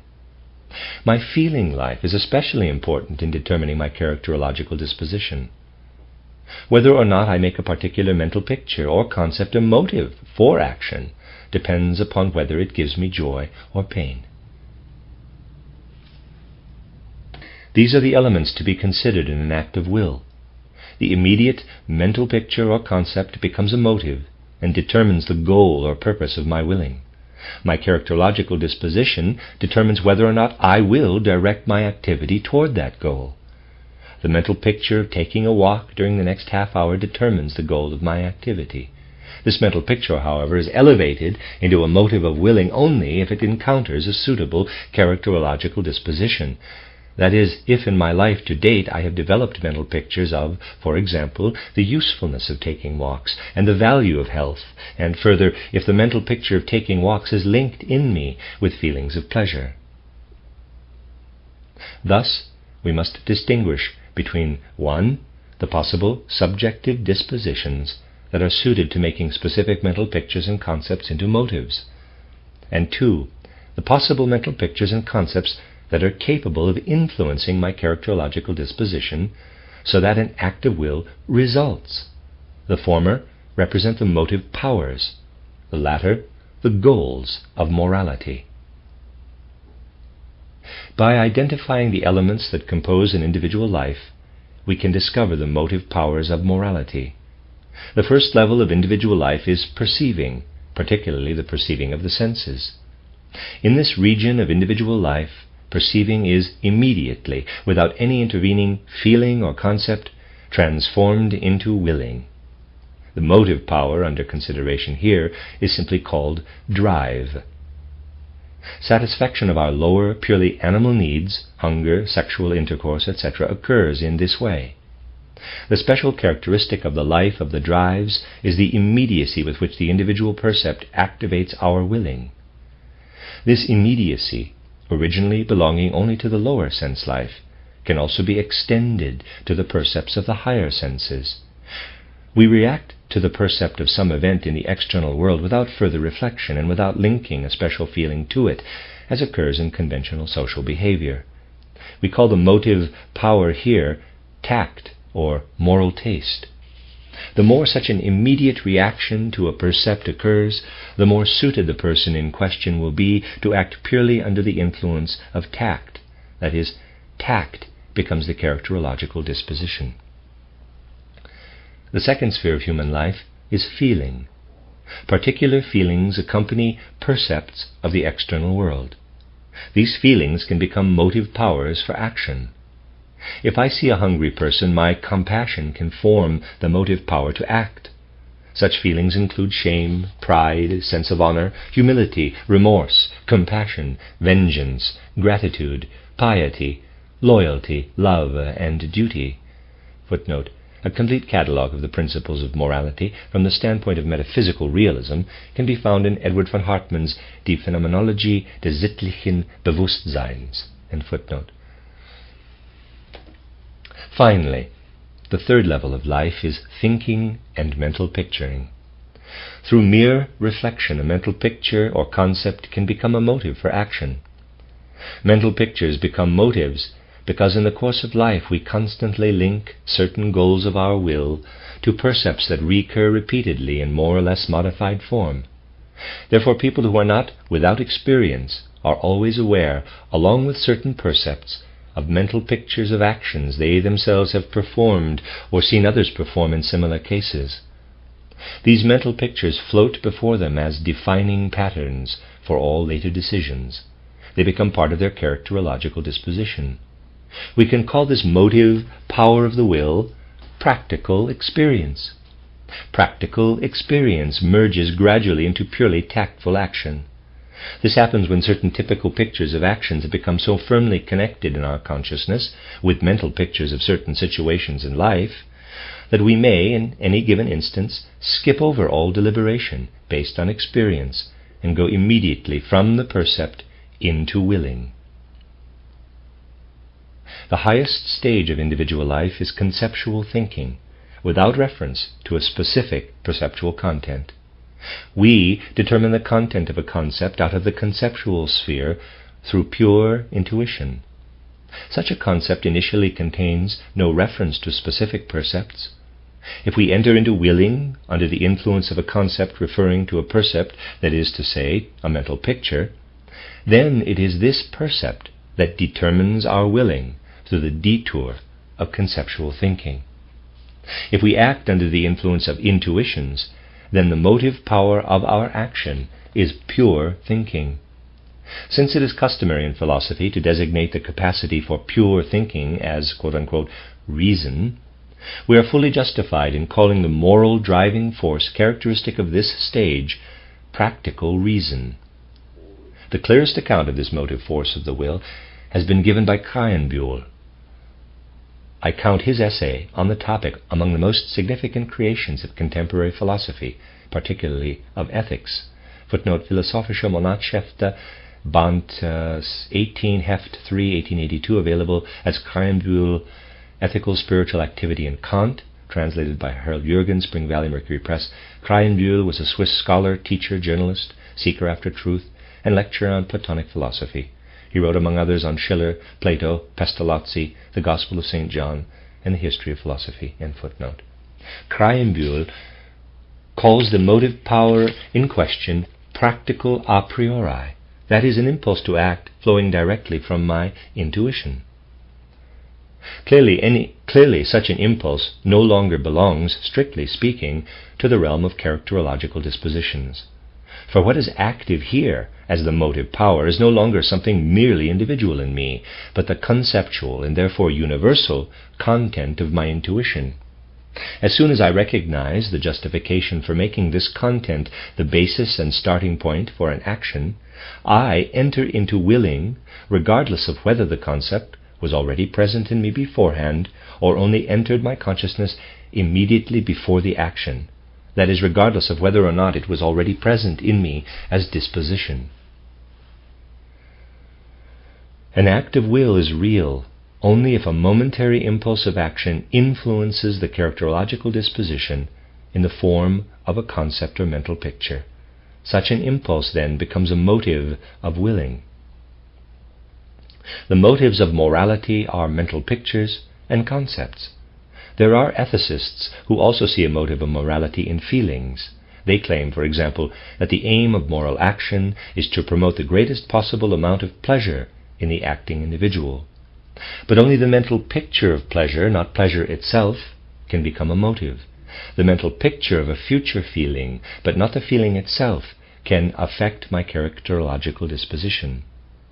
For the feeling itself is not present in the moment of action. Rather, it must first be produced through the action. The mental picture of one's own or another's well-being is quite properly recognized as a motive of willing. The principle of producing through one's actions the greatest amount of pleasure for oneself, that is, of attaining individual happiness, is called egoism. This individual happiness is sought either through thinking ruthlessly only of one's own welfare and striving for it even at the expense of the happiness of other individuals, pure egoism, or through promoting the good of others because one hopes for indirect advantages from their happiness, or through fear of endangering one's own interests by harming others, morality of prudence. The particular content of egoistic moral principles will depend on what mental picture we form of our own or others' happiness. We will determine the content of our egoistic striving according to what we regard as good in life: luxurious living, hope of happiness, deliverance from various evils, and so forth. The purely conceptual content of an action should be seen as a different kind of motive. Unlike the mental picture of one's own pleasure, this content relates not just to a single action, but to the derivation of an action from a system of moral principles. These moral principles can regulate ethical conduct in the form of abstract concepts, without an individual's worrying about the origin of the concepts. We then feel that our subjection to the moral concept which hovers over our actions as a commandment is simply a moral necessity. We leave the establishment of this necessity to whoever demands our moral subjection, that is, to whatever moral authority we recognize: the head of our family, the state, social custom, ecclesiastical authority, divine revelation. A special kind of moral principle is involved when the commandment does not announce itself to us through outer authority, but from within ourselves. We may call this moral autonomy. We then hear within ourselves the voice to which we must submit. The expression of this voice is conscience. This is the end of this part of the recording. I'm on page 146, starting with paragraph 20 of chapter 9, which I will finish chapter 9 in the next reading. This is a reading of A Philosophy of Freedom, Intuitive Thinking as a Spiritual Path by Rudolf Steiner. I am on the 7th section that I have recorded. This is the beginning of the 7th part. On page 146, the 20th paragraph. Moral progress occurs when a person does not simply accept the commandment of an outer or inner authority as a motive for action, but rather strives to see why any given principle should work as a motive. This is to progress from an authoritarian morality to action based on ethical insight. At this level of morality, we consider the needs of a moral life and allow our actions to be determined by knowledge of them. Such deeds are 1. The greatest possible welfare of all humanity, purely for the sake of that welfare. 2. The progress of civilization, or the moral evolution of humanity to ever greater perfection. And 3. The realization of individual moral goals that have been grasped purely intuitively. The greatest possible welfare of all humanity will naturally be formulated differently by different people.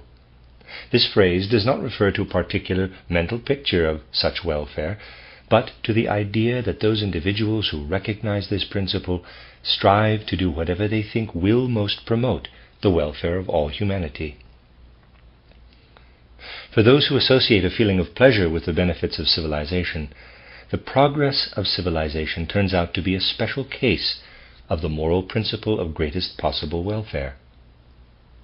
But they will have to accept, into the bargain, the demise and destruction of many things that also contribute to the welfare of humanity.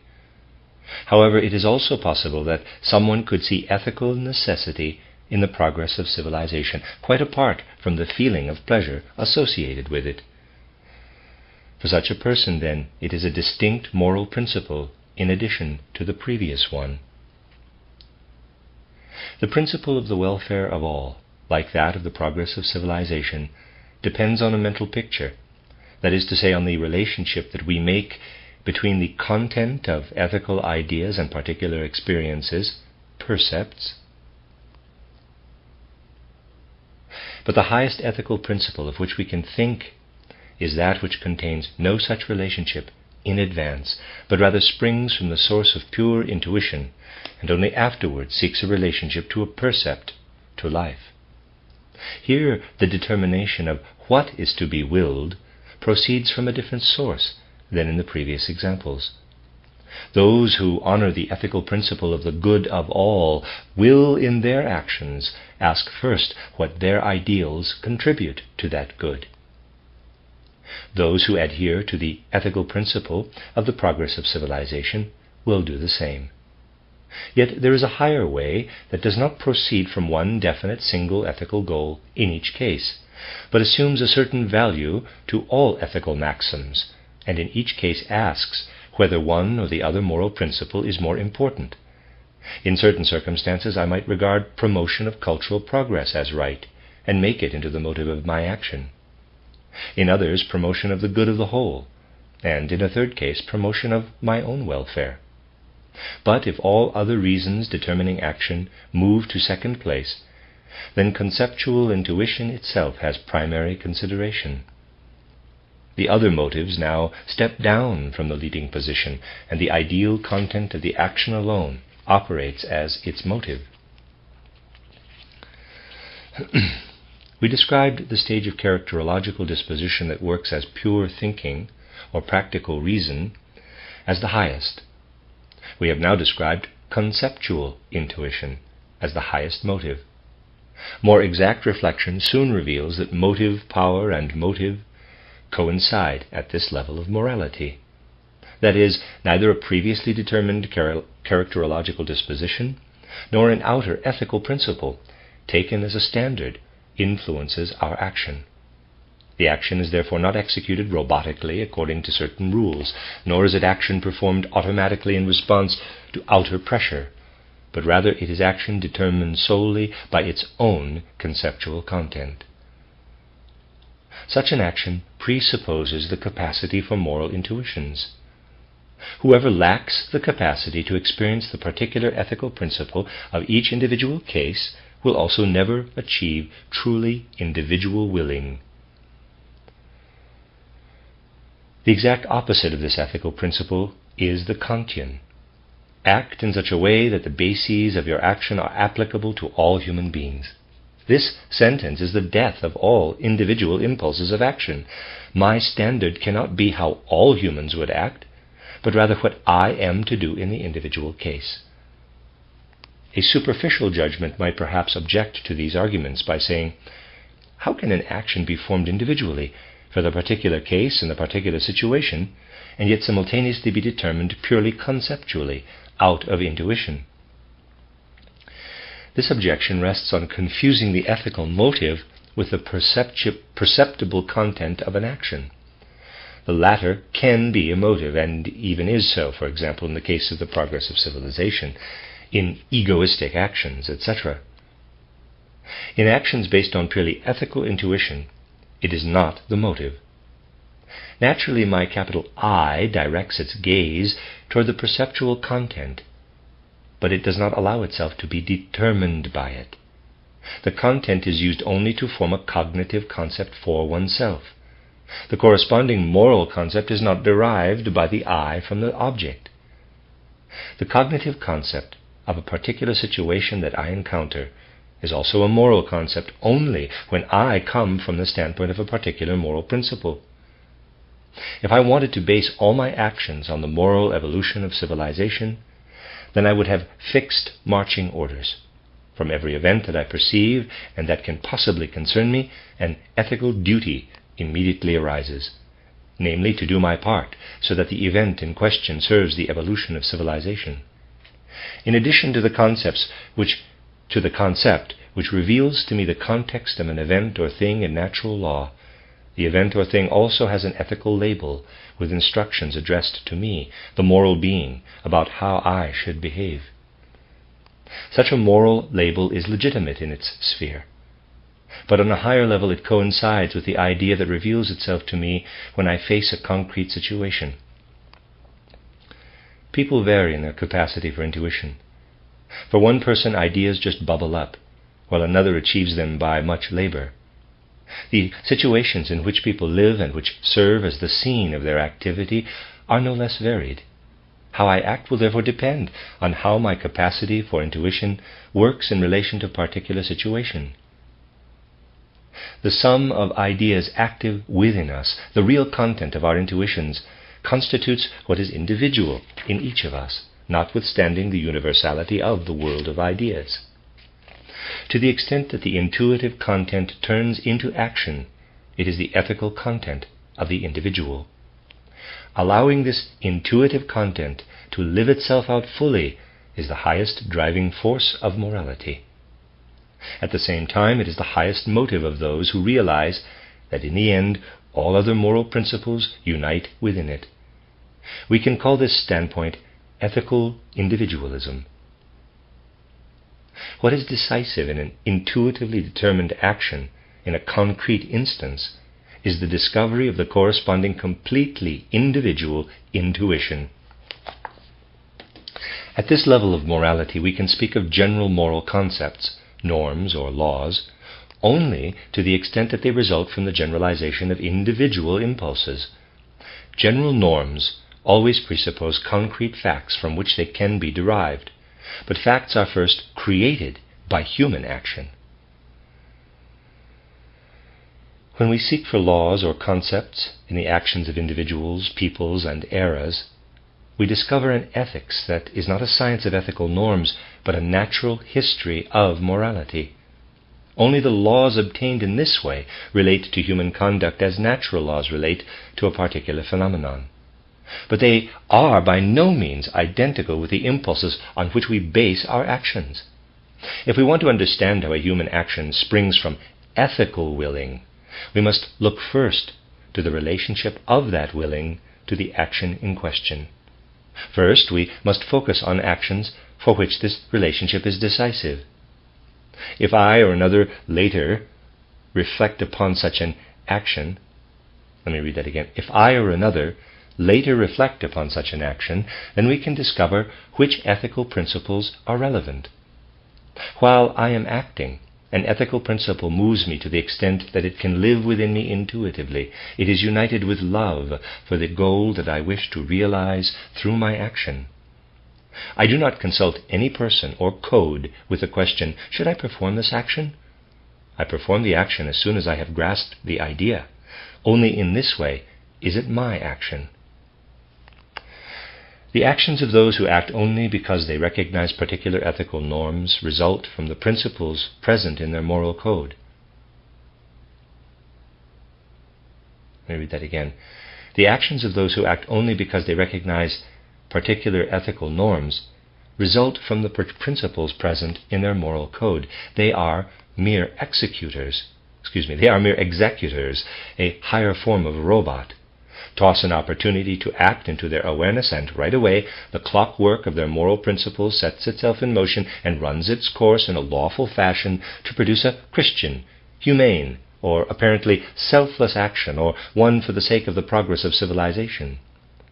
Only when I follow my love for an object is it I myself who act. At this level of morality, I do not act because I acknowledge a lord over me, or an external authority, or a so-called inner voice. I acknowledge no outer principle for my action, because I have found within myself the basis of my acting, love for the action. I do not check rationally whether the action is good or evil. I do not because I love it. My action becomes good in my intuition, steeped in love. My action becomes quote-unquote good if my intuition, steeped in love, stands in the right way in the intuitively experienceable world continuum. It becomes bad if that is not the case. I do not ask myself, how would another person act in my situation? Rather, I act as I, this particular individuality, want or will. What directs me is not common usage, not general custom, not a universal human principle, and not an ethical norm, but my love for the deed. I feel no compulsion, neither the compulsion of nature which guides me in my drives, nor the compulsion of ethical commandments. I simply want to carry out what lies within me. Defenders of universal ethical norms might object to these arguments as follows. If all people strive merely to express themselves, and to do as they please, then there is no difference between a good action and a crime. Every bit of knavery within me has equal claim to expression with the intention to serve the universal good. As an ethical human being, what should be decisive for me is not the mere fact that I have focused on the idea of an action, but rather my determination of whether the action is good or evil. Only if I have determined that it is good should I carry it out. My response to this objection, which seems plausible, but arises only from a misunderstanding of what is meant here, is this. Anyone who wants to know the essence of human willing must distinguish between the path that brings willing up to a certain stage of development and the special form that it assumes when it nears its goal. On the path to this goal, norms play their justifiable role. The goal consists in the realization of ethical aims that are grasped purely intuitively. Humans achieve such aims to the degree that they possess any capacity to lift themselves to the intuitive conceptual content of the world. In any individual act of willing, other things are generally mixed in with such aims as motive or motive power. But intuition can still determine or co-determine human willing. What we should do, we do. We offer the stage upon which should becomes do. An action is our own if we allow it to emerge as such from within ourselves. Here, the impulse can only be completely individual. In truth, only an act of will, emerging from intuition, can be individual.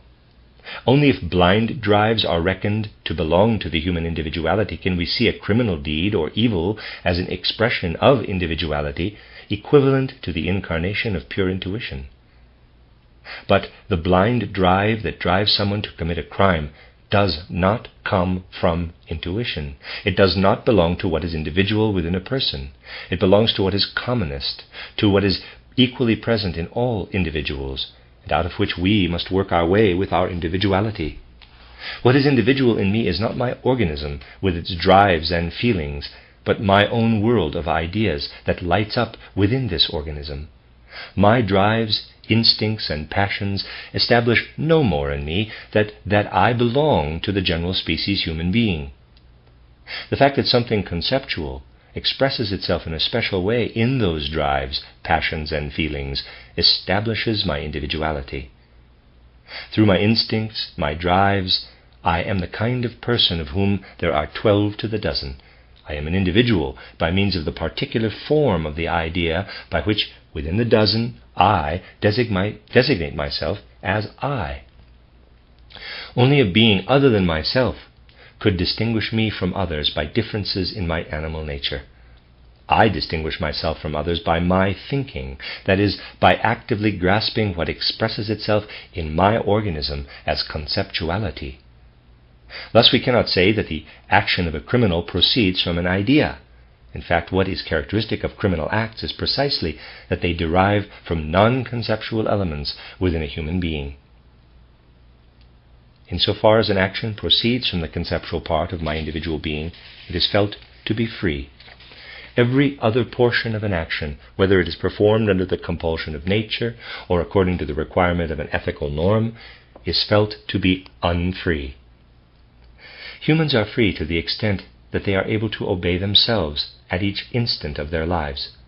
An ethical deed is only my deed if it can be called a free deed in this sense. We have examined under which conditions a willed act is felt to be free. What follows will show how this purely ethically understood idea of freedom realizes itself in human nature. To act out of freedom does not exclude moral laws, but rather includes them. Still, it stands on a higher level than action dictated by moral laws alone. Why should my actions serve the welfare of the whole any less if I have acted out of love than if I acted only because I feel a duty to serve the welfare of the whole? The simple concept of duty excludes freedom, because duty does not recognize individuality, but demands instead subjection of individuality to a general norm. Freedom of action is thinkable only from the standpoint of ethical individualism. But how is it possible for humans to live together socially if everyone is striving merely to express his or her own individuality? This objection is characteristic of misguided moralism, which imagines that a society of human beings is only possible if they are all united by a commonly determined ethical order. Such moralism fails to understand the unity of the world of ideas. It cannot conceive that the world of ideas that is active in me is none other than the one that is at work in my neighbor. To be sure, this unity is merely a result of experience in the world, but it must be so. For if it were to be recognized in any way other than observation, then general laws, rather than individual experience, would give the stamp of validity in that realm. Individuality is possible only if each individual being knows another being by individual observation alone. The difference between me and my neighbor consists not in our living in two completely distinct spiritual worlds, but in my neighbor's receiving intuitions other than my own out of the world of ideas common to us both. My neighbors want to live out their intuitions, I mine. If we all really draw from the idea and follow no external, physical or spiritual impulses, then we cannot but meet in the same striving, the same intentions. An ethical misunderstanding, a clash, is impossible among ethically free human beings. Only someone who is ethically unfree, who obeys natural drives or the conventional demands of duty, will thrust aside someone else who does not follow the same instincts and the same demands. To live in love of action and to let live in understanding of the other's will is the fundamental maxim of free human beings. They know no other should than the one with which their willing is intuitively in harmony. The capacity for ideas tells them how they are to will in any given case. If the basic source of compatibility did not lie within human nature, we could not implant it by any outward laws. Only because individuals are of one spirit can they live out their lives side by side.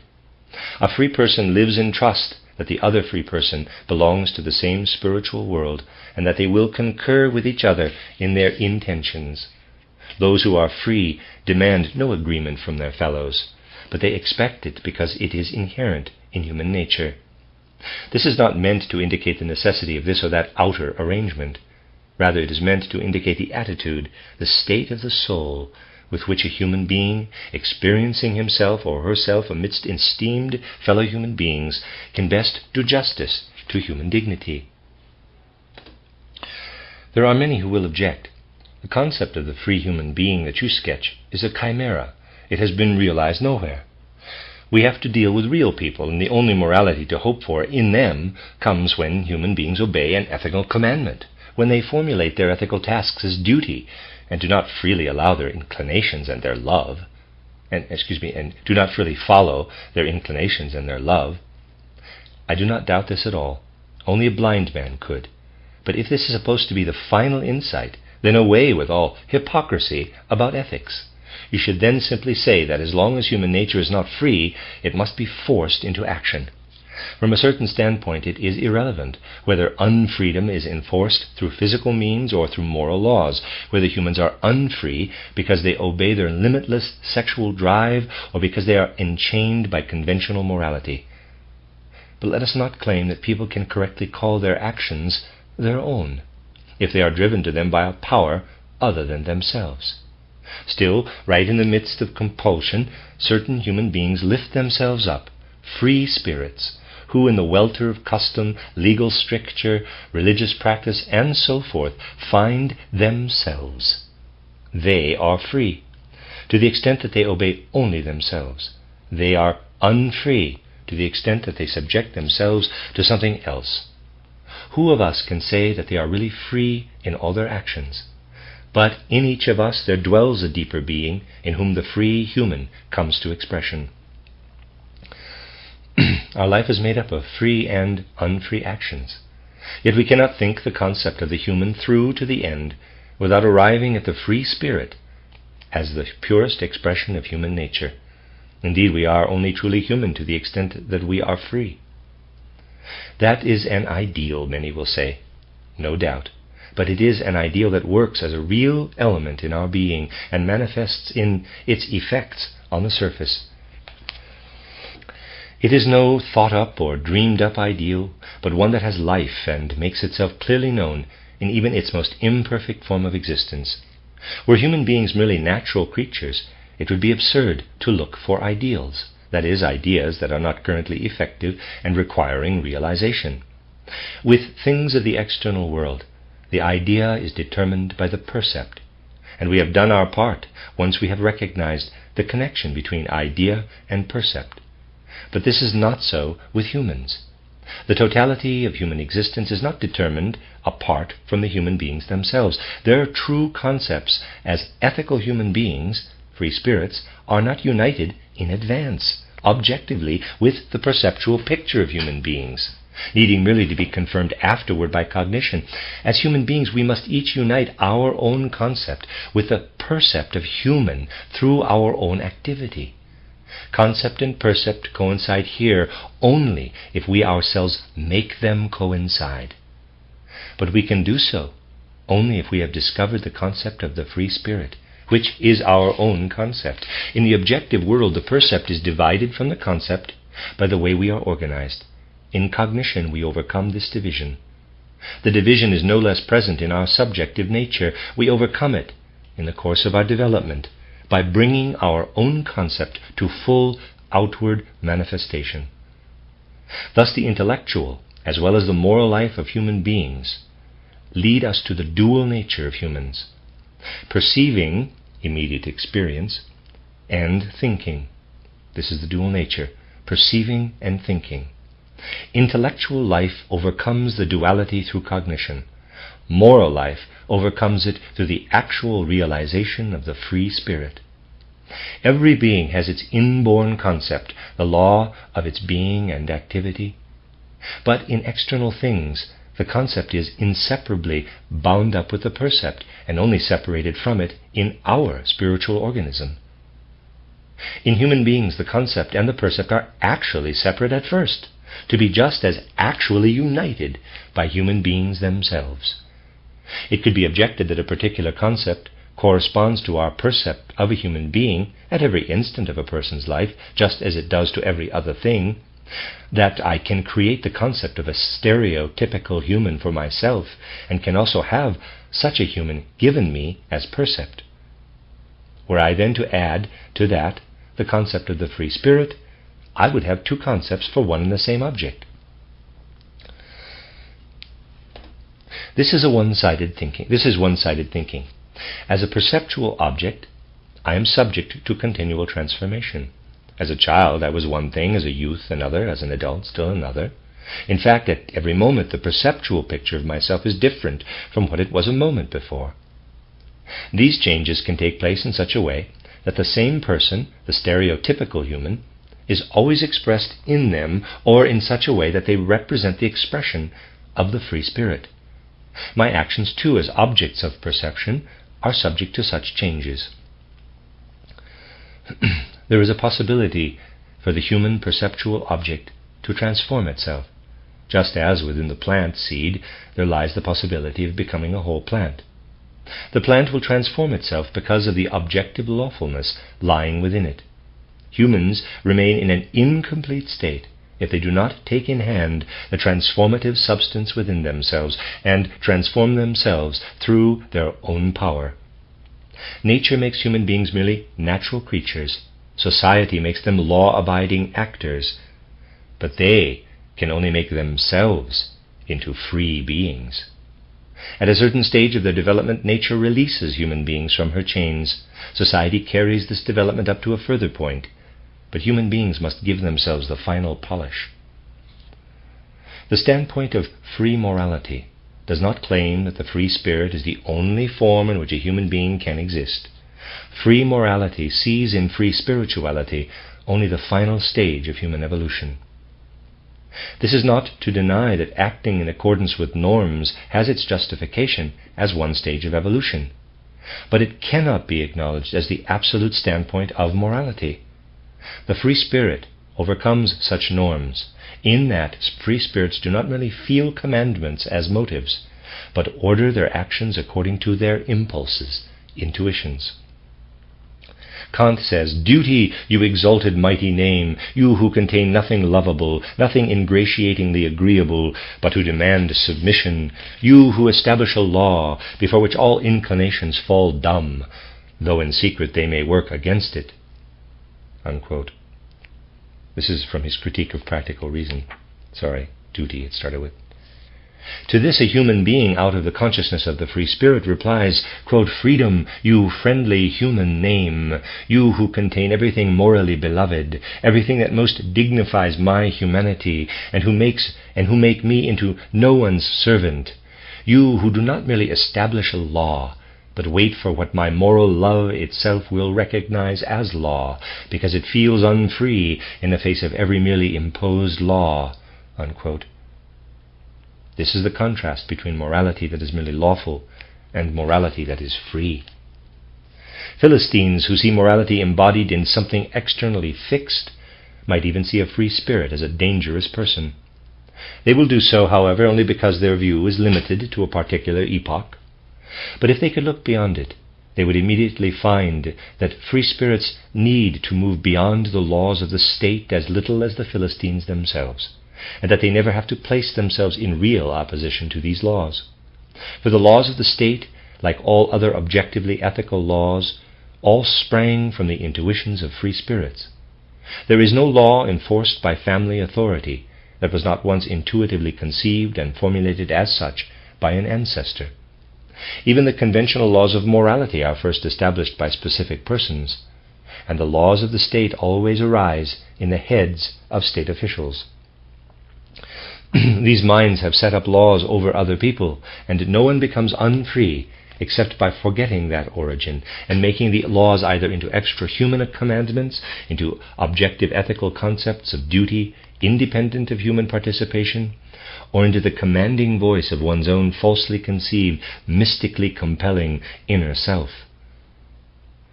But those who do not overlook the origin, but seek the human being within it, will see it as belonging to the same world of ideas from which they too draw their moral intuitions.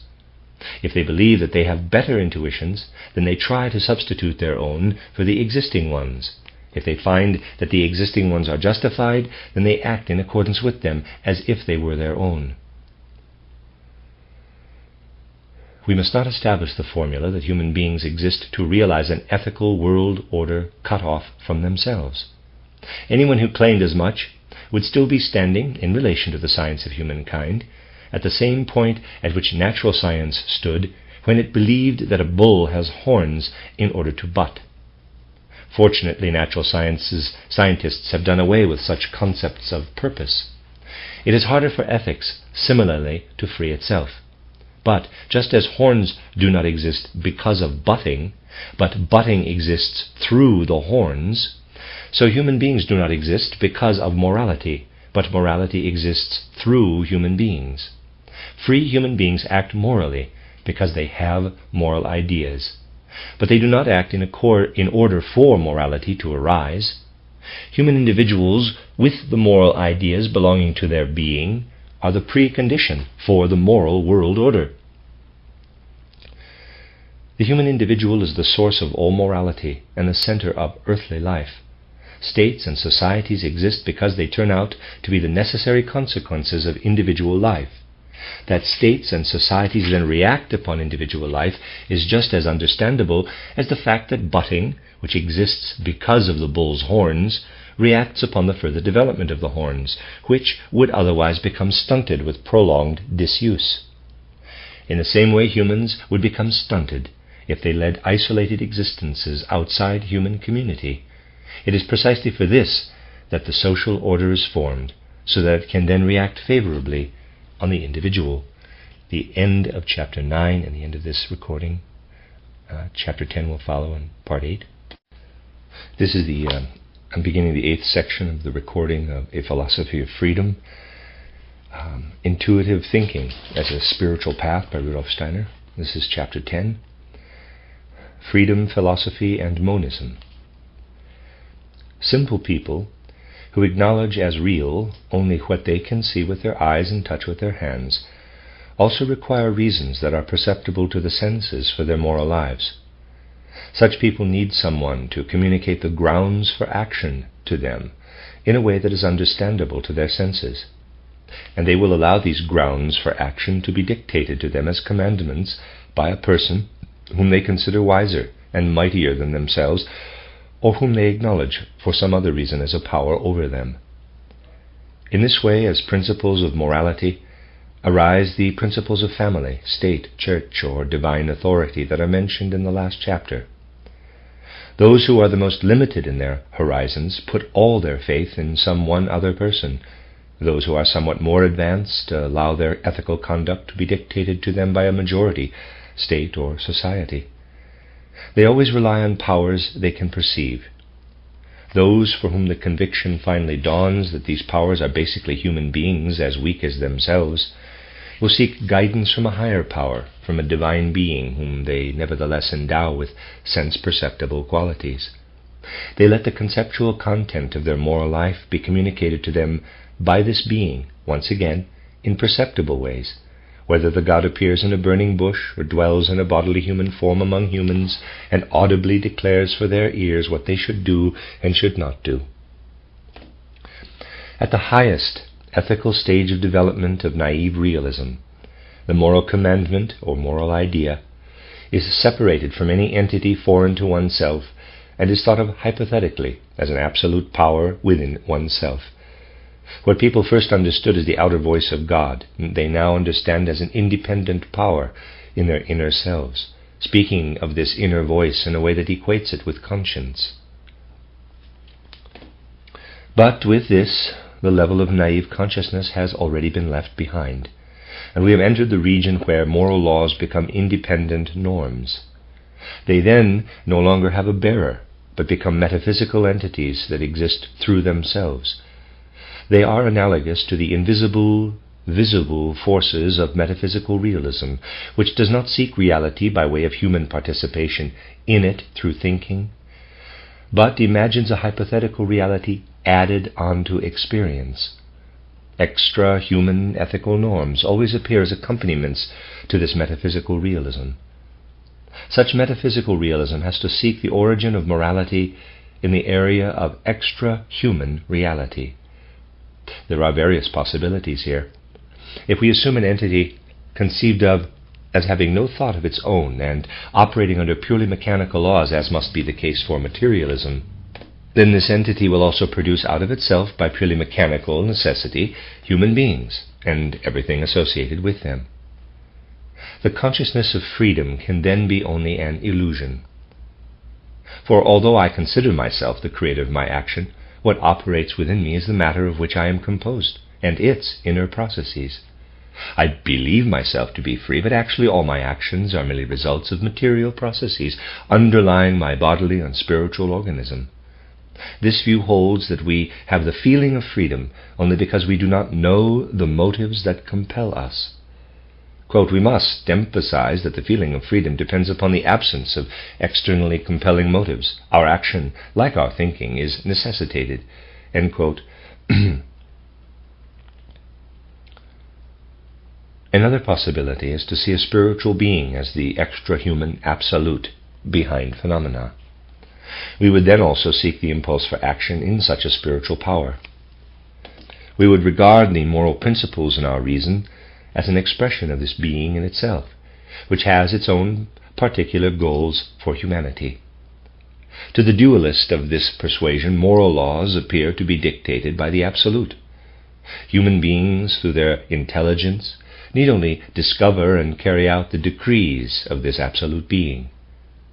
To the dualist, the moral world order appears as the perceptible reflection of a higher order standing behind it.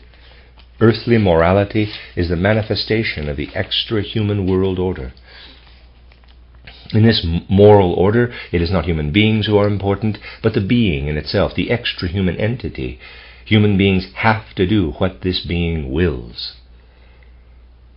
Edward von Hartmann imagines the being in itself as a divinity whose own existence is suffering. He believes that this divine being created the world so that through the world it might be released from its infinite suffering. Von Hartmann, therefore, regards human moral evolution as a process whose purpose it is to redeem the divinity. Quote, the world process can be brought toward its goal only through the construction of an ethical world order by reasoning, self-aware individuals. Real existence is the incarnation of divinity.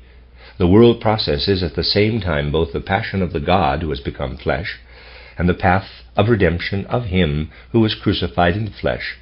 Morality, however, is cooperation in the shortening of this path of suffering and redemption. End quote. In this view, human beings do not act because they will it, but have to act because it is God's will to be redeemed.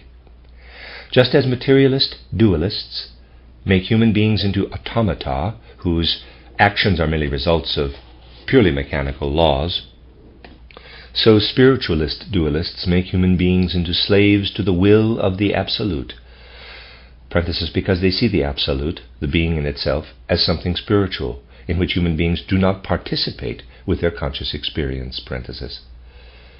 Freedom has no place either in materialism or in one-sided spiritualism, nor has it a place in metaphysical realism, which infers something extra-human as true reality, but does not experience it. For one and the same reason, naive and metaphysical realism must both logically deny freedom. Both see in human beings merely executors of principles that have been necessarily imposed upon them. Naive realism kills freedom through subjection to the authority of a perceptible being, to a being thought of as analogous to a percept, or finally to the abstract inner voice that it interprets as conscience. Metaphysical realists who merely infer something extra-human cannot acknowledge freedom because they see human beings as determined mechanically or morally by a being in itself. Because it acknowledges the validity of the world of percepts, monism must acknowledge the partial validity of naive realism. Anyone incapable of producing moral ideas through intuition must receive them from others. To the extent that humans receive their ethical principles from without, they are, in fact, unfree. But monism ascribes equal significance to ideas and to percepts. Ideas, however, can become manifest in human individuals. To the extent that human beings obey impulses from that side, they feel themselves to be free. But monism denies any validity to a merely inferential metaphysics, and therefore also to impulses to action deriving from so-called beings in themselves. According to the monistic view, human beings can act unfreely if they obey perceptible external compulsion. They can act freely if they only obey themselves. But monism cannot acknowledge an unconscious compulsion lying behind both percepts and concepts. If one person maintains that another's action was unfree, then the first must show the thing or person or situation in the perceptible world that occasioned the action. If the assertion is based on causes for action lying outside the world that is real to the senses and the spirit, then monism cannot accept such an assertion. In the monistic view, human action is part unfree, part free. We find ourselves unfree in the world of percepts and realize within ourselves the free spirit. For the monist, ethical commandments, which the merely inferential metaphysician must regard as expressions of a higher power, are human thoughts. For the monist, the ethical world order is the imprint neither of a purely mechanical natural order nor an extra-human world order. It is entirely the free work of human beings. Humans have to carry out their own will, not that of a being outside them in the world. They realize their own resolves and intentions, not those of some other being. Monism does not see behind an active human being the goals of an external world executive who determines human actions according to its will. Rather, to the extent that they realize intuitive ideas, human beings pursue only their own human goals. In fact, each individual pursues his or her special goals.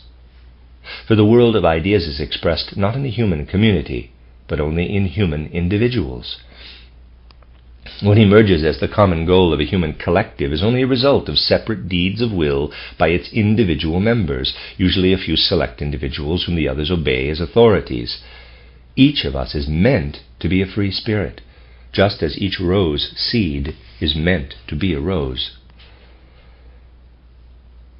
Therefore, in the realm of truly ethical action, monism is a freedom philosophy. As a philosophy of reality, monism rejects metaphysical, unreal restrictions on the free spirit, just as it recognizes the physical and historical (naive, realistic) restrictions on the naive person. Because monism does not regard human beings as finished products who reveal their full being at every moment of life, it views as inconsequential the argument over whether a human being as such is or is not free. Monism sees an evolving essence in humans, and asks whether on this path of evolution the stage of the free spirit can be attained. Monism knows that nature does not release human beings from her arms as ready-made free spirits, but leads them to a certain stage.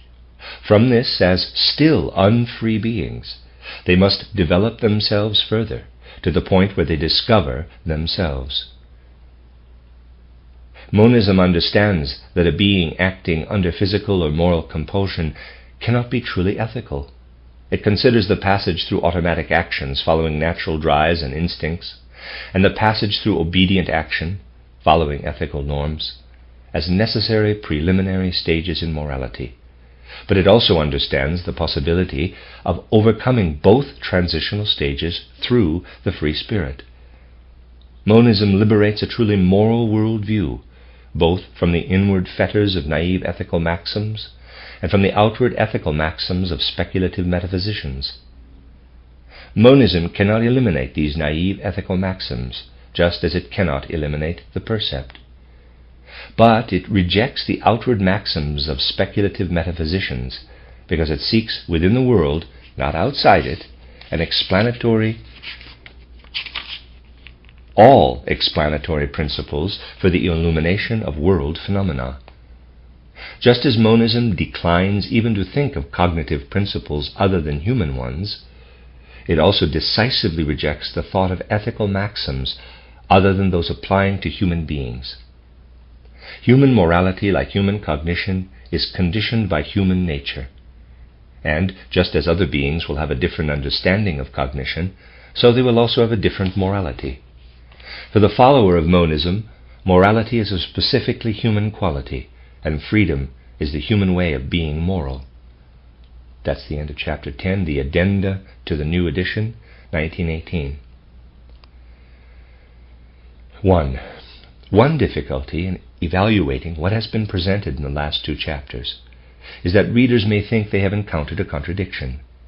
On the one hand, the discussion mentions the experience of thinking, which is felt to be of universal significance, equally valid for every human consciousness. On the other hand, it is noted that the ideas realized in moral life, which are of the same kind as the ideas worked out in thinking, are expressed in an individual way in each human consciousness. But if we feel compelled to remain at the level of this quote-unquote contradiction, if we do not recognize that a piece of the essence of human beings is revealed precisely in the living contemplation of this actually present contrast, then we shall be able to see neither the idea of cognition nor that of freedom in their true light. For those who think of its concepts as merely borrowed, abstracted from the sense world, and who do not give intuition its full weight, what is claimed here as a reality remains a mere contradiction. For those who understand how ideas are intuitively experienced as a kind of self-sufficient essence, it is clear that when we cognize in the world of ideas, we live our way into something that is the same for all human beings. But that when we borrow intuitions from that world of ideas for our acts of will, we individualize an element of that world through the same activity that we develop in the spiritual conceptual process of cognition as something universally human. What appears as a logical contradiction, the universal formation of cognitive ideas and the individual formation of ethical ideas, becomes, when it is beheld in its reality, a living concept. Here lies something characteristic of the human entity. What can be grasped intuitively in the human being moves back and forth as in a living pendulum between universally valid cognition and individual experience of the universal. For those who cannot see one half of the pendulum's movement in its reality, thinking remains a merely subjective human activity. For those who cannot grasp the other, all individual life seems lost in the human activity of thinking. For a thinker of the first kind, cognition is an unintelligible fact. For the other, moral life. Both will contribute inadequate notions of all kinds to the explanation of one or the other, either because they do not actually grasp that thinking can be experienced, or because they misunderstand it as a merely abstracting activity. 2. Materialism is mentioned on pages 164 and 165. I am well aware that there are thinkers, such as Zihin mentioned above, who do not call themselves materialists at all, but who, from the point of view put forward in this book, must be labeled as such. What matters is not whether people claim to be materialists, because for them the world is not limited to merely material existence. Rather, what matters is whether they develop concepts that are applicable only to material existence. Those who say our action, like our thinking, is determined, express a concept that applies neither to action nor to existence, but only to material processes. If they thought through their concept to the end, they would have to think materialistically. That they do not do so is merely a result of the inconsistency that so often comes from thinking that is not carried through to the end. Today we often hear that science has abandoned 19th century materialism, but actually this is not true. It is simply that at present we often fail to notice that our ideas apply only to material things. Nowadays materialism is veiled. In the second half of the 19th century it showed itself openly. the veiled materialism of the present is no less intolerant toward a view that grasps the world spiritually than was last century's admitted materialism. But materialism today deceives many into thinking that they can reject a worldview involving spirituality, because after all, natural science has long since abandoned materialism, in quotes. That's the full end of chapter 10. Chapter 11, World Purpose and Life Purpose, Human Destiny. Among the many currents in humanity's spiritual life, we may follow up one that may be described as the overcoming of the concept of purpose in areas where it does not belong. Purposefulness represents a particular kind of sequence of phenomena. It is only truly real when, in contrast to the relationship of cause and effect in which an earlier event determines a later one, just the opposite happens, and a later event has a determining effect upon an earlier one. This only happens with human actions. Human beings perform actions of which they have previously made mental pictures, and they allow themselves to be determined in their actions by those mental pictures. With the help of a mental picture, what comes later, the action, has an effect upon what came earlier, the actor. Yet the detour through the mental picture is absolutely necessary for a purposeful chain of events. In processes that break down into causes and effects, we must distinguish percepts from concepts. The percept of the cause precedes the percept of the effect. If we could not connect them through their corresponding concepts, cause and effect would remain simply side by side in our consciousness. The percept of an effect must always follow the percept of a cause. An effect could have a real influence on the cause only through a conceptual factor. For the perceptual factor of an effect simply does not exist before the perceptual factor of the cause. Anyone claiming that a blossom is the purpose of a root, that the former influences the latter, can do so only with regard to the factor in the blossom that can be established by thinking. At the time of the root's origin, the perceptual factor of the blossom does not exist yet. A purposeful connection, however, requires not merely the conceptual, lawful connection of the later with the earlier, but the concept, the law of the effect must actually influence the cause by a perceptible process. But we can observe a concept's perceptible influence on something else only in the case of human actions. Only there, then, is the concept of purpose applicable. As we have repeatedly noted, naive consciousness, which gives validity only to what is perceptible, seeks to transpose the perceptible even to where only the conceptual can be known. It seeks perceptible connections in perceptible events. Let me read that again. It seeks perceptible connections in perceptible events, or if it does not find them in dreams, it dreams them up. The concept of purpose, appropriate to subjective action, is well suited for such dreamed up connections. Naive persons know how they bring about an event, and conclude from this that nature will do the same. They see not only invisible forces, but imperceptible, real purposes in the purely conceptual connections of nature. Human beings make their tools for a purpose.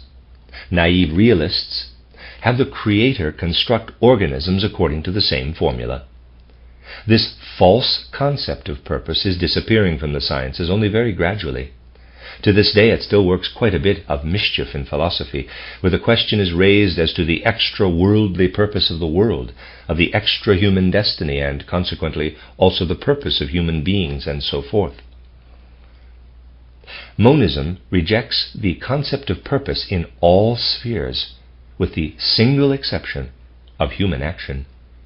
It looks for laws of nature, but not purposes of nature. Purposes of nature, like imperceptible forces, are arbitrary assumptions. From the standpoint of monism, purposes of life, if not set by humans for themselves, are likewise unjustified assumptions. Only what a human being has made purposeful is purposeful. for it is only through the realization of an idea that purposefulness arises. But the idea becomes effective in a realistic sense only in human beings. Therefore, human life has only the purpose and direction that human beings give it. To the question, what kind of task do human beings have in life? Monism can answer only the one they set for themselves. My mission in the world is not predetermined, but at each moment it is the one I choose for myself. I do not enter my life's path with fixed marching orders. Ideas are realized purposefully only through human beings. It is therefore invalid to speak of the embodiment of ideas through history. From a monistic point of view, such phrases as, quote, history is the evolution of human beings toward freedom, unquote, or, quote, the realization of the moral world order, unquote, and so forth, are untenable. Advocates of the concept of purpose believe that if they relinquish this concept, they must also abandon all order and unity in the world. Here is Robert Himmerling, quote, as long as there are drives in nature, it is foolish to deny purposes there. Just as the formation of a limb in the human body is not determined and conditioned by an idea of this limb hovering in the air, but by its connection with the greater whole, the body to which the limb belongs, so too the formation of every natural creature, whether plant, animal, or human, is not determined and conditioned by an idea of it hovering in the air, but by the formative principle of the greater whole of nature, which lives itself out and organizes itself purposefully. End quote.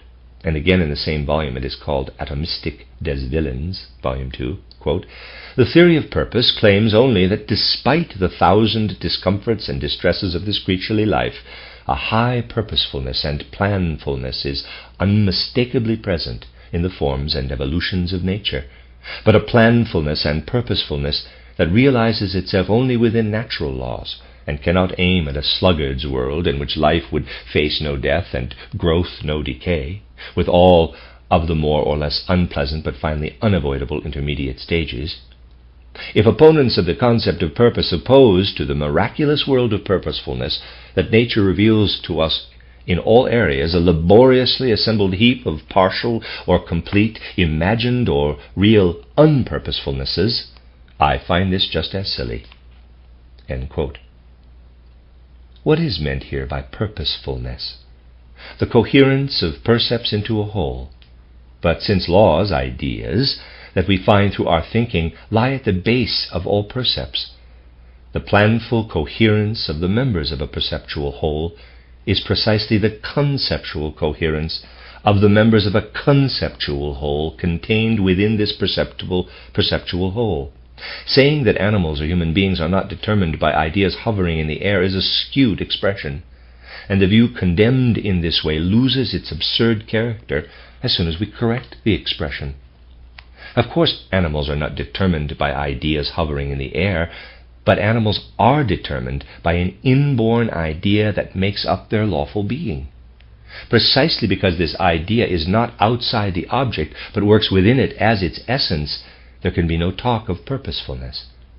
Precisely those who deny that natural creatures are determined from without, whether through an idea hovering in the air or an idea existing outside the creature in the mind of a world creator, is in this context completely irrelevant, must admit that such natural creatures are not determined purposefully and planfully from without, but causally and lawfully from within. I construct a machine purposefully when I bring its parts into a relationship that they do not have by nature. The purposefulness of the arrangement consists in my having set the operation of the machine as its idea at its base. In this way, the machine becomes a perceptual object with a corresponding idea. Natural objects are just such entities. Whoever calls a thing purposeful, because it is formed according to law, might just as well apply the same label to natural objects. But this kind of lawfulness must not be confused with that of subjective human actions. For a purpose, it is absolutely necessary that the effective cause of a concept, in fact the concept of the For a purpose, it is absolutely necessary that the effective cause be a concept, in fact, the concept of the effect. But nowhere in nature can we establish that concepts are causes. The concept always proves to be merely the conceptual link between a cause and an effect. In nature, causes exist only in the form of percepts. Dualism may talk of world purposes and the purposes of nature. Where a lawful linkage of cause and effect communicates itself to our perception, the dualist may assume that we are seeing only a faint copy of a connection in which the absolute world being has realized its purposes.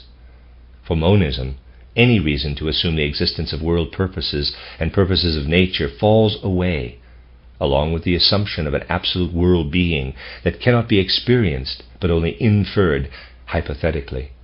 End of chapter 11. Addendum to the new edition, 1918. No one who has thought through this discussion in an unprejudiced way can conclude that in rejecting the concept of purpose for extrahuman facts, I have placed myself among the thinkers who, by discarding that concept, enable themselves to interpret everything outside human action, and finally that too as only a natural process. This should be clear from my portrayal of the process of thinking as purely spiritual. If the concept of purpose is rejected here, even in relation to the spiritual world lying outside human action, it is because in that world something is revealed that is higher than the kind of purpose that could be realized in humanity. And if I say that the thought of a purposeful destiny for the human race, conceived on the pattern of human purposefulness, is false, I mean that individual humans set themselves purposes, and the outcome of the total activity of humanity is composed from these. This outcome is then something higher than the purposes of individual humans that are its parts. That's the end of the addendum. Chapter 12. Moral Imagination, Darwinism and Ethics. Free spirits act out of their impulses, that is, from intuitions chosen by thinking from the totality of their world of ideas. The reason that unfree spirits separate particular intuitions from their world of ideas to make them the basis of an action lies in what the perceptual world has given them, that is, in their previous experiences. Before coming to a decision, unfree spirits remember what someone did or recommended or what God commanded in such a case and so forth. Then they act accordingly. Free spirits have other sources of action than these preconditions. They make absolutely original decisions.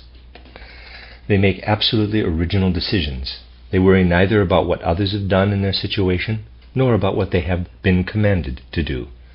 Purely conceptual reasons move them to select a particular concept from the sum of their concepts and translate it into action. Their action, however, belongs to perceptible reality. What they perform there will thus be identical to a quite specific perceptual content. The concept will have to realize itself in a concrete, individual event. But as a concept, it cannot contain that event. It can relate to it only as any concept relates to a percept. For example, as the concept of lion relates to an individual lion. The link mediating between a concept and a percept is the mental picture. For an unfree spirit, this link is given in advance. Motives are present in advance as mental pictures in consciousness. When unfree spirits want to do something, they do it as they have seen it done or as they have been told to do in this particular case. Authority, therefore, works best through examples, that is, through the transmission of quite specific individual acts to the consciousness of unfree spirits. A Christian acts less in accordance with the teachings than with the model of the Redeemer. With regard to positive action, rules have less value than they do for the restraint of particular actions. Only when they forbid actions only when they forbid actions and not when they command them to be done, do laws take on universal conceptual form. Laws concerning what unfree spirits should do must be given to them in quite concrete form. Clean the street in front of your doorway. pay your taxes at just this rate at tax office X, and so forth. The laws forbidding actions take the conceptual form, thou shalt not steal, thou shalt not commit adultery. But these laws, too, affect unfree spirits only by their appeal to concrete mental pictures, such as that of the corresponding secular punishment, torments of conscience, eternal damnation, and so forth. As soon as an impulse to action is present in the form of a general concept, for example, thou shalt do good to thy neighbor, or thou shalt live so as best to further any well-being. Let me read that again. As soon as an impulse to action is present in the form of a general concept, for example, thou shalt do good to thy neighbor, or thou shalt live so as best to further thy well-being, then a concrete mental picture of the action, the relation of the concept to a perceptual content, must first be found in each individual case. This translation of concept into mental picture is always necessary for a free spirit, who is driven neither by a model nor by fear of punishment. Imagination is the chief means by which human beings produce concrete mental pictures from the sum of their ideas. Free spirits need moral imagination to realize their ideas and make them effective. Moral imagination is the source of a free spirit's actions. Therefore, only people who have moral imagination are really morally productive. Simple moral preachers, that is, people who spin out codes of ethics without being able to condense them into concrete mental pictures, are morally unproductive. They are like critics who can rationally discuss what works of art should be like, but cannot themselves produce anything at all. To turn a mental picture into a reality, moral imagination must set to work in a specific field of percepts. Human action does not create percepts. It recasts already existing percepts and gives them a new form. To be able to transform a specific perceptual object or group of objects in accordance with a moral mental picture, one must have understood the laws of the perceptual picture to which one wants to give new form or new direction. That is, one must have understood how it has worked until now. Further, one must find the method by which those laws can be transformed. This part of moral efficacy depends on knowledge of the phenomenal world with which one is dealing. This knowledge must therefore be sought in a branch of general scientific knowledge. Hence, along with the faculty for moral ideas and imagination, moral action presupposes the capacity to transform the world of percepts without interrupting its coherence in natural law. Footnote: only a superficial view could see, in the use of the word faculty here and in other passages, a return to an older psychology's teaching of soul faculties. Connecting it with what was said on pages 88 and 89 yields the exact meaning of the word. End of footnote.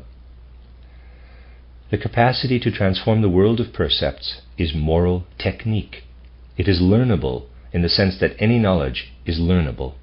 Generally, people are better equipped to find concepts for the world that is already finished than to determine productively out of their imagination future, not yet existent actions. Therefore, those without moral imagination may well receive the moral mental pictures of other people and skillfully work them into reality. The reverse can also occur. People with moral imagination can lack technical skill and may have to make use of others to realize their mental pictures. Insofar as knowledge of the objects within our field of action is necessary for moral action, our actions are based upon this kind of knowledge. What is relevant here are natural laws. We are dealing with natural science, not with ethics. Moral imagination and the moral capacity for ideas can become objects of knowledge only after an individual has produced them. By then they no longer regulate life, they have already regulated it. They can be regarded as effective causes, like any others. They are purposes only for the subject. Hence we deal with them as with a natural history of moral ideas. Apart from this, there can be no science of ethical norms.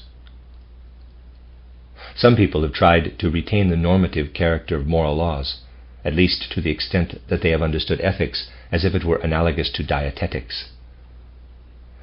Dietetics derives general rules from the organism's requirements for life, so as then to affect the body on the basis of these rules. Footnote, cf. Paulsen, System der Ethik, System of Ethics, 1889. Friedrich Paulsen was a German philosopher, educator, and professor who elaborated a theory of panpsychism and wrote on Kant in the history of German education. End of footnote. But the comparison between ethics and dietetics is false, because our moral life cannot be compared with the life of the organism. The organism's activity exists without any contribution on our part. We find its laws already present in the world. Hence, we can seek the laws and apply those that we have found. But moral laws are first created by us. Before they are created, we cannot apply them. The error arises because moral laws are not created at each moment with a new content, but are inherited. Thus, moral laws inherited from one's ancestors appear to be given, like the natural laws of the organism, but they are in no way applied by a later generation with the same legitimacy as the rules of diet. For moral laws deal with the individual, and not, like natural law, with an example of a species. I, as an organism, am just such an example of a species. I will live according to nature if I apply the natural laws of the species to my particular case. But as a moral being, I am an individual and have laws of my very own. Footnote, when Paulsen says, quote, different natural predispositions and life conditions require both a different corporeal diet and a different spiritual moral diet, unquote, he is quite close to the right understanding, yet he misses the decisive point. To the extent that I am an individual, I do not need a diet. Dietetics is the art of bringing the particular example into harmony with general laws. But as an individual, I am not an example of a species. End footnote. The view presented here seems to contradict the fundamental teaching of modern natural science known as the theory of evolution, but it only seems to be so. People understand evolution to mean the real development, according to natural laws, of what is later from what was earlier. People understand evolution in the organic world to mean that later, more perfect organic forms are real descendants of earlier, more imperfect forms, and developed from them according to natural laws. Adherents of the theory of organic evolution must actually imagine that there was once a time on Earth when a being, if it were present as an observer endowed with a sufficiently long lifespan, could have followed with its own eyes the gradual development of reptiles from proto-amniotes. In the same way, evolutionists imagine that a being, if it could have remained in an appropriate spot in the world ether during that infinitely long time, could have observed the development of the solar system out of the Laplace primordial nebula. In order to picture things in this way, however, the nature of the proto-amniotes, like the Laplace primordial nebula, would have to be thought of differently than materialists think of them. But that is irrelevant here. Evolutionists could never claim that without having ever seen a reptile, they could derive the concept of reptiles with all their features from the concept of proto-amniotes. Nor can the solar system be derived from the concept of the Laplace primordial nebula, if that concept is understood to be directly determined only by the percept of the primordial nebula. In other words, if they think consistently, evolutionists must assert that later phases of evolution really follow from earlier ones, and that if we have the concept of the imperfect and that of the perfect given to us, we will be able to see the connection. But on no account can evolutionists affirm that the concept attained from the earlier is sufficient to develop the concept of the later from it. It follows that while ethicists can certainly see the connection between earlier and later moral concepts, not even a single new moral idea can be drawn forth from earlier ones. As moral beings, individuals produce their own content. For an ethicist, this content is just as much a given as reptiles are a given for the natural scientist. Reptiles developed from proto-amniotes, but natural scientists cannot get the concept of reptiles out of the concept of proto-amniotes. Later moral ideas develop from earlier ones, but ethicists cannot draw forth the ethical concepts of later cultural epochs from those of earlier epochs. The confusion arises because as natural scientists we already have the facts before us, and afterward investigate them cognitively. While for ethical action we must ourselves first create the facts that we cognize afterward. In the evolutionary process of the ethical world order, we accomplish something that on a lower level is accomplished by nature. We alter something perceptible. Thus, initially, the ethical norm cannot be cognized like a natural law. Rather, it must be created. Only once it is present can it become the object of cognition. But can we not measure the new against the old? Are not all of us forced to measure what we produce by our moral imagination against received ethical teachings? If we are to be ethically productive, this is as absurd as if we were to measure a new natural form against an old one and say reptiles are an unjustifiable pathological form because they do not match proto-amniotes. Thus, ethical individualism does not contradict the theory of evolution when it is properly understood, but follows directly from it. Haeckel's genealogical tree, running from protozoa to human beings as organic beings, ought to be traceable, without interrupting natural law or breaking the uniformity of evolution, right up to the individual as an ethical being in a specific sense. Footnote: Ernst Heinrich Philipp August Haeckel, 1834 to 1919, German biologist and philosopher, the first German advocate of Darwin's theory of evolution. Haeckel formulated the famous dictum, quote, "Ontogeny recapitulates phylogeny," unquote. Haeckel was the first to draw up a genealogical tree relating all the various orders of animals and proposed that all life was a unity originating in crystals and evolving to humanity. End of footnote. But nowhere could we derive the nature of a subsequent species from the nature of an ancestral species.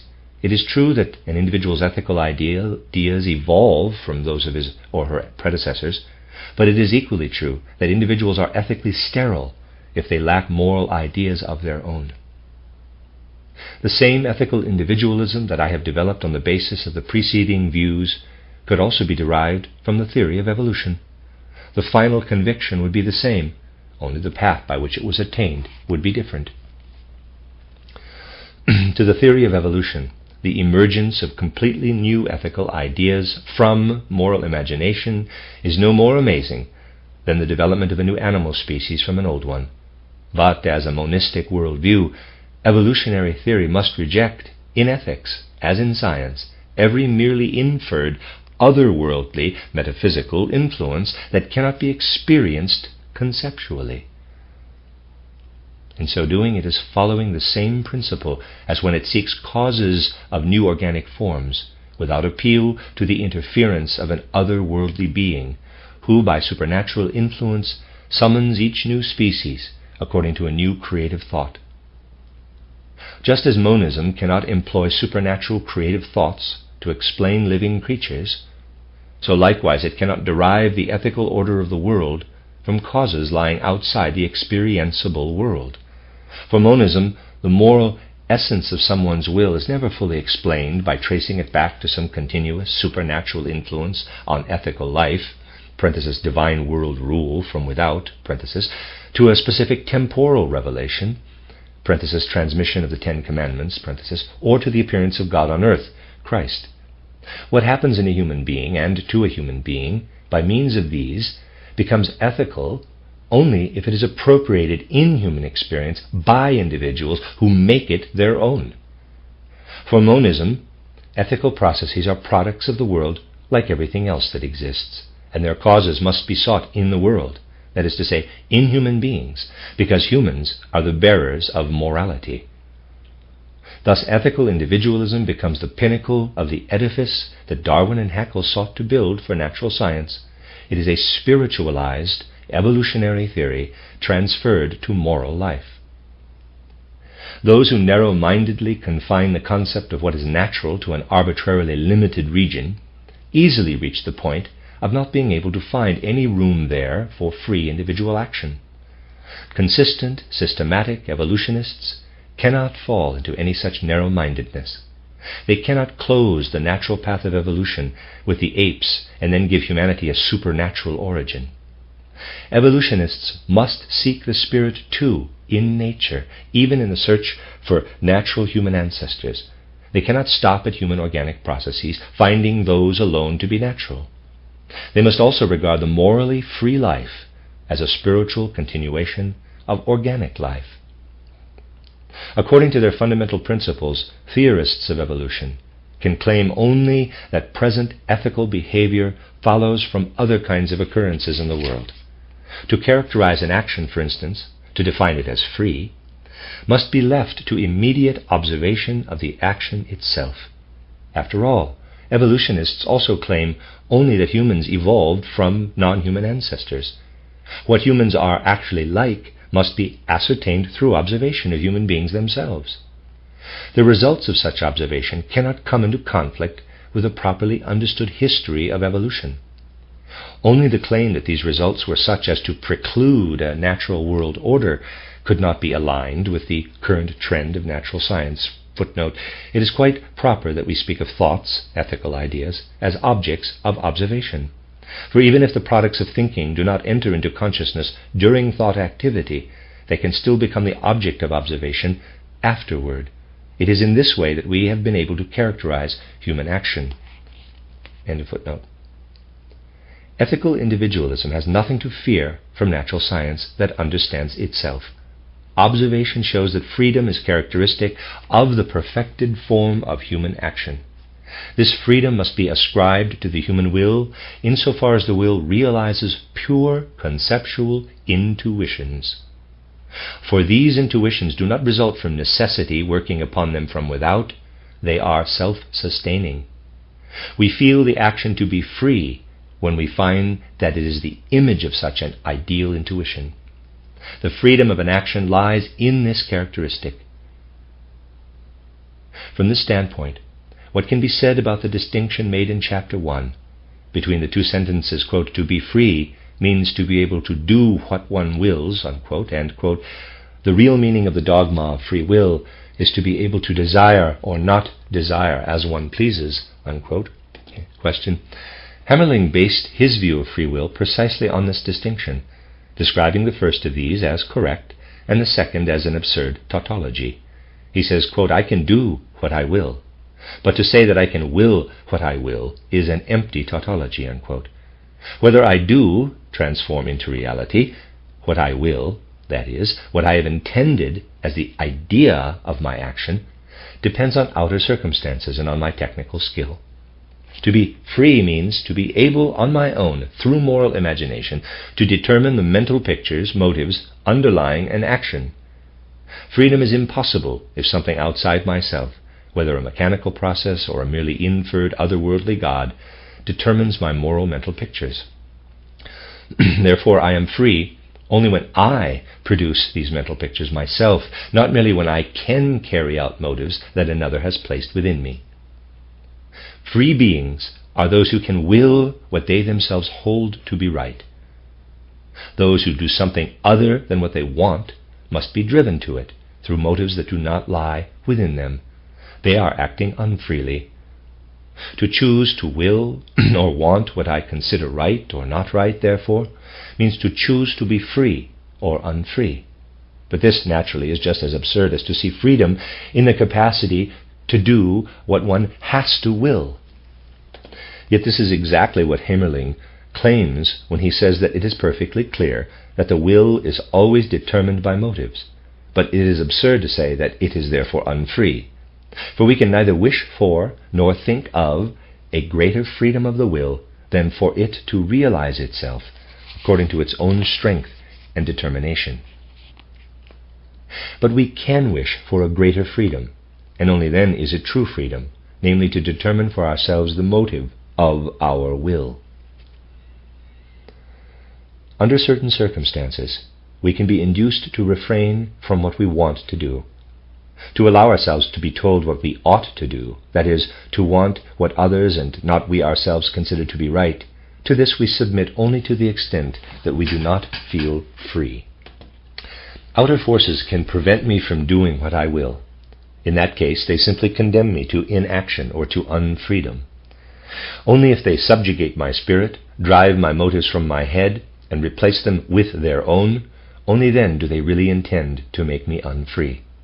This is why the Church is not merely against actions, but particularly against impure thoughts, the motives for my actions.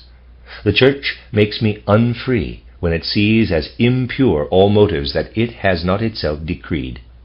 A church or any other community creates unfreedom when its priests or teachers turn themselves into keepers of conscience, so that the faithful in the confessional must take the motives for their actions from them.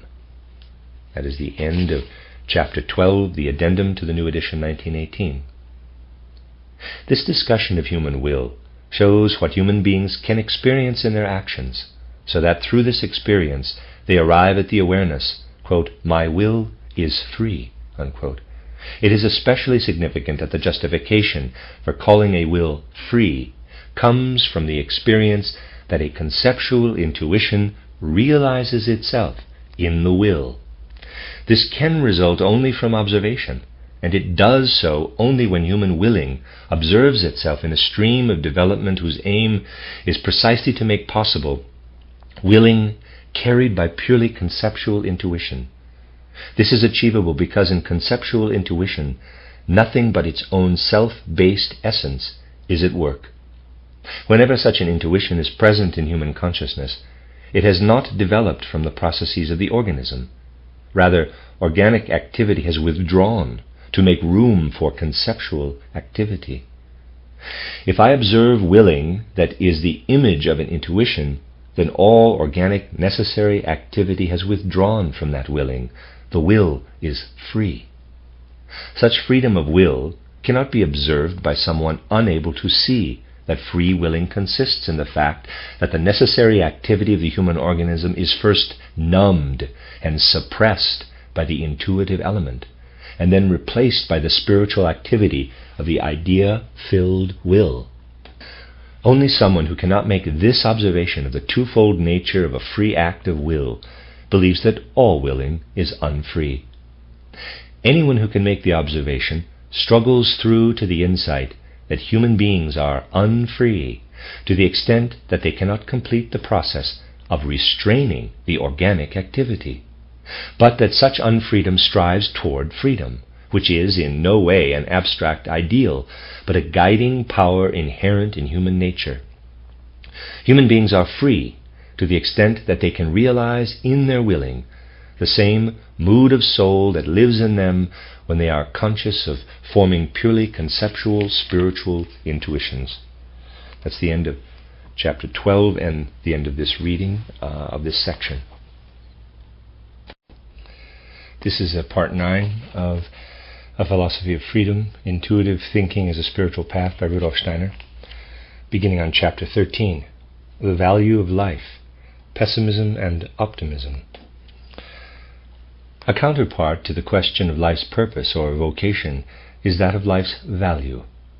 In relation to this question, we encounter two opposed views, together with every conceivable attempt at compromise between them.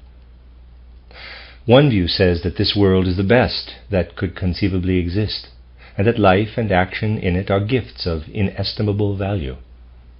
Everything exhibits harmonious and purposeful cooperation, and everything is worthy of admiration. Even what is apparently bad and evil may be recognized as good from a higher standpoint. It represents a beneficial counterpart to what is good.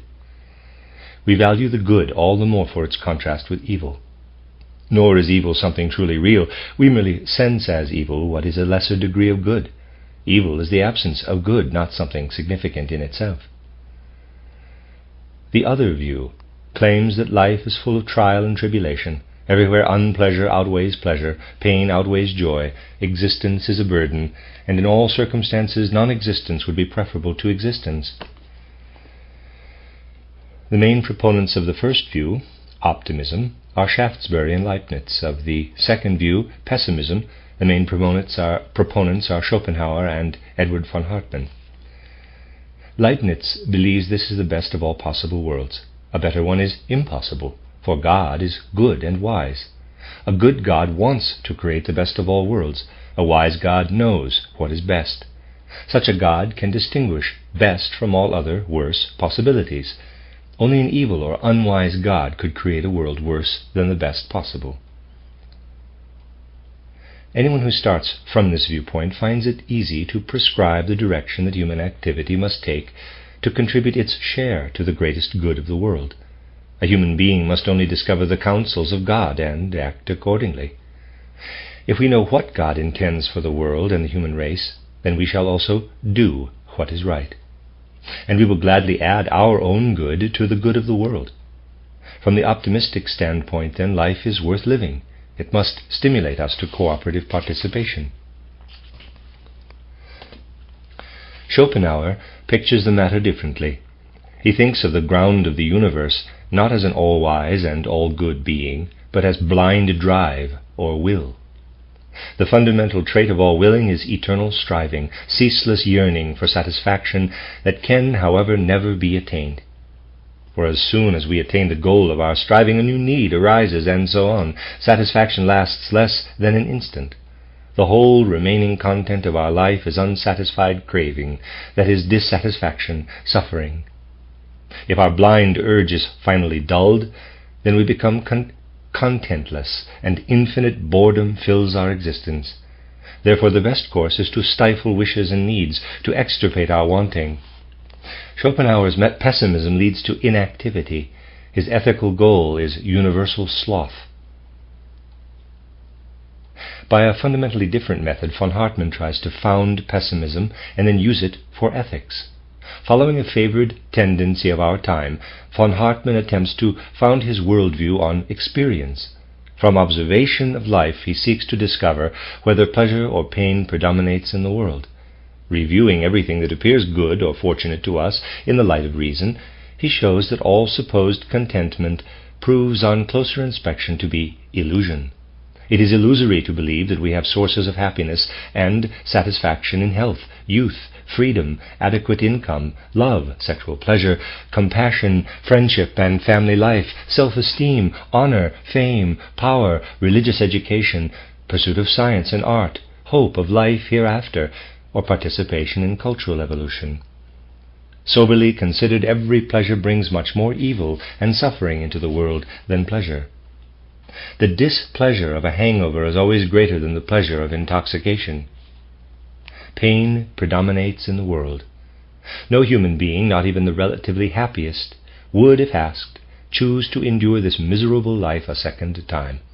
And yet, since von Hartmann does not deny the presence of conceptuality, wisdom, in the world, but rather accords it a validity equal to blind urge, or will, he can attribute the world's creation to his primordial being, only if he can make the pain of the world serve a wise world purpose. The pain of the world's creatures, however, is none other than God's pain, for the life of the world as a whole is identical with the life of God. An all-wise being, however, can only have as its goal liberation from suffering, and since all existence is suffering, that means liberation from existence. Thus the aim of world creation is to carry being over into a far better state of non-being. The world process is a continual struggle against God's pain and ends finally in annihilation of all existence. Hence human morality is participation in the annihilation of existence. God created the world to free himself through the world from his infinite pain.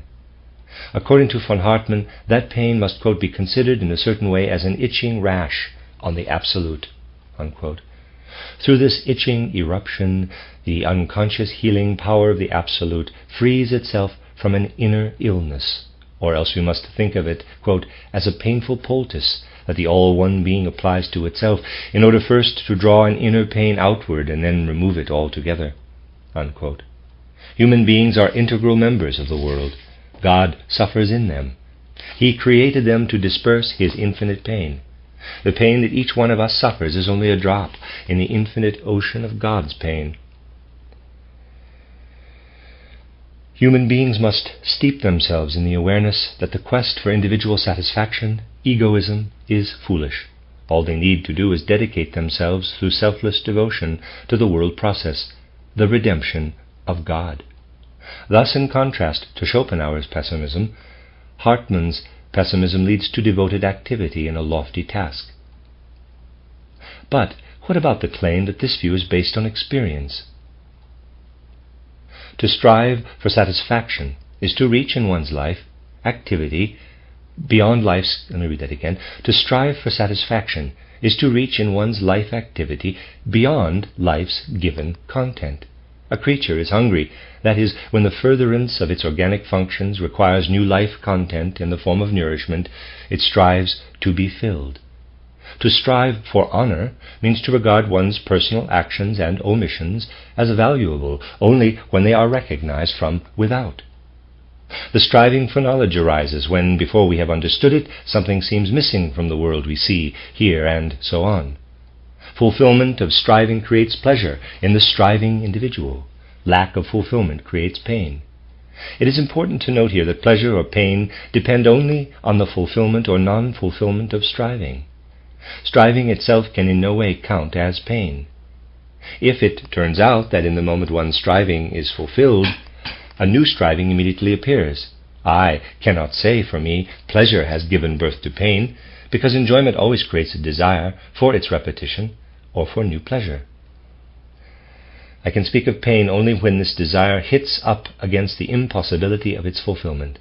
Even when an enjoyment that I have experienced creates a longing for a greater or more refined experience of pleasure, I can speak of it as pain created by the earlier pleasure only if I lack the means to experience that greater or more refined pleasure. Only when pain appears as a natural consequence of enjoyment, as when a woman's sexual pleasure is followed by the suffering of childbirth and the cares of child-rearing, can I consider enjoyment the creator of pain. If striving by itself evoked pain, then every reduction of striving should be accompanied by pleasure, but the opposite is the case. A lack of striving in our lives produces boredom, which is connected with displeasure. Since striving can, in the nature of things, last a long time before receiving any fulfillment, and since for the moment it remains content with that hope, it must be acknowledged that pain has nothing to do with striving as such, but depends merely on its non-fulfillment. Schopenhauer then is certainly wrong when he holds desire or striving in itself, the will, to be the source of pain. In reality, it is just the reverse. Striving, desiring as such, brings joy. Who does not know the enjoyment offered by hope of a goal that is distant but intensely desired? This joy is the companion of work whose fruits will come our way only in the future. Such pleasure is quite independent of attaining our goal. If this goal is finally attained, the pleasure of fulfillment is then added as something new to the pleasure of striving. But if anyone claims that the pain of disappointed hope adds to the pain of an unattained goal, and makes the pain of unfulfillment greater in the end than the pleasure there might have been in the fulfillment, we would have to reply that the opposite can also occur. The recollection of pleasure will just as often have a mitigating effect on the pain of unfulfillment. Anyone who cries out in the face of shattered hopes, quote, "I have done all that I could," unquote, is proof of this. The blissful sense of having tried to do one's best is overlooked by those who, with every unfulfilled desire, assert that not only is the joy of fulfillment absent, but even the enjoyment of desiring itself is destroyed. Fulfillment of desire evokes pleasure, and non-fulfillment evokes pain. But we must not conclude from this that pleasure is satisfaction of desire, and pain is its non-satisfaction. Both pleasure and pain can be present in someone without being a consequence of desire.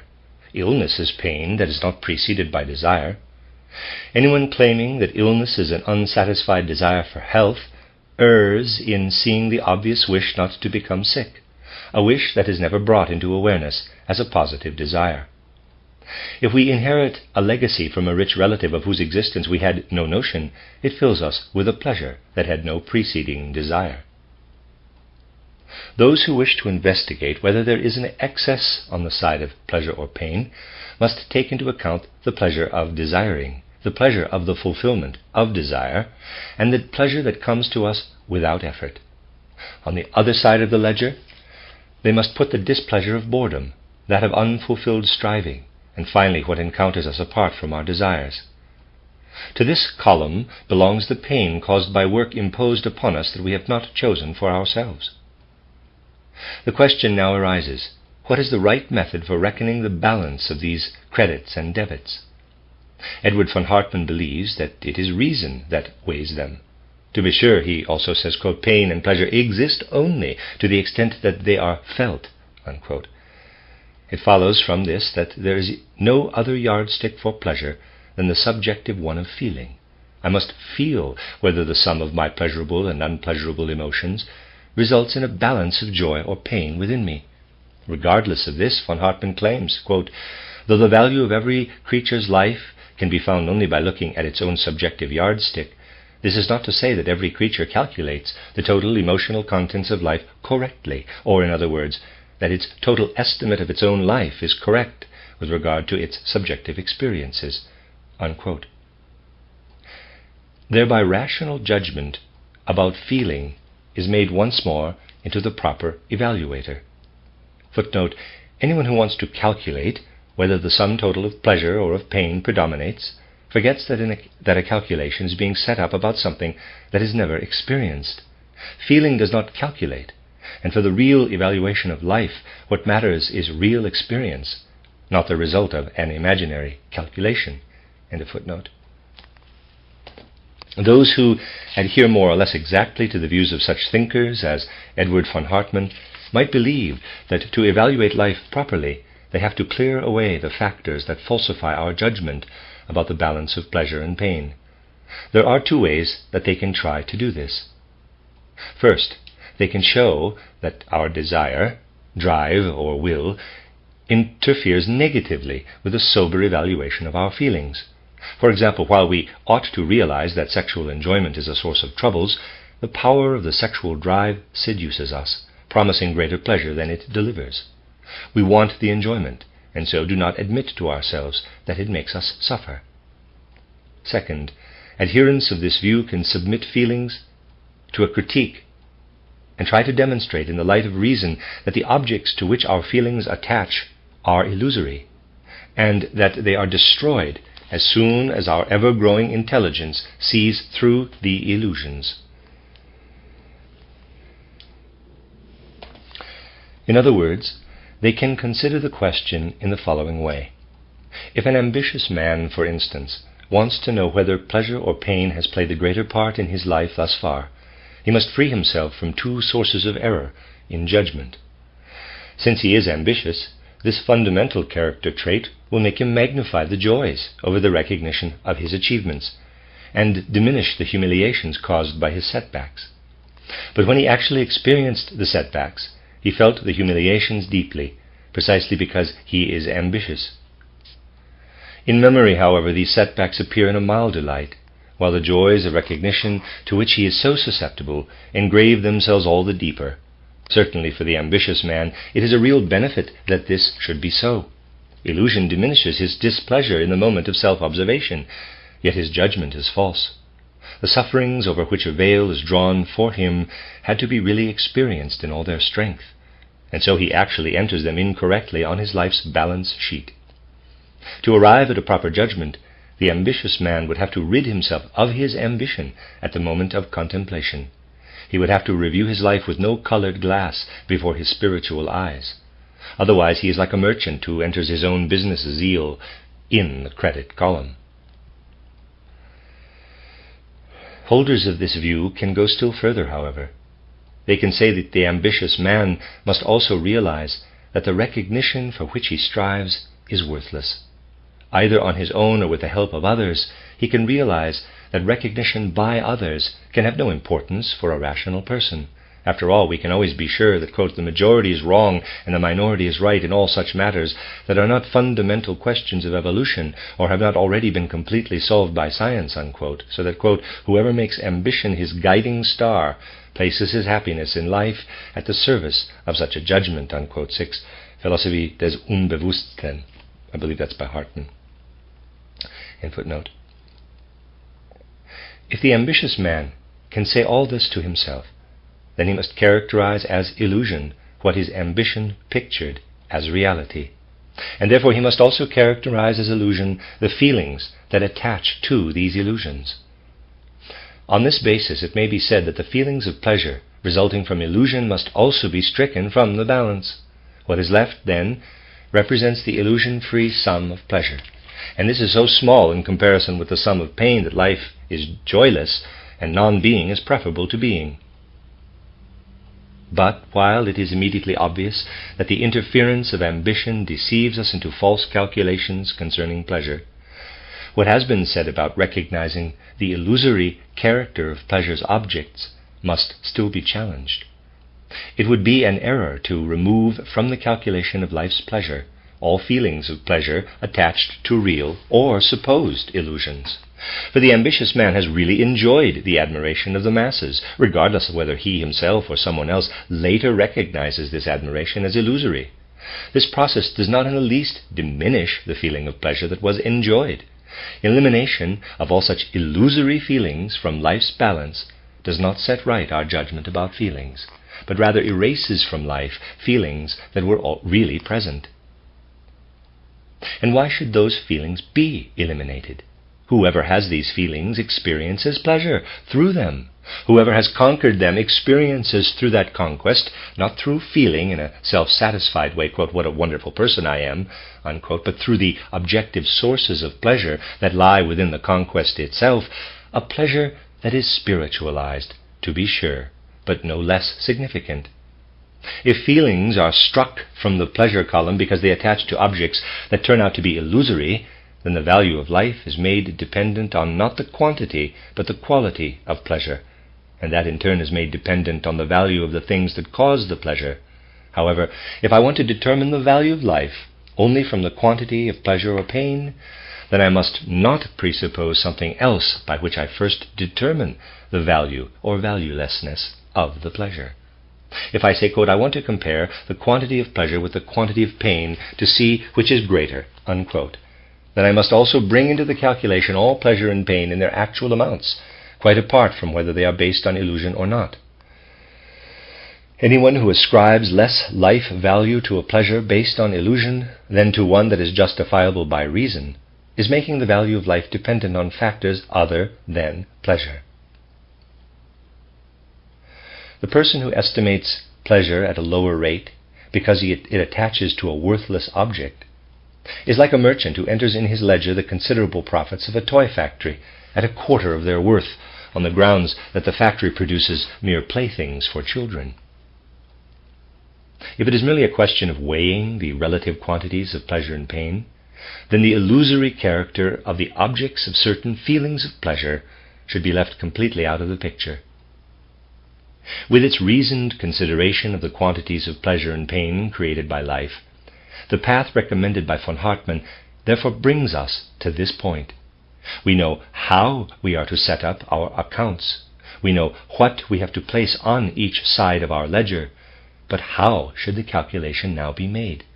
Is reason, in fact, equipped to reckon the balance? If the calculated profit does not equal a business's demonstrable past profits or future gains, then the merchant has made an error. The philosopher, too, will certainly have made an error of assessment if it is impossible to demonstrate that a cleverly calculated surplus of pleasure or pain is actually felt. For the moment, I shall not review the calculations of the pessimists who support their opinions with a rationalist worldview. Still, anyone deciding whether or not to carry on with the business of life will first demand to be shown where the calculated surplus of pain is to be found. Here we touch the point where reason by itself is not in a position to determine the surplus of pleasure or pain, but must rather demonstrate that surplus as a percept in life. For human beings cannot attain reality solely through concepts, but only through the interpenetration mediated by thinking of concepts and percepts, and feelings are percepts. A merchant, likewise, will close his business only if the loss calculated by his accountant is confirmed by the facts. If that does not happen, he will have the accountant calculate again. We conduct the business of life in just the same way. If a philosopher wants to prove that pain is much more common than pleasure, and yet we do not feel this to be so, then we say, "You have made a mistake in your brooding. Think it through again." But if at a given moment a business really suffers such losses that its credit can no longer satisfy the creditors, then bankruptcy results even if the merchant's bookkeeping obscures the state of his affairs. In the same way, if at a certain moment the quantity of a person's pain is so great that no hope, credit, of future pleasure can offer solace, then this must lead to bankruptcy in the business of life. Yet, the number of suicides is still relatively small in proportion to the multitude of those who live bravely on. Only very few people give up the business of life because of the presence of pain. What follows from this? Either it is incorrect to say that the quantity of pain is greater than the quantity of pleasure, or else we simply do not make continuation of life dependent on the quantity of pleasure or pain that we feel. Edward von Hartmann's pessimism is unique in explaining life as worthless because pain predominates, and yet maintaining that we must go through it nonetheless. We must do so because the world purpose mentioned above, page 197, can be achieved only through ceaseless, devoted human labor. But as long as human beings still pursue their egotistical drives, they are unsuited to such selfless labor. They can devote themselves to their true task only if they have convinced themselves through experience and reason that the pleasures in life striven for by egotism cannot be attained. In this way, the conviction of pessimism is supposed to be a source of selflessness. An education based on pessimism is supposed to eradicate egotism by presenting it with its own hopelessness. In von Hartmann's view, the striving for pleasure is originally based in human nature. Only insight into the impossibility of fulfillment makes this striving yield to higher tasks for humanity. But one cannot say that egotism is truly overcome by an ethical worldview that seeks to achieve devotion to non-egotistical life aims by the acceptance of pessimism. Ethical ideals are said to be strong enough to master the will only if a person has seen that a selfish striving for pleasure cannot bring satisfaction.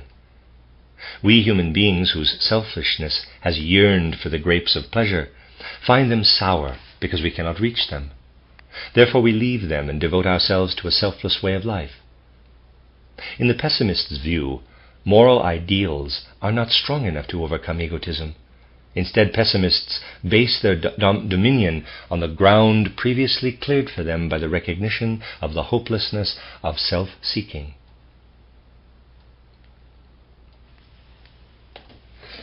If human beings strove for pleasure by nature and were unable to attain it, then annihilation of existence and salvation through non-existence would be the only rational goal. But if we hold that God is the actual bearer of the world's suffering, then human beings have to make it their task to bring about God's salvation. Attainment of that goal is hindered, not furthered, by suicide of the individual. Rationally, God can have created human beings only in order for them to bring about His salvation by their actions. Otherwise, creation would be pointless. And this kind of worldview does think in terms of extra-human goals. Each of us must contribute our specific labor to the universal work of salvation. If we withdraw from this labor through suicide, what we ourselves were meant to do must be undertaken by others, who have to bear the torment of existence in our stead. And since God resides in each being as the actual bearer of pain, the suicide does nothing to diminish God's suffering. Rather, it imposes on God the new difficulty of creating a substitute. All of this presupposes that pleasure is the measure of life's worth. Life is expressed through a number of drives, needs. If the value of life depended on whether it brought more pleasure or pain, any drive bringing its bearer a surplus of pain would be considered worthless. Let us now look at drives and pleasures to see whether the former can be measured by the latter. To avoid the suspicion that we consider that life begins with, quote, the aristocracy of intellect, unquote, we shall begin with a, quote, purely animal, quote, need, hunger. Hunger arises when our organs can no longer function properly without a new supply of nourishment. What hungry persons strive for first is to satisfy their hunger. As soon as sufficient nourishment has been supplied and hunger ceases, everything striven for by the drive for food has been attained. In this case, the enjoyment that attaches to satisfaction consists initially in the removal of the pain caused by hunger. But an additional need joins itself to the mere drive to satisfy hunger. The person does not want only to bring the disturbed organic functions back into good order through the intake of nourishment, nor simply to overcome the pain of hunger. The person also wants this to be accompanied by pleasant sensations of taste. When we are hungry and half an hour remains before a tasty meal, we might even keep away from less interesting fare that could satisfy our hunger in order to avoid spoiling our pleasure in what is to come. We need hunger to have the full enjoyment of our meal. In this way, hunger becomes the occasion of pleasure for us. If all the hunger in the world could be quieted, it would result in the full measure of enjoyment attributable to the presence of the need for food. But to this, we would still have to add the special enjoyment at which gourmets aim through an extraordinary cultivation of the palate. This kind of enjoyment would have the greatest imaginable value if the need for it never went unsatisfied, and if, along with the enjoyment, we did not have to accept a certain quantity of pain into the bargain. Modern science holds that nature produces more life than it can maintain. That is, nature creates more hunger than it is in a position to satisfy. In the struggle for existence, the excess life that is produced must perish painfully. Granted, in each moment the needs of life are greater than the available means of satisfying them, and therefore the pleasure of life is compromised. Yet this in no way diminishes the pleasure in life that is actually present. Wherever desire finds satisfaction, there is a corresponding quantity of enjoyment, even if there exists in this creature or others a huge number of unsatisfied drives. What is diminished is the value of the enjoyment of life. If only a portion of the needs of a living creature find satisfaction, the creature has a corresponding degree of enjoyment. The smaller the enjoyment is in proportion to the total demands of life in the sphere of the desires in question, the less value that enjoyment will have. We can imagine the value represented by a fraction whose numerator is the enjoyment actually present and whose denominator is the total sum of the needs. When the numerator and the denominator are equal, that is, when all needs are satisfied, then the fraction has a value of 1. It becomes greater than 1 when more pleasure is present in a living creature than its desires demand. It is smaller if the quantity of enjoyment lags behind the sum of desires. But as long as the numerator, the enjoyment, has even the slightest value, the fraction can never equal 0. If, before dying, I were to make a final account and mentally distribute over my whole life both the quantity of enjoyment related to a particular drive, for example hunger, and the demands of that drive, then the pleasure experienced might have a very slight value, but it can never be quite valueless. Given a constant quantity of enjoyment, a creature's increased needs diminish the value of the pleasure in life. The same applies to the totality of life in nature. The greater the total number of creatures in relation to the number whose drives are fully satisfied, the lower is the average value of the pleasure in life.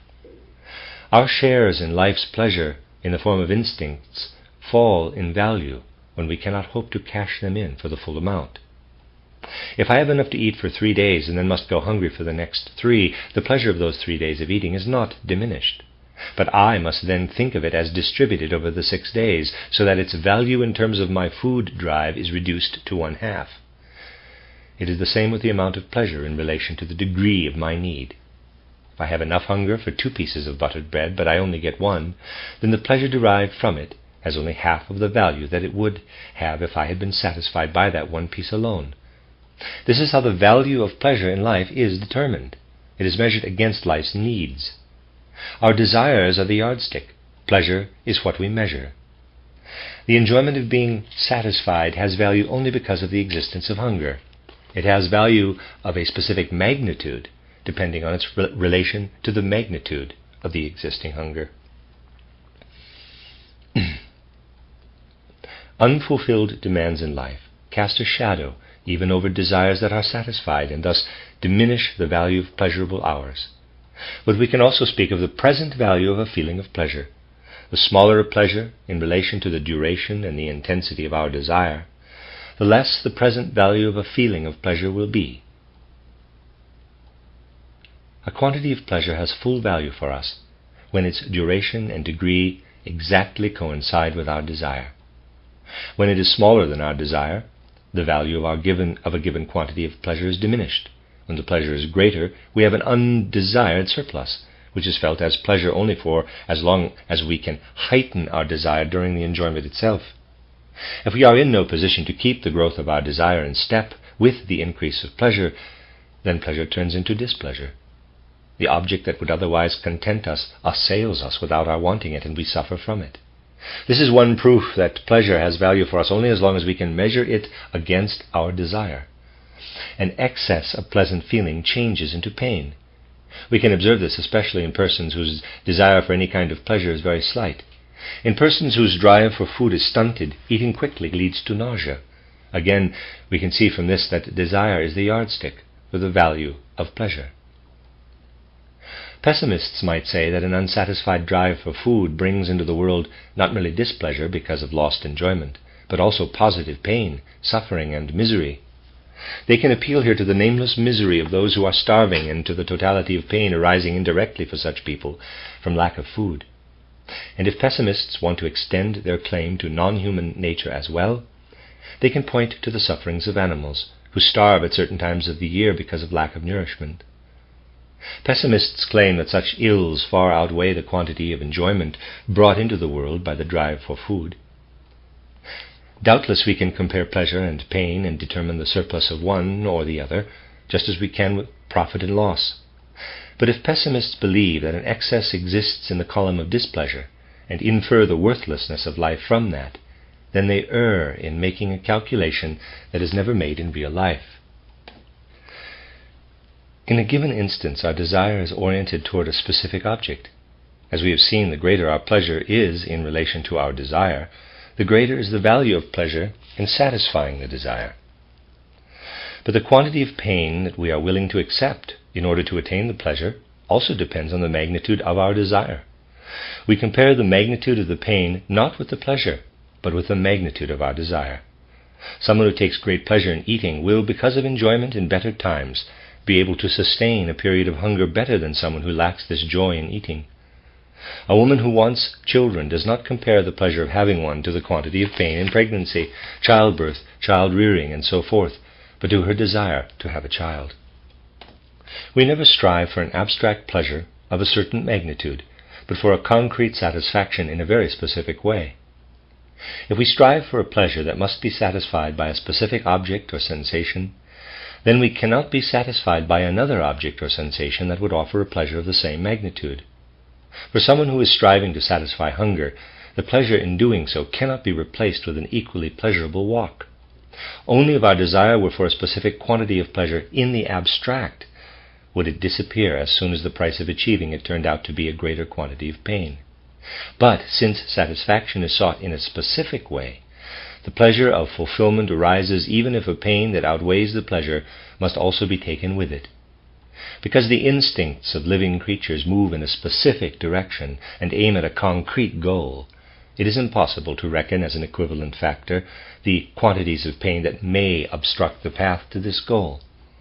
Provided that the desire is strong enough to be present to some degree after overcoming the pain, however great this may be in absolute terms, the pleasure of satisfaction can still be tasted to its full extent. Thus desire does not compare pain directly with the attained pleasure. It indirectly compares its own relative magnitude with that of the pain. It is not a question of whether the pleasure or the pain involved will be greater, but rather whether the desire for the goal or the hindrance of pain will be greater. If the hindrance is greater than the desire, then the latter bows to the inevitable, weakens, and strives no further. Since satisfaction is always demanded in a specific way, the pleasure associated with it acquires such a significance that after satisfaction has occurred, we must take the unavoidable quantity of pain into account only to the extent that it has diminished the quantity of our desire.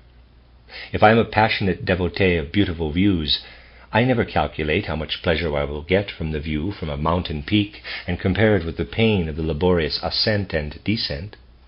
I consider only whether, after overcoming these difficulties, my desire for the view will be sufficiently lively. Only indirectly, through the intensity of the desire, do pleasure and pain together yield a result. The question is never whether pleasure or pain is present in surplus, but whether the will for the pleasure is great enough to overcome the pain. A proof for the correctness of this assertion is the fact that we put a higher value on pleasure when it must be purchased at the cost of great pain than when it falls into our lap like a gift from heaven. If pain and torment have diminished our desire, and the goal is nevertheless attained, then the pleasure is that much greater in proportion to the remaining quantity of desire. Now, as I have shown, it is this proportional relationship that represents the value of the pleasure.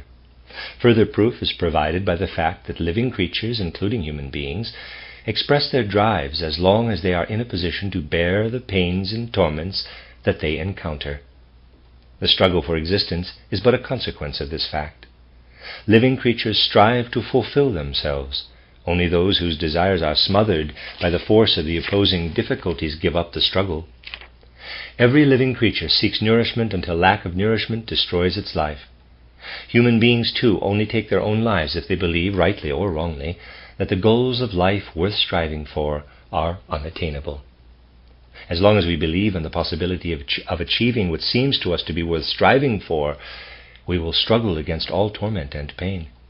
Philosophy would have to convince us that wanting makes sense only if the pleasure is greater than the pain. By nature, we want to achieve the objects of our desire if only we can bear the necessary pain, however great it might be. But such philosophy would be in error, because it makes human will dependent on a circumstance, surplus of pleasure over pain, that is originally foreign to us. The original measure of our will is desire, and desire asserts itself as long as it can. The calculation of the pleasure and pain of satisfying a desire that is set up for life, not by rational philosophy, can be looked at in the following way. Suppose that when buying a certain quantity of apples, I am obliged to take twice as many bad apples as good ones because the seller wants to unload his merchandise. If the value I place on the smaller quantity of good apples is so high that in addition to the purchase price I am willing to assume the cost of disposing of the bad apples, then I will not hesitate for a moment to take the bad apples. This example illustrates the relationship between the quantities of pleasure and pain coming from any of our drives.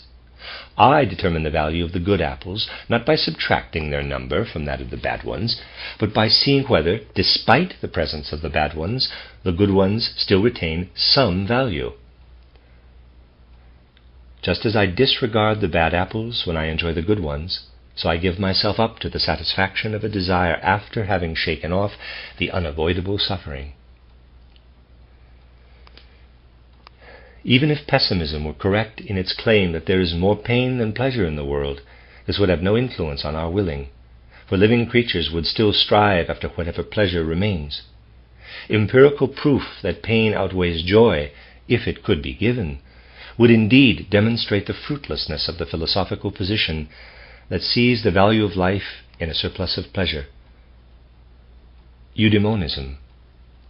But it could not demonstrate that our will is itself unreasonable, for our will aims not at a surplus of pleasure, but at the quantity of pleasure that remains after the pain has been endured. This always appears as a goal worth striving for. Attempts have been made to refute pessimism by asserting that it is impossible to calculate the surplus of pleasure or pain in the world. Calculation is possible only if we can compare the magnitudes of the elements of the calculation. Every pain or pleasure has a specific magnitude, intensity, and duration. We can even compare the approximate magnitudes of different kinds of pleasurable sensation. We know whether a good cigar or a good joke gives us more pleasure. There can be no objection to comparing different kinds of pleasure and pain with regard to their magnitudes. Researchers who make it their business to determine the surplus of pleasure or pain in the world proceed from thoroughly justifiable premises. We may assert the incorrectness of pessimistic conclusions, but we may question neither the possibility of a scientific estimation of the quantities of pleasure and pain, nor therefore the determination of the balance of pleasure. Yet it is wrong to claim that the results of such calculation have some bearing on human volition. We really evaluate our actions according to whether pleasure or pain predominates only when we are indifferent to the objects of our activity. If it is a matter merely of deciding between enjoying a game or a light conversation after a day's work, and I am indifferent as to which of the two I choose, then I shall ask myself which brings me the greater surplus of pleasure. I shall certainly abandon an activity if the scale dips toward the side of pain. When we buy a toy for a child, our choice depends on what we think will give the most pleasure. In all other circumstances, however, we do not base our decisions exclusively on the balance of pleasure. If pessimistic ethicists believe that by proving that pain exceeds pleasure, they are paving the way for selfless devotion to the work of culture, they are not taking into account that human will, by its very nature, is not influenced by this knowledge. Human striving is governed by the quantity of possible satisfaction after all difficulties have been overcome. Hope of such satisfaction is the basis of all human activity. The work of each individual and the whole work of culture springs from this hope. Pessimistic ethics believes it must present the human pursuit of happiness as impossible, so that people will devote themselves to the proper ethical tasks. But these ethical tasks are nothing other than our actual natural and spiritual drives, and their satisfaction will be striven for despite the accompanying pain. The pursuit of happiness that pessimism wishes to eliminate is quite non-existent.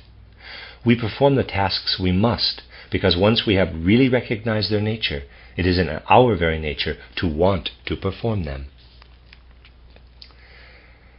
Pessimistic ethics asserts that we can devote ourselves to what we recognize as our life's task only once we have abandoned the pursuit of happiness. But no ethics can invent any life tasks other than realizing what human desires demand and fulfilling our ethical ideals. No ethics can take away our pleasure in the fulfillment of our desires. If the pessimist says, quote, "Do not strive for pleasure, you can never attain it, but strive for what you recognize to be your task," unquote, the response must be, quote, "But this is how human beings already are," unquote. The claim that humans strive merely for happiness is the invention of a philosophy gone astray. We strive for satisfaction of what our essential nature desires, and we have in view the concrete objects of this striving and not some abstract happiness. Fulfillment of such striving is a pleasure. When pessimistic ethics demands that you strive not for pleasure, but for what you have recognized as your life's task, it is pointing to what humans by their nature want. Human beings do not need to be turned upside down by philosophy. They do not need to throw away their nature in order to be ethical. Morality lies in striving for a goal recognized as just, and it is human nature to pursue the goal as long as the pain involved does not cripple the desire for it. This is the nature of all real willing. Ethics is not based on the extirpation of all striving for pleasure so that bloodless abstract ideas can assert their dominance unchallenged by a strong yearning for enjoyment in life. Ethics is based on strong will, born by conceptual intuitions, that attains its goal even if the path is thorny. Ethical ideas spring from human moral imagination. Their realization depends upon their being desired strongly enough to overcome pain and suffering. Ethical ideals are human intuitions, the driving forces that our own spirit harnesses. We want them because their realization is our highest pleasure. We do not need ethics to forbid us to strive for pleasure and then tell us what we should strive for. We shall strive for ethical ideals if our moral imagination is active enough to endow us with intuitions that give our willing the strength to make its way against the obstacles, including the unavoidable pain lying within our organization. Those who strive toward ideals of sublime greatness do so because such ideals are the content of their being, and to realize them brings an enjoyment compared with which the pleasure that pettiness derives from satisfying everyday drives is trivial. Idealists revel spiritually in the transformation of their ideals into reality. Whoever would extirpate the pleasure in fulfilling human longing must first make humans into slaves who act not because they want to, but only because they ought to. For the achievement of what we want gives pleasure. What is called the good is not what we ought to do, but what we want to do when we express our full, true human nature. Those who do not recognize this must first drive out of us what we want, and then must impose from without the content we are to give to what we want. We value the fulfillment of our desire because it springs from our own being. What we have attained has a value because it is wanted. If we deny any value to the goal of human willing as such, then we must find valued goals that have value in something that human beings do not want.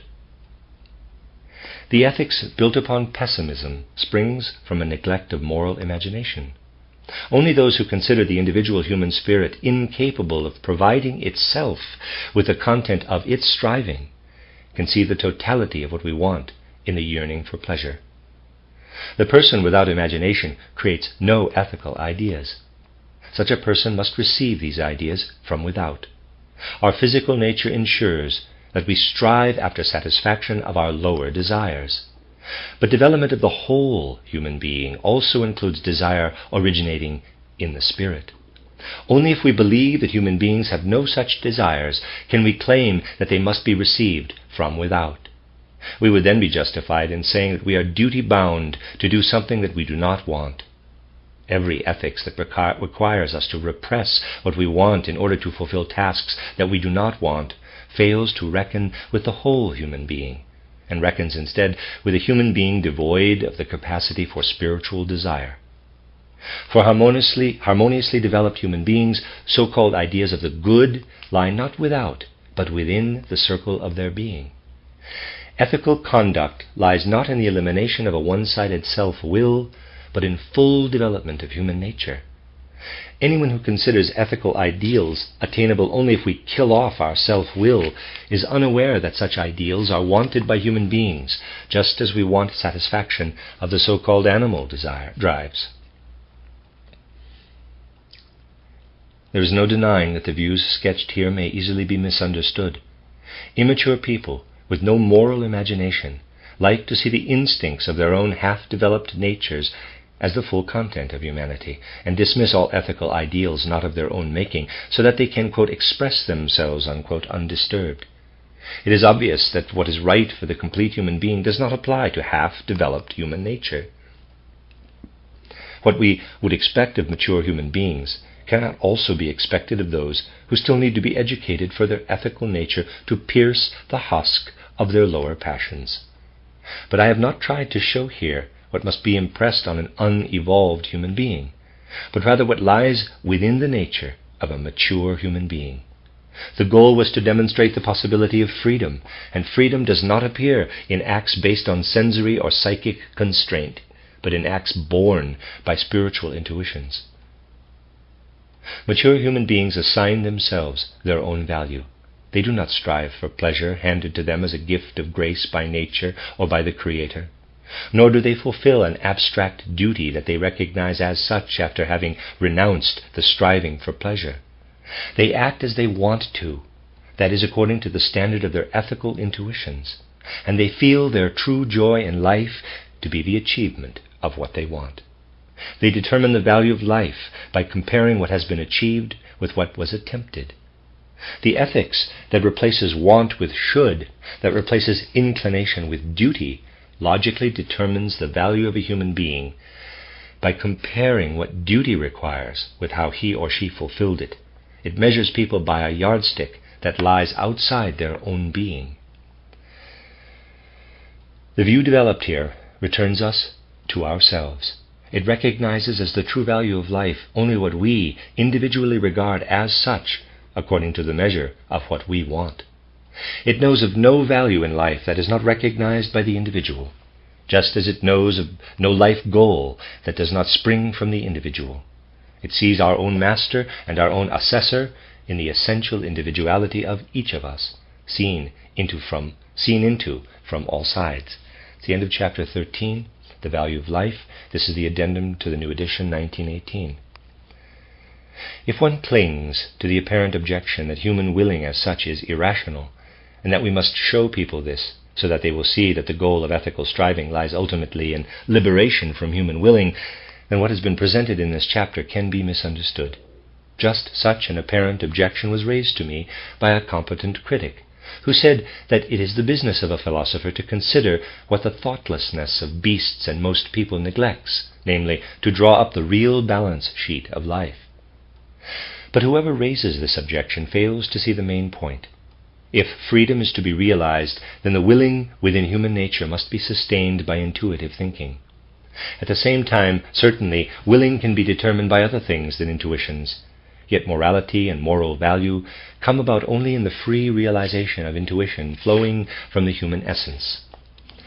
Ethical individualism is suited to portray ethics at its full worth, for it does not take the position that there is anything truly ethical in what brings about an outward agreement between our willing and a given norm, but rather in what arises from out of human beings when they develop ethical willing as an element of their full natures. To do something immoral appears to them then as a maiming, a crippling of their essence. The end of the addendum and the end of this section of recording. This is recorded section 10 of A Philosophy of Freedom, Intuitive Thinking as a Spiritual Path by Rudolf Steiner. Chapter 14, Individuality and Genus. The view that human beings are capable of self-enclosed, free individuality seems to be contradicted by the fact that as human beings we both appear as parts within a natural whole, race, tribe, people, family, male or female gender, and act within that whole, state, church, and so forth. We bear the general characteristics of the community to which we belong, and we give to our actions a content that is determined by the place that we occupy within a larger group. Given all this, is individuality possible at all? If human beings grow out of one totality and integrate themselves within another, can we consider separate human beings as wholes unto themselves? The qualities and the functions of a part are determined by the whole. An ethnic group is a whole, and all who belong to it bear the characteristics determined by the nature of the group.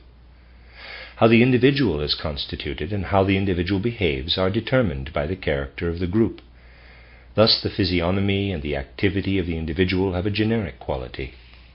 If we ask why this or that about a person is this or that way, we must refer back from the individual to the genus. This explains to us why something about the individual appears in the form we observe. But human beings free themselves from what is generic. If we experience it properly, what is humanly generic does not limit our freedom, nor should it be made to do so artificially. As human beings, we develop qualities and functions of our own, whose source can only be sought within ourselves. What is generic about us serves only as a medium through which we can express our own distinct being. We use the characteristics nature gives us as a basis, and we give these the form that corresponds to our own being. We look in vain to the laws of the genus for an explanation of that being's actions. We are dealing with an individual, and individuals can be explained only individually. If a human being has achieved such emancipation from the generic, and we still want to explain everything about that person in generic terms, then we have no sense for what is individual.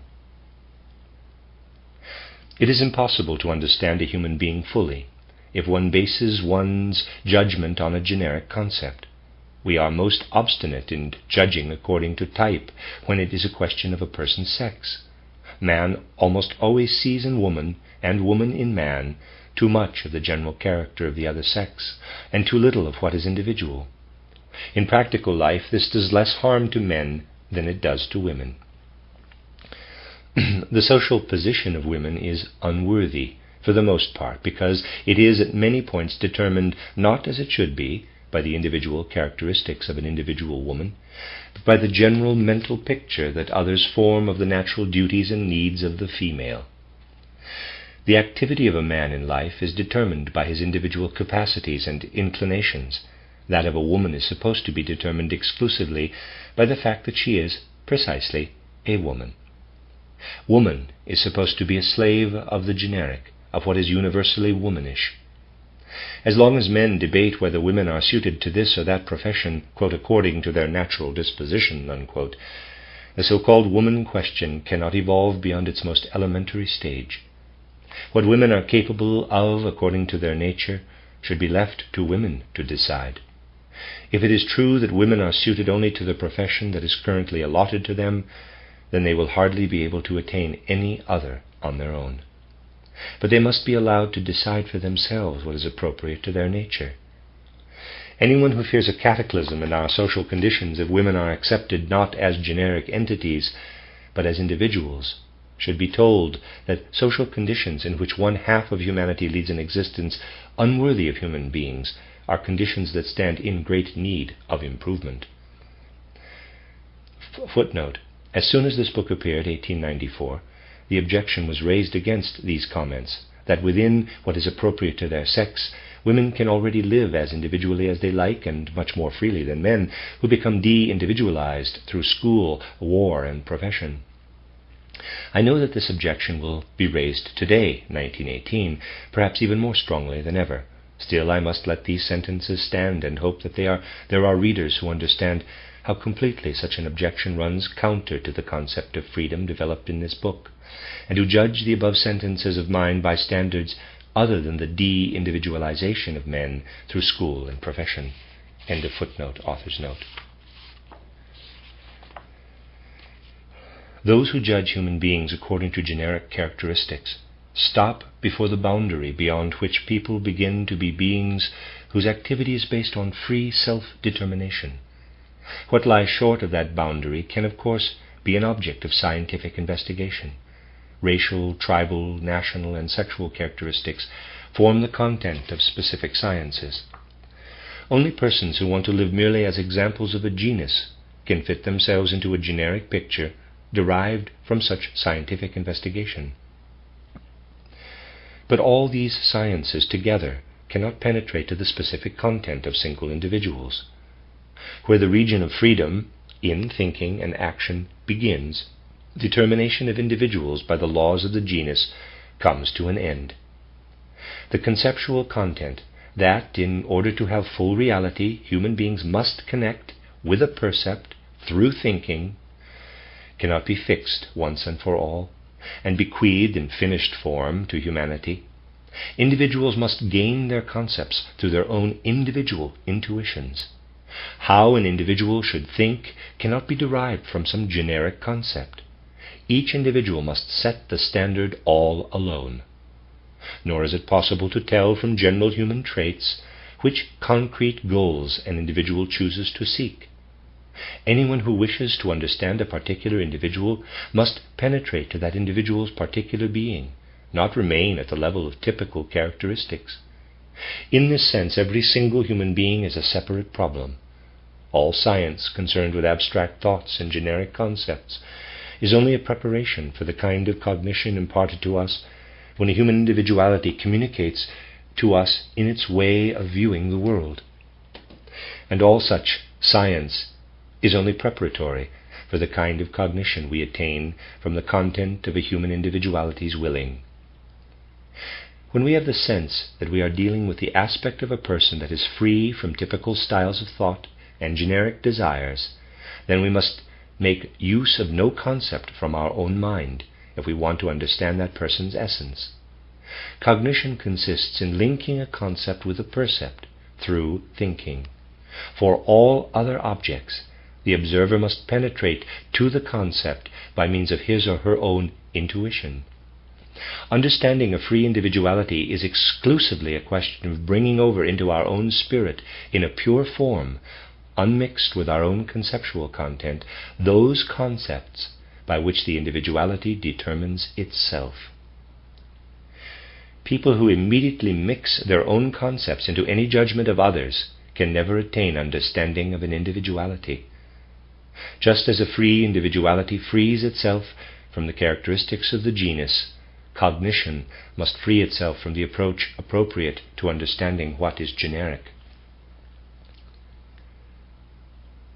People can be considered free spirits within the human community only to the degree that they free themselves from the generic in this way.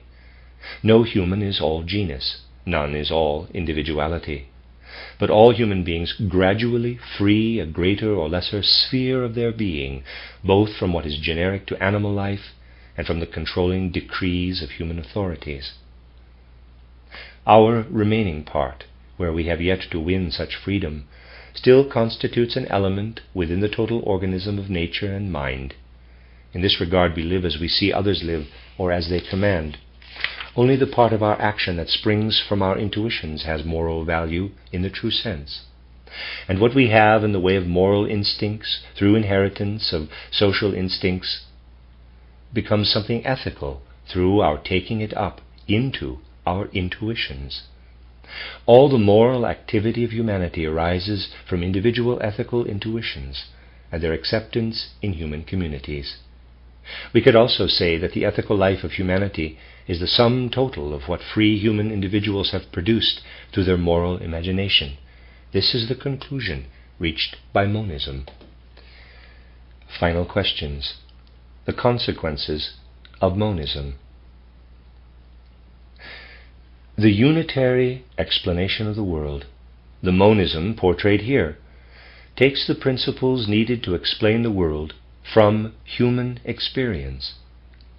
It also looks for the sources of action in the observable world, that is, in the human nature accessible to our self-cognition, particularly in moral imagination. Monism refuses to seek the ultimate causes of the world that appear to our perceiving and thinking by making abstract inferences about something outside that world.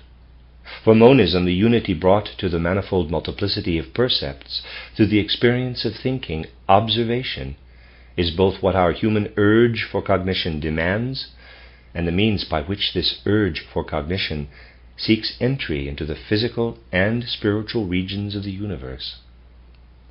Those who seek another unity behind the one sought in this way merely prove that they do not recognize the correspondence between what is discovered through thinking and what is demanded by our drive for knowledge. The single human individual is not, in fact, cut off from the world. The individual is a part of the world and has a real connection with the whole cosmos, which is broken only for our perception. At first, because we do not see the ropes and pulleys by which the fundamental powers of the cosmos turn the wheel of our own lives, we see our individual part as an entity existing by itself. Whoever remains at this standpoint sees a part of the whole as an actually independent entity, as a monad that somehow receives information about the rest of the world from outside. The monism advocated here shows how such independence will be believed in only as long as thinking does not weave what has been perceived into the network of the conceptual world. Once this happens, the existence of separate parts is unmasked as a mere illusion of perceiving. Only through the experience of intuitive thinking can we find our total self-contained existence within the universe. Thinking destroys the illusion of perceiving and integrates our individual existence into the life of the cosmos. The unity of the conceptual world, which contains objective percepts, also includes the content of our subjective personality. Thinking gives us the true form of reality as a unity enclosed within itself, while the multiplicity of percepts is only an illusion conditioned by our organization. In every age, cognition of the real, as opposed to the illusion of perceiving, has constituted the goal of human thinking. Science has striven to recognize percepts as reality by discovering the lawful connections among them. But wherever it has been believed that the connections transmitted by human thinking have merely subjective significance, the actual ground of unity has been sought in an object set beyond our world of experience, parenthesis, an inferred God, will, absolute spirit, etc., parenthesis. And, based on this opinion, attempts were then made to achieve, in addition to knowledge of connections recognizable through experience, a second kind of knowledge, based not on experience, but on metaphysical inference. This kind of knowledge went beyond experience and revealed a connection between experience and entities that are no longer directly available to us. On this basis, then, it was believed that we can understand the coherence of the world through orderly thinking because a primal being built the world according to logical laws. The reason for our actions was also seen in the will of this being. Yet it was not recognized that thinking simultaneously encompasses the subjective and the objective, and that full reality is conveyed in the union of percept with concept. Only as long as we regard the laws that permeate and determine percepts in the form of abstract concepts are we dealing with something purely subjective.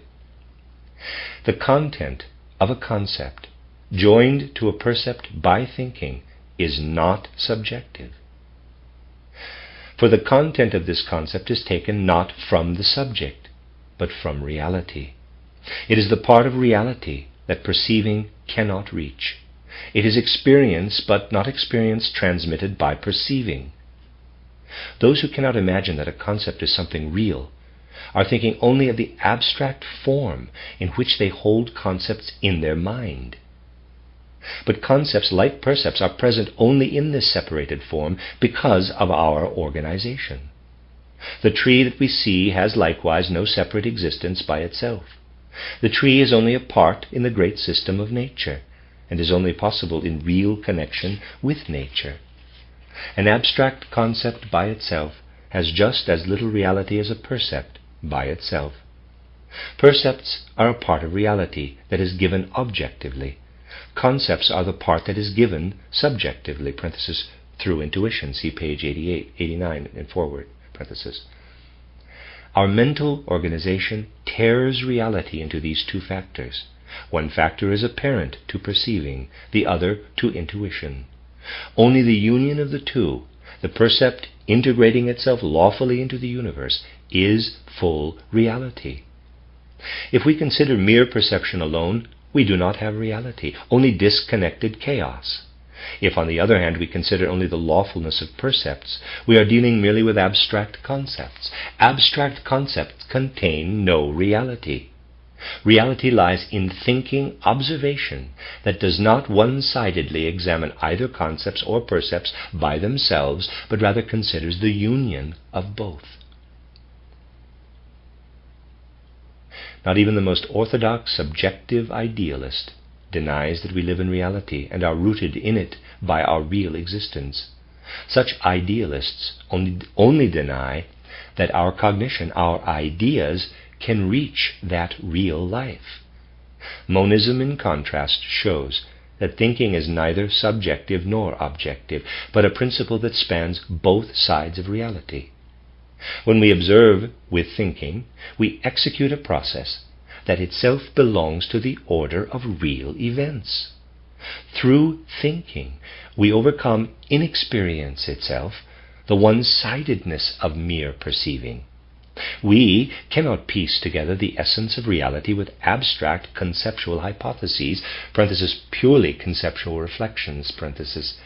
We live in reality by finding ideas to match our percepts. Monism does not seek to add anything to experience that is not experienceable or transcendental, but it sees the real in concepts and percepts.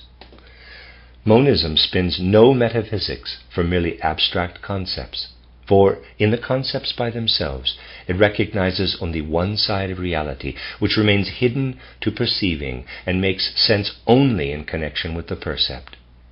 Monism evokes the conviction in us that we live in the world of reality, and that we need not seek outside our world for a higher reality that we cannot experience. Because it recognizes the content of experience itself as reality, it seeks absolute reality nowhere but in experience. It is satisfied by that reality because it knows that thinking has the power to guarantee it. What the dualist looks for only behind the observable world, a monist finds within this world itself.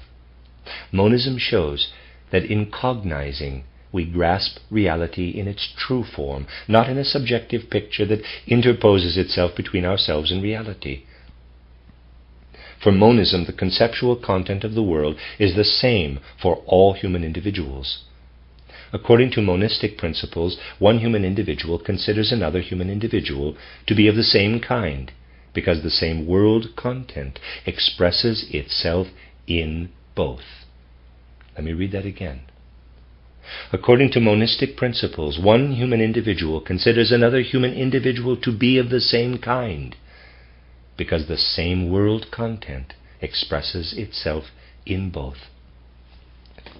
In the unitary world of concepts, there are not, for example, as many concepts of the lion as there are individuals who think about a lion. There is only one concept. The concept that A adds to the percept of the lion is the same as that of B, only it is grasped by means of a different perceptual subject. Thinking leads all perceptual subjects to the common conceptual unity within all multiplicity. The unitary world of ideas expresses itself in them as in a multiplicity of individuals. As long as we understand ourselves merely through self-perception, we see ourselves as the separate human beings that we are. As soon as we notice the world of ideas that lights up in us, embracing everything separate, we see what is absolutely real light up livingly within us. Dualism fixes on the divine primordial being as that which permeates all humans and lives within them all. Monism finds this universal divine life in reality itself. The conceptual content of another human being is also my own conceptual content, and I see the other as other only as long as I am perceiving, and not once I am thinking. Each person's thinking embraces only a part of the total world of ideas, and to that extent individuals also differ through the actual content of their thinking. But the contents exist within a self-enclosed whole that contains the thought contents of all human beings. The universal primordial being permeating all humanity thus takes hold of us through our thinking. Life within reality, filled with thought content, is at the same time life in God. The merely inferred, not to be experienced, transcendent realm is based on a misunderstanding by those who believe that what is manifest does not bear within itself the reason for its existence. They do not realize that through thinking they can find the explanation for perception that they seek. This is why no speculation has ever brought to light a content that was not borrowed from the reality given to us. The God derived through abstract inference is only the human being displaced to the beyond. Schopenhauer's will is human willpower made absolute.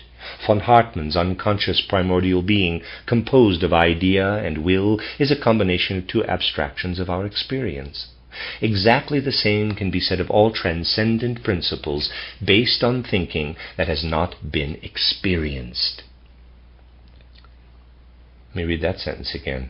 Exactly the same can be said of all transcendent principles based on thinking that has not been experienced. In truth, the human spirit never moves beyond the reality in which we live, nor does it need to. For everything needed to explain the world lies within it. If philosophers declare themselves content in the end with the derivation of the world from principles borrowed from experience and displaced into a hypothetical beyond, then such satisfaction should also be possible if the same content is left here, where it must be for the kind of thinking that we can experience.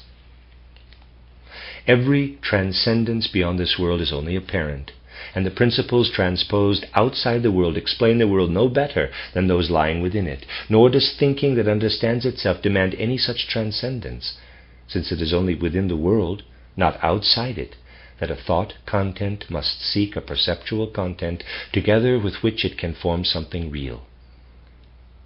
The objects of imagination, too, are merely contents. They find their justification only in becoming mental pictures that point to a perceptual content. Through that perceptual content, the objects of imagination integrate themselves into reality. A concept supposedly filled with a content and lying outside the world given to us is an abstraction and corresponds to no reality. We can think only the concepts of reality. To find reality itself, we also need to perceive. For thinking that understands itself, a primordial essence of the world whose content is invented, is an impossible assumption. Monism does not deny the conceptual. On the contrary, it even regards a perceptual content lacking its conceptual counterpart as falling short of the complete reality. Yet it finds nothing in the whole realm of thinking that could require us to step outside of the realm of its experience by denying the objective spiritual reality of thinking. According to monism, a science that limits itself to describing percepts without penetrating to their conceptual complements is only half complete. But it also sees as incomplete all abstract concepts that find no complement in percepts and that cannot fit into the conceptual network that spans the observable world. Therefore, it recognizes no ideas that refer to something lying objectively beyond our experience and that are supposed to form the content of a merely hypothetical metaphysics. For monism, all such humanly created ideas are abstractions borrowed from experience, an act of borrowing that is simply overlooked by the borrowers.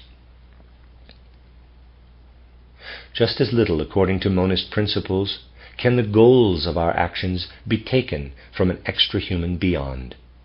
To the extent they are in our thought, they must stem from human intuition.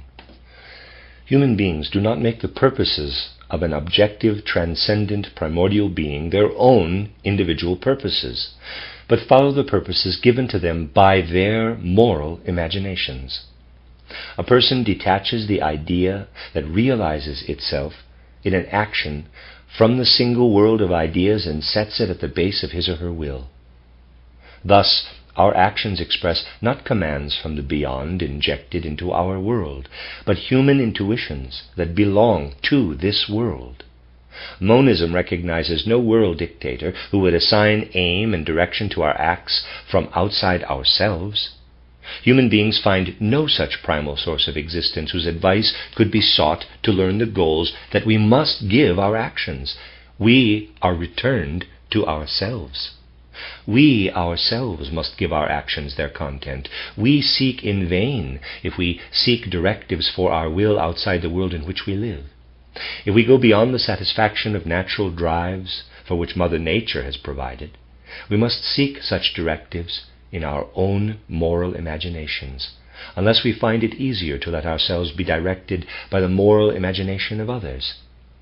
That is, we must either forego all action or act according to reasons that either we give ourselves from the world of our ideas, or others give us from the same source.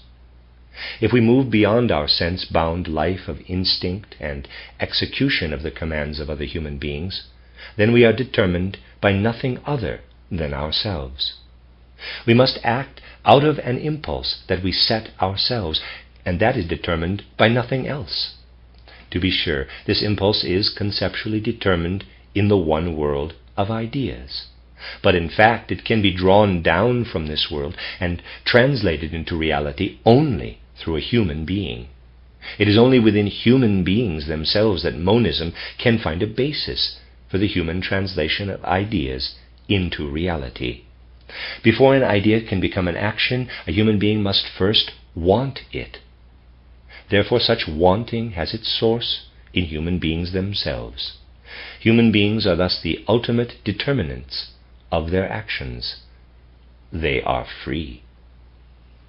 This is the end of the last chapter, and I'm reading the addenda to the new edition 1918. 1. The second part of this book has sought to establish that freedom is to be found in the reality of human action. For this it was necessary to separate out from the whole realm of human actions those aspects about which, from unprejudiced self-observation, one can speak of freedom. These are actions that realize conceptual intuitions. Other actions, when viewed without prejudice, cannot be called free.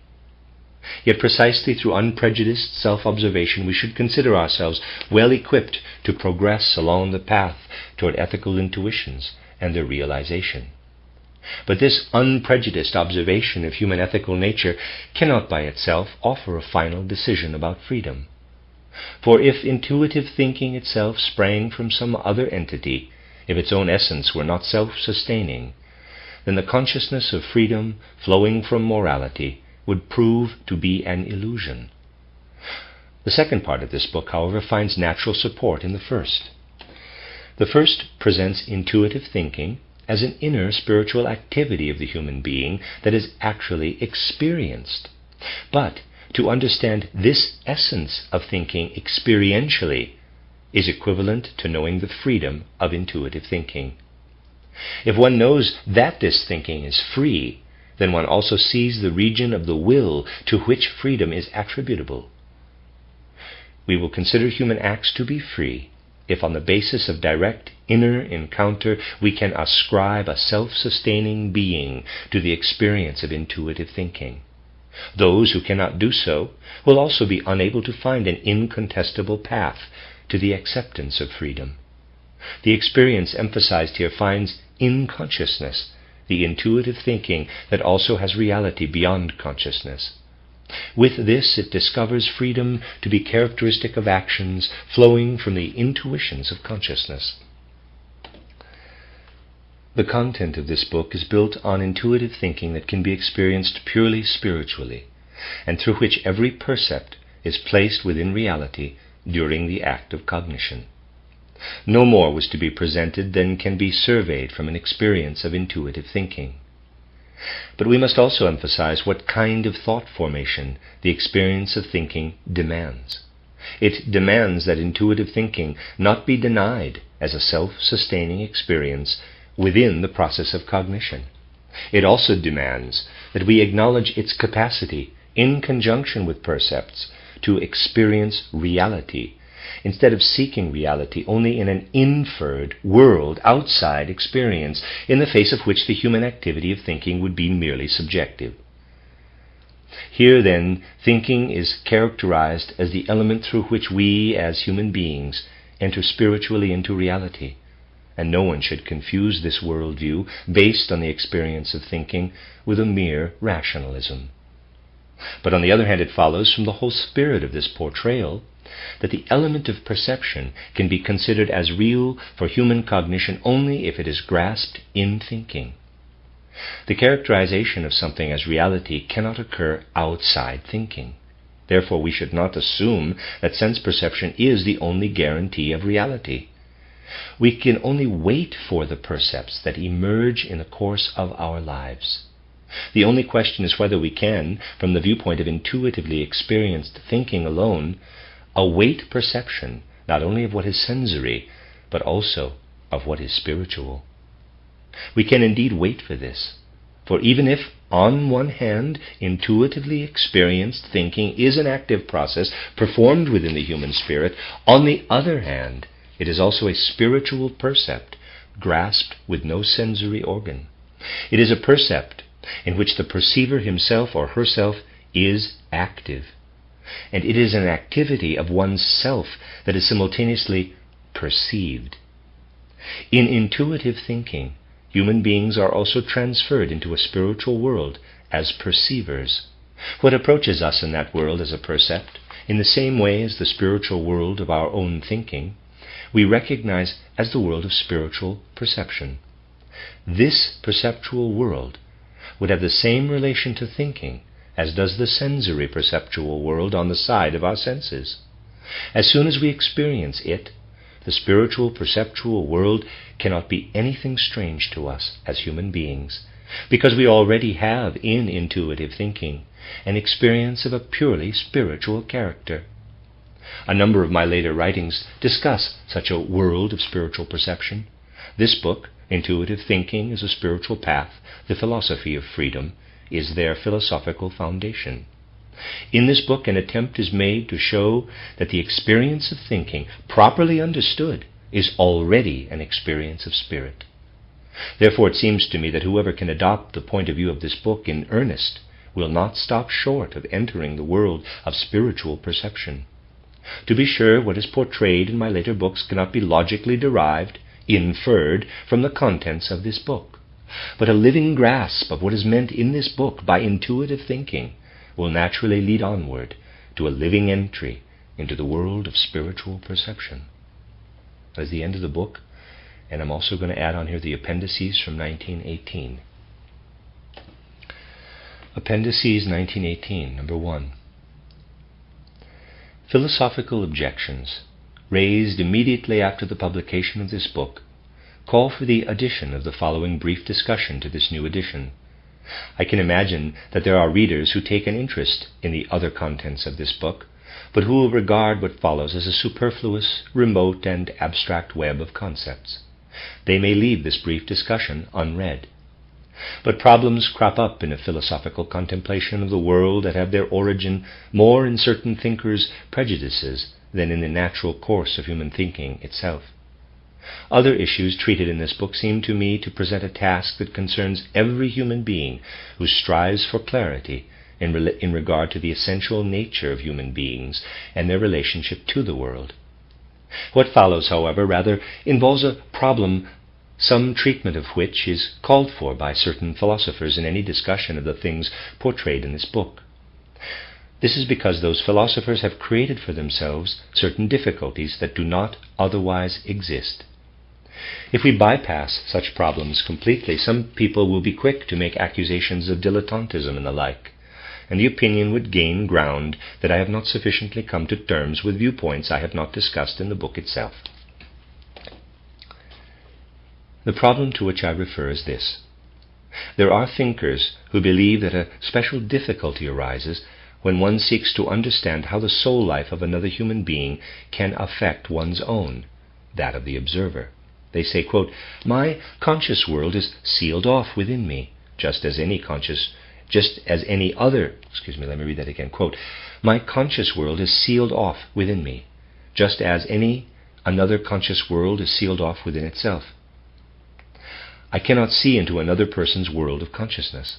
How then can I come to know that we both inhabit the same world?" Unquote.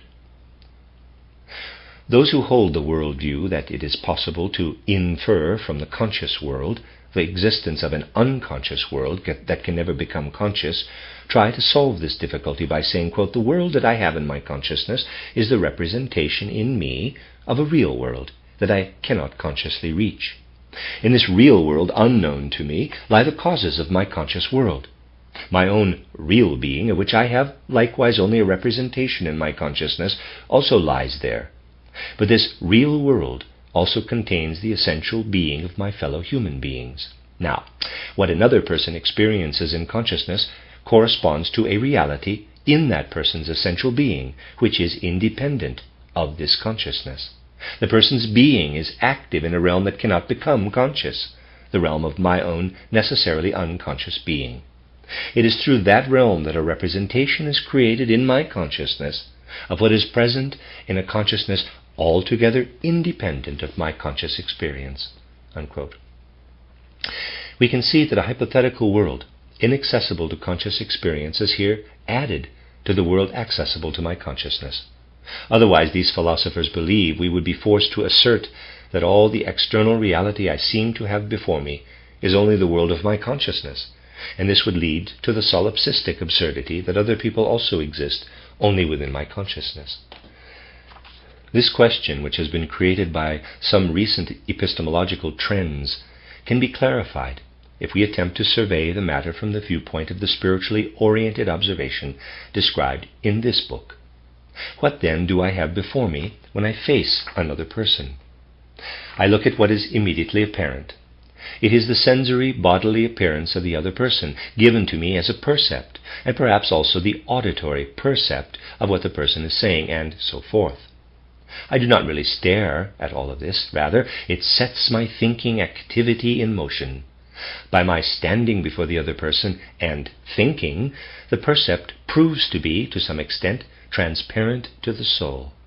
When I grasp the percept through thinking, I am bound to say to myself that it is not at all what it appears to be to the external senses.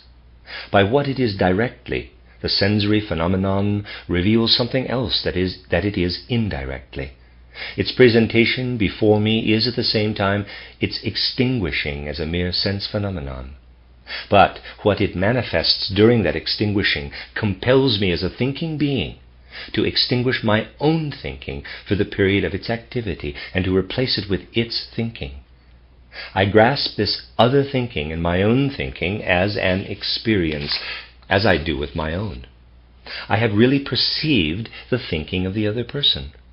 The immediate percept, extinguishing itself as a sensory appearance, is grasped by my thinking.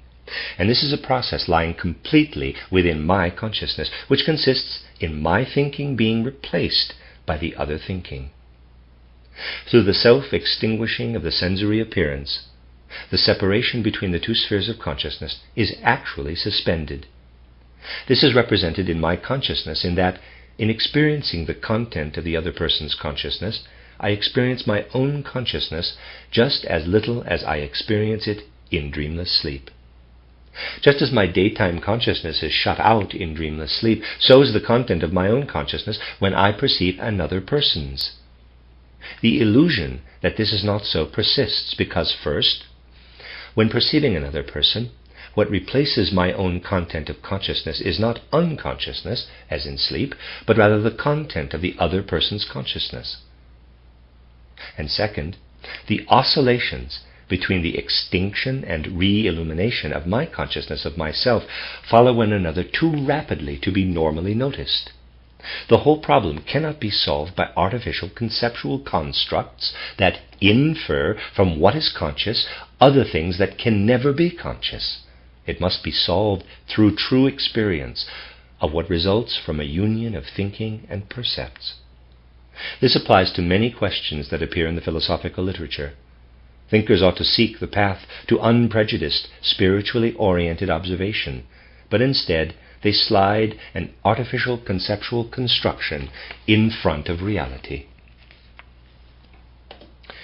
In a treatise by Edward von Hartmann, quote, Ultimate Questions in Epistemology and Metaphysics, unquote, my book is classed with philosophical works based on, quote, epistemological monism, unquote.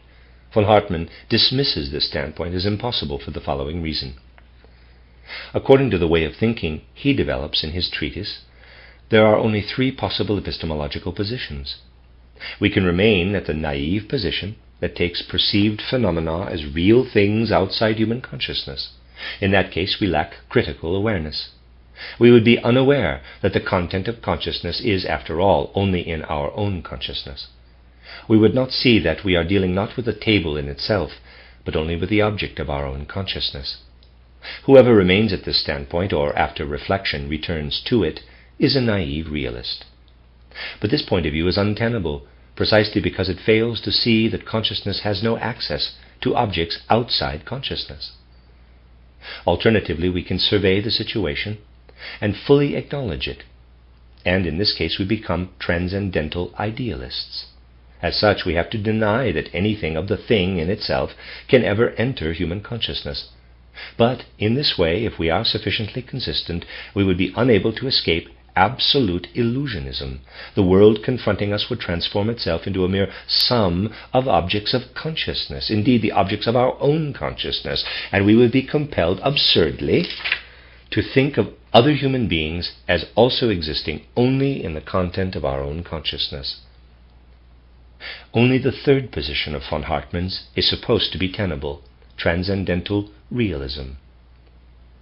This view assumes that there are things in themselves, but that they cannot become immediate experiences of consciousness. Things in themselves cause the objects of consciousness to appear from beyond human consciousness, but in a way that does not enter consciousness. We can arrive at things in themselves only by inference from the content of our consciousness, which, though only mental pictures, is our only kind of experience.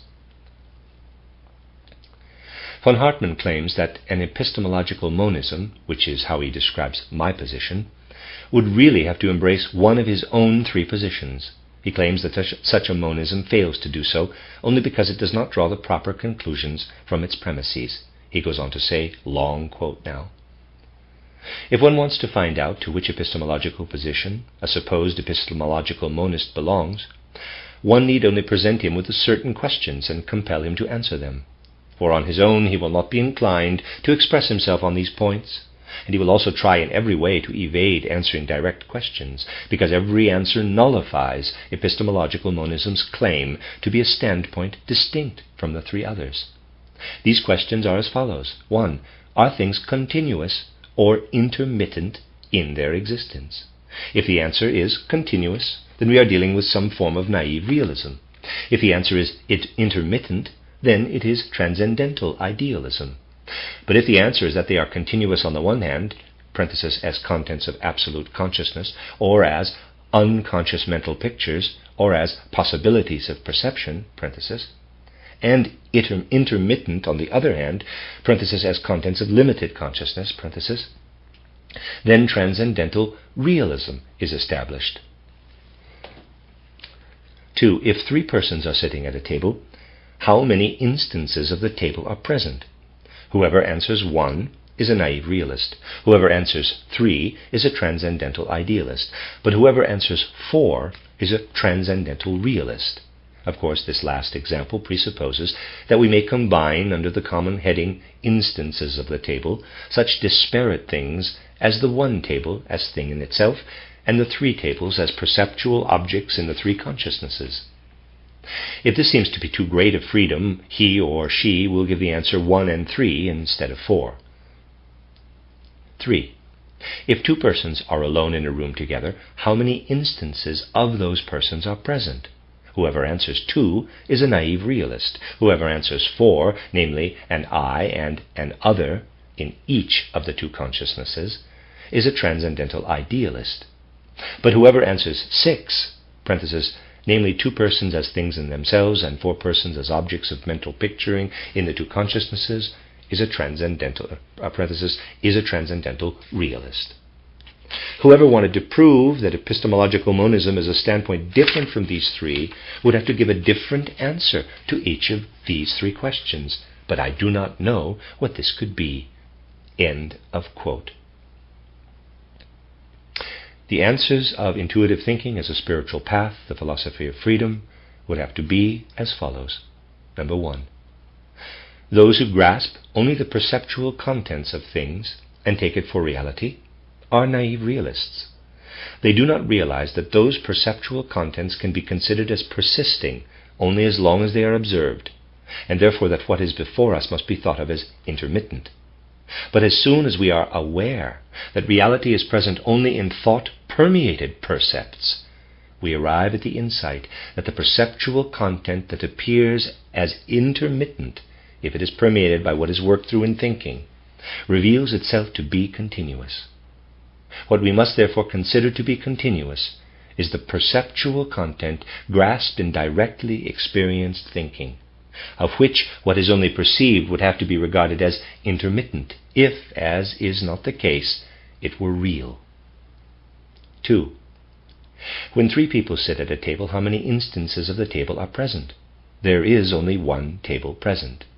But as long as the 3 people want to stay with their perceptual images, they have to acknowledge that these perceptual images are in no way a reality. As soon as we switch over to the table as grasped in their thinking, the one reality of the table reveals itself to them. They are united in that reality with their 3 contents of consciousness. 3. If 2 people are alone in a room together, how many instances of them are present? There are most certainly not 6. Not even in the sense of transcendental realists, but only 2. Yet initially both have only the unreal, perceptual image of themselves, as well as the other person. There are 4 of these images, and through their presence in the 2 people's thinking, reality is grasped.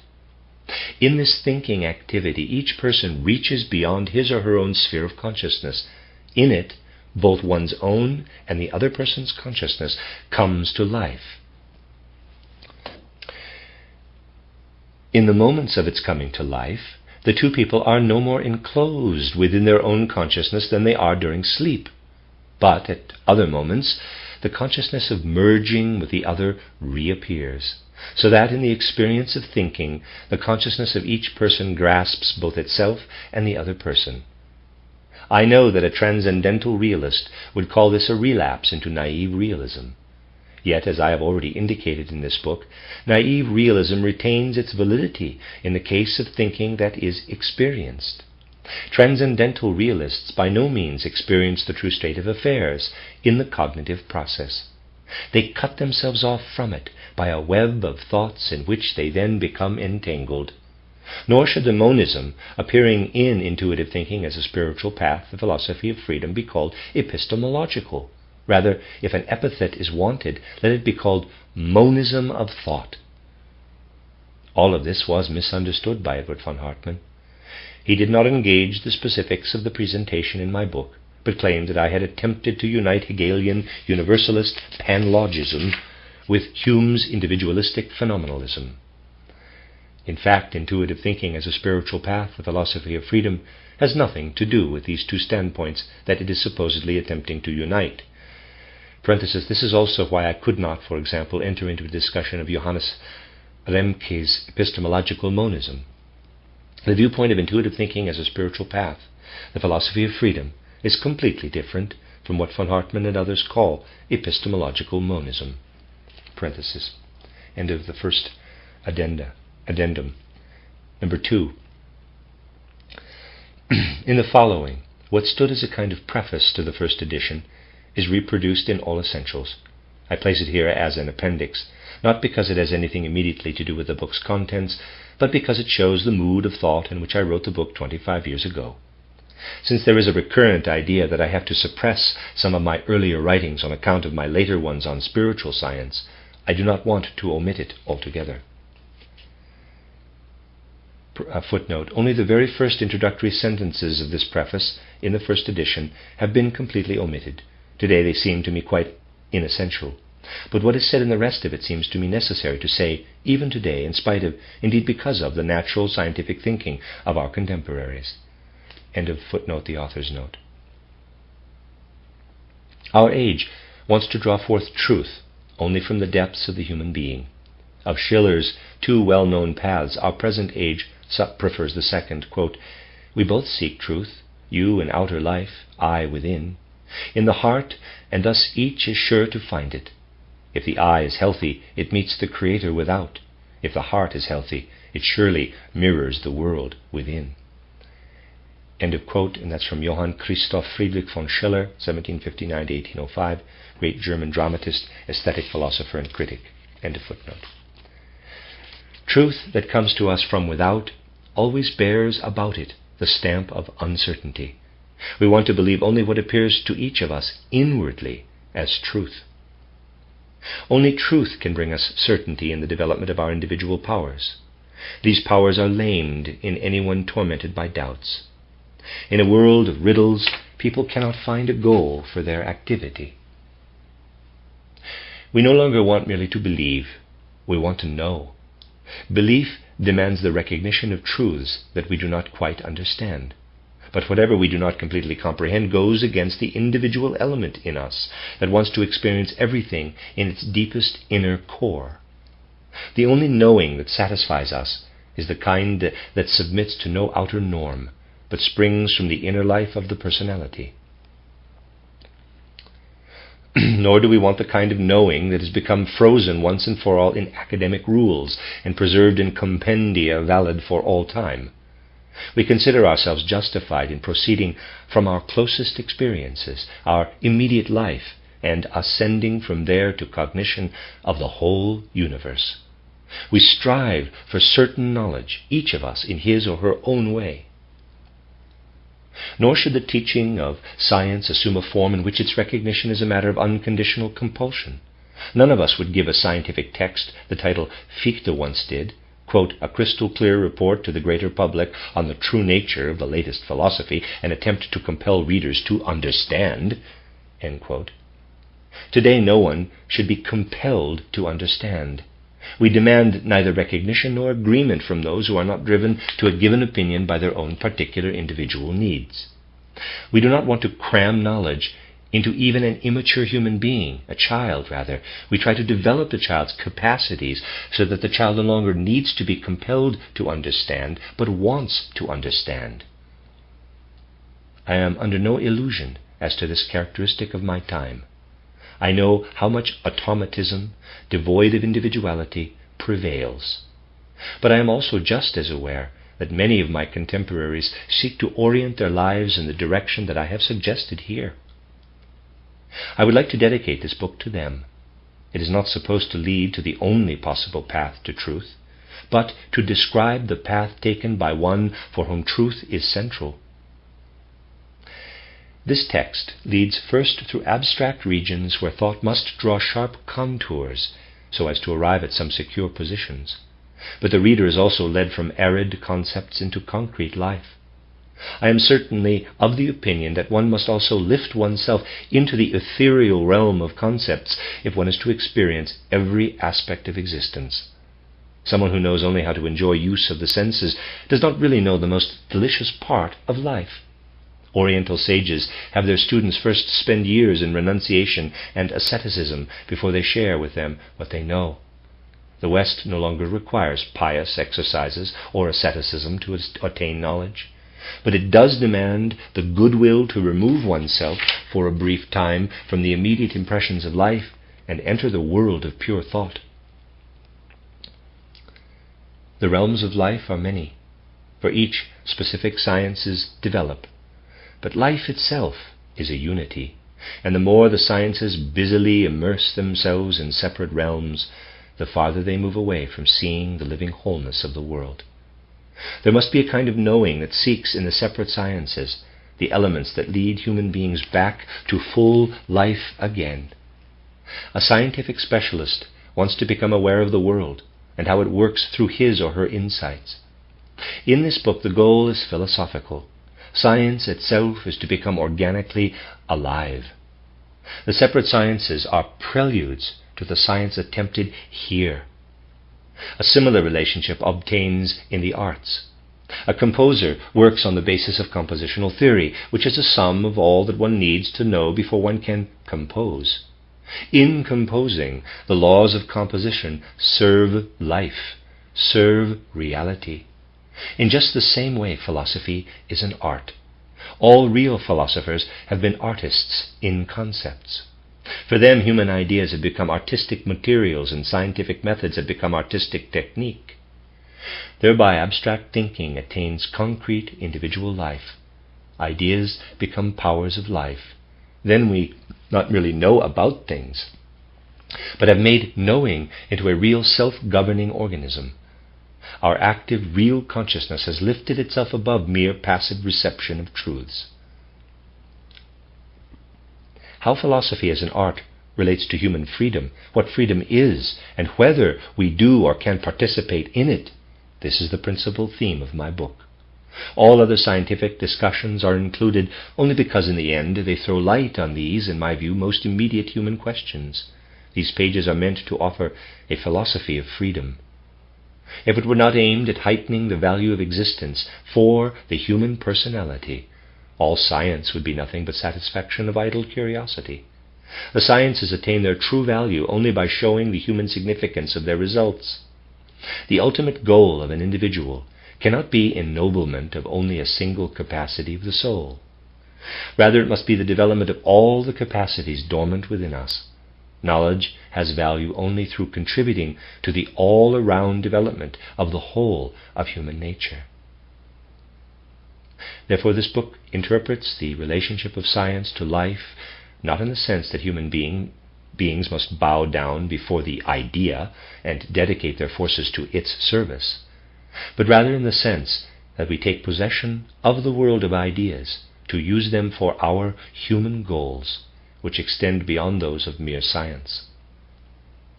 We must be able to confront an idea while experiencing it.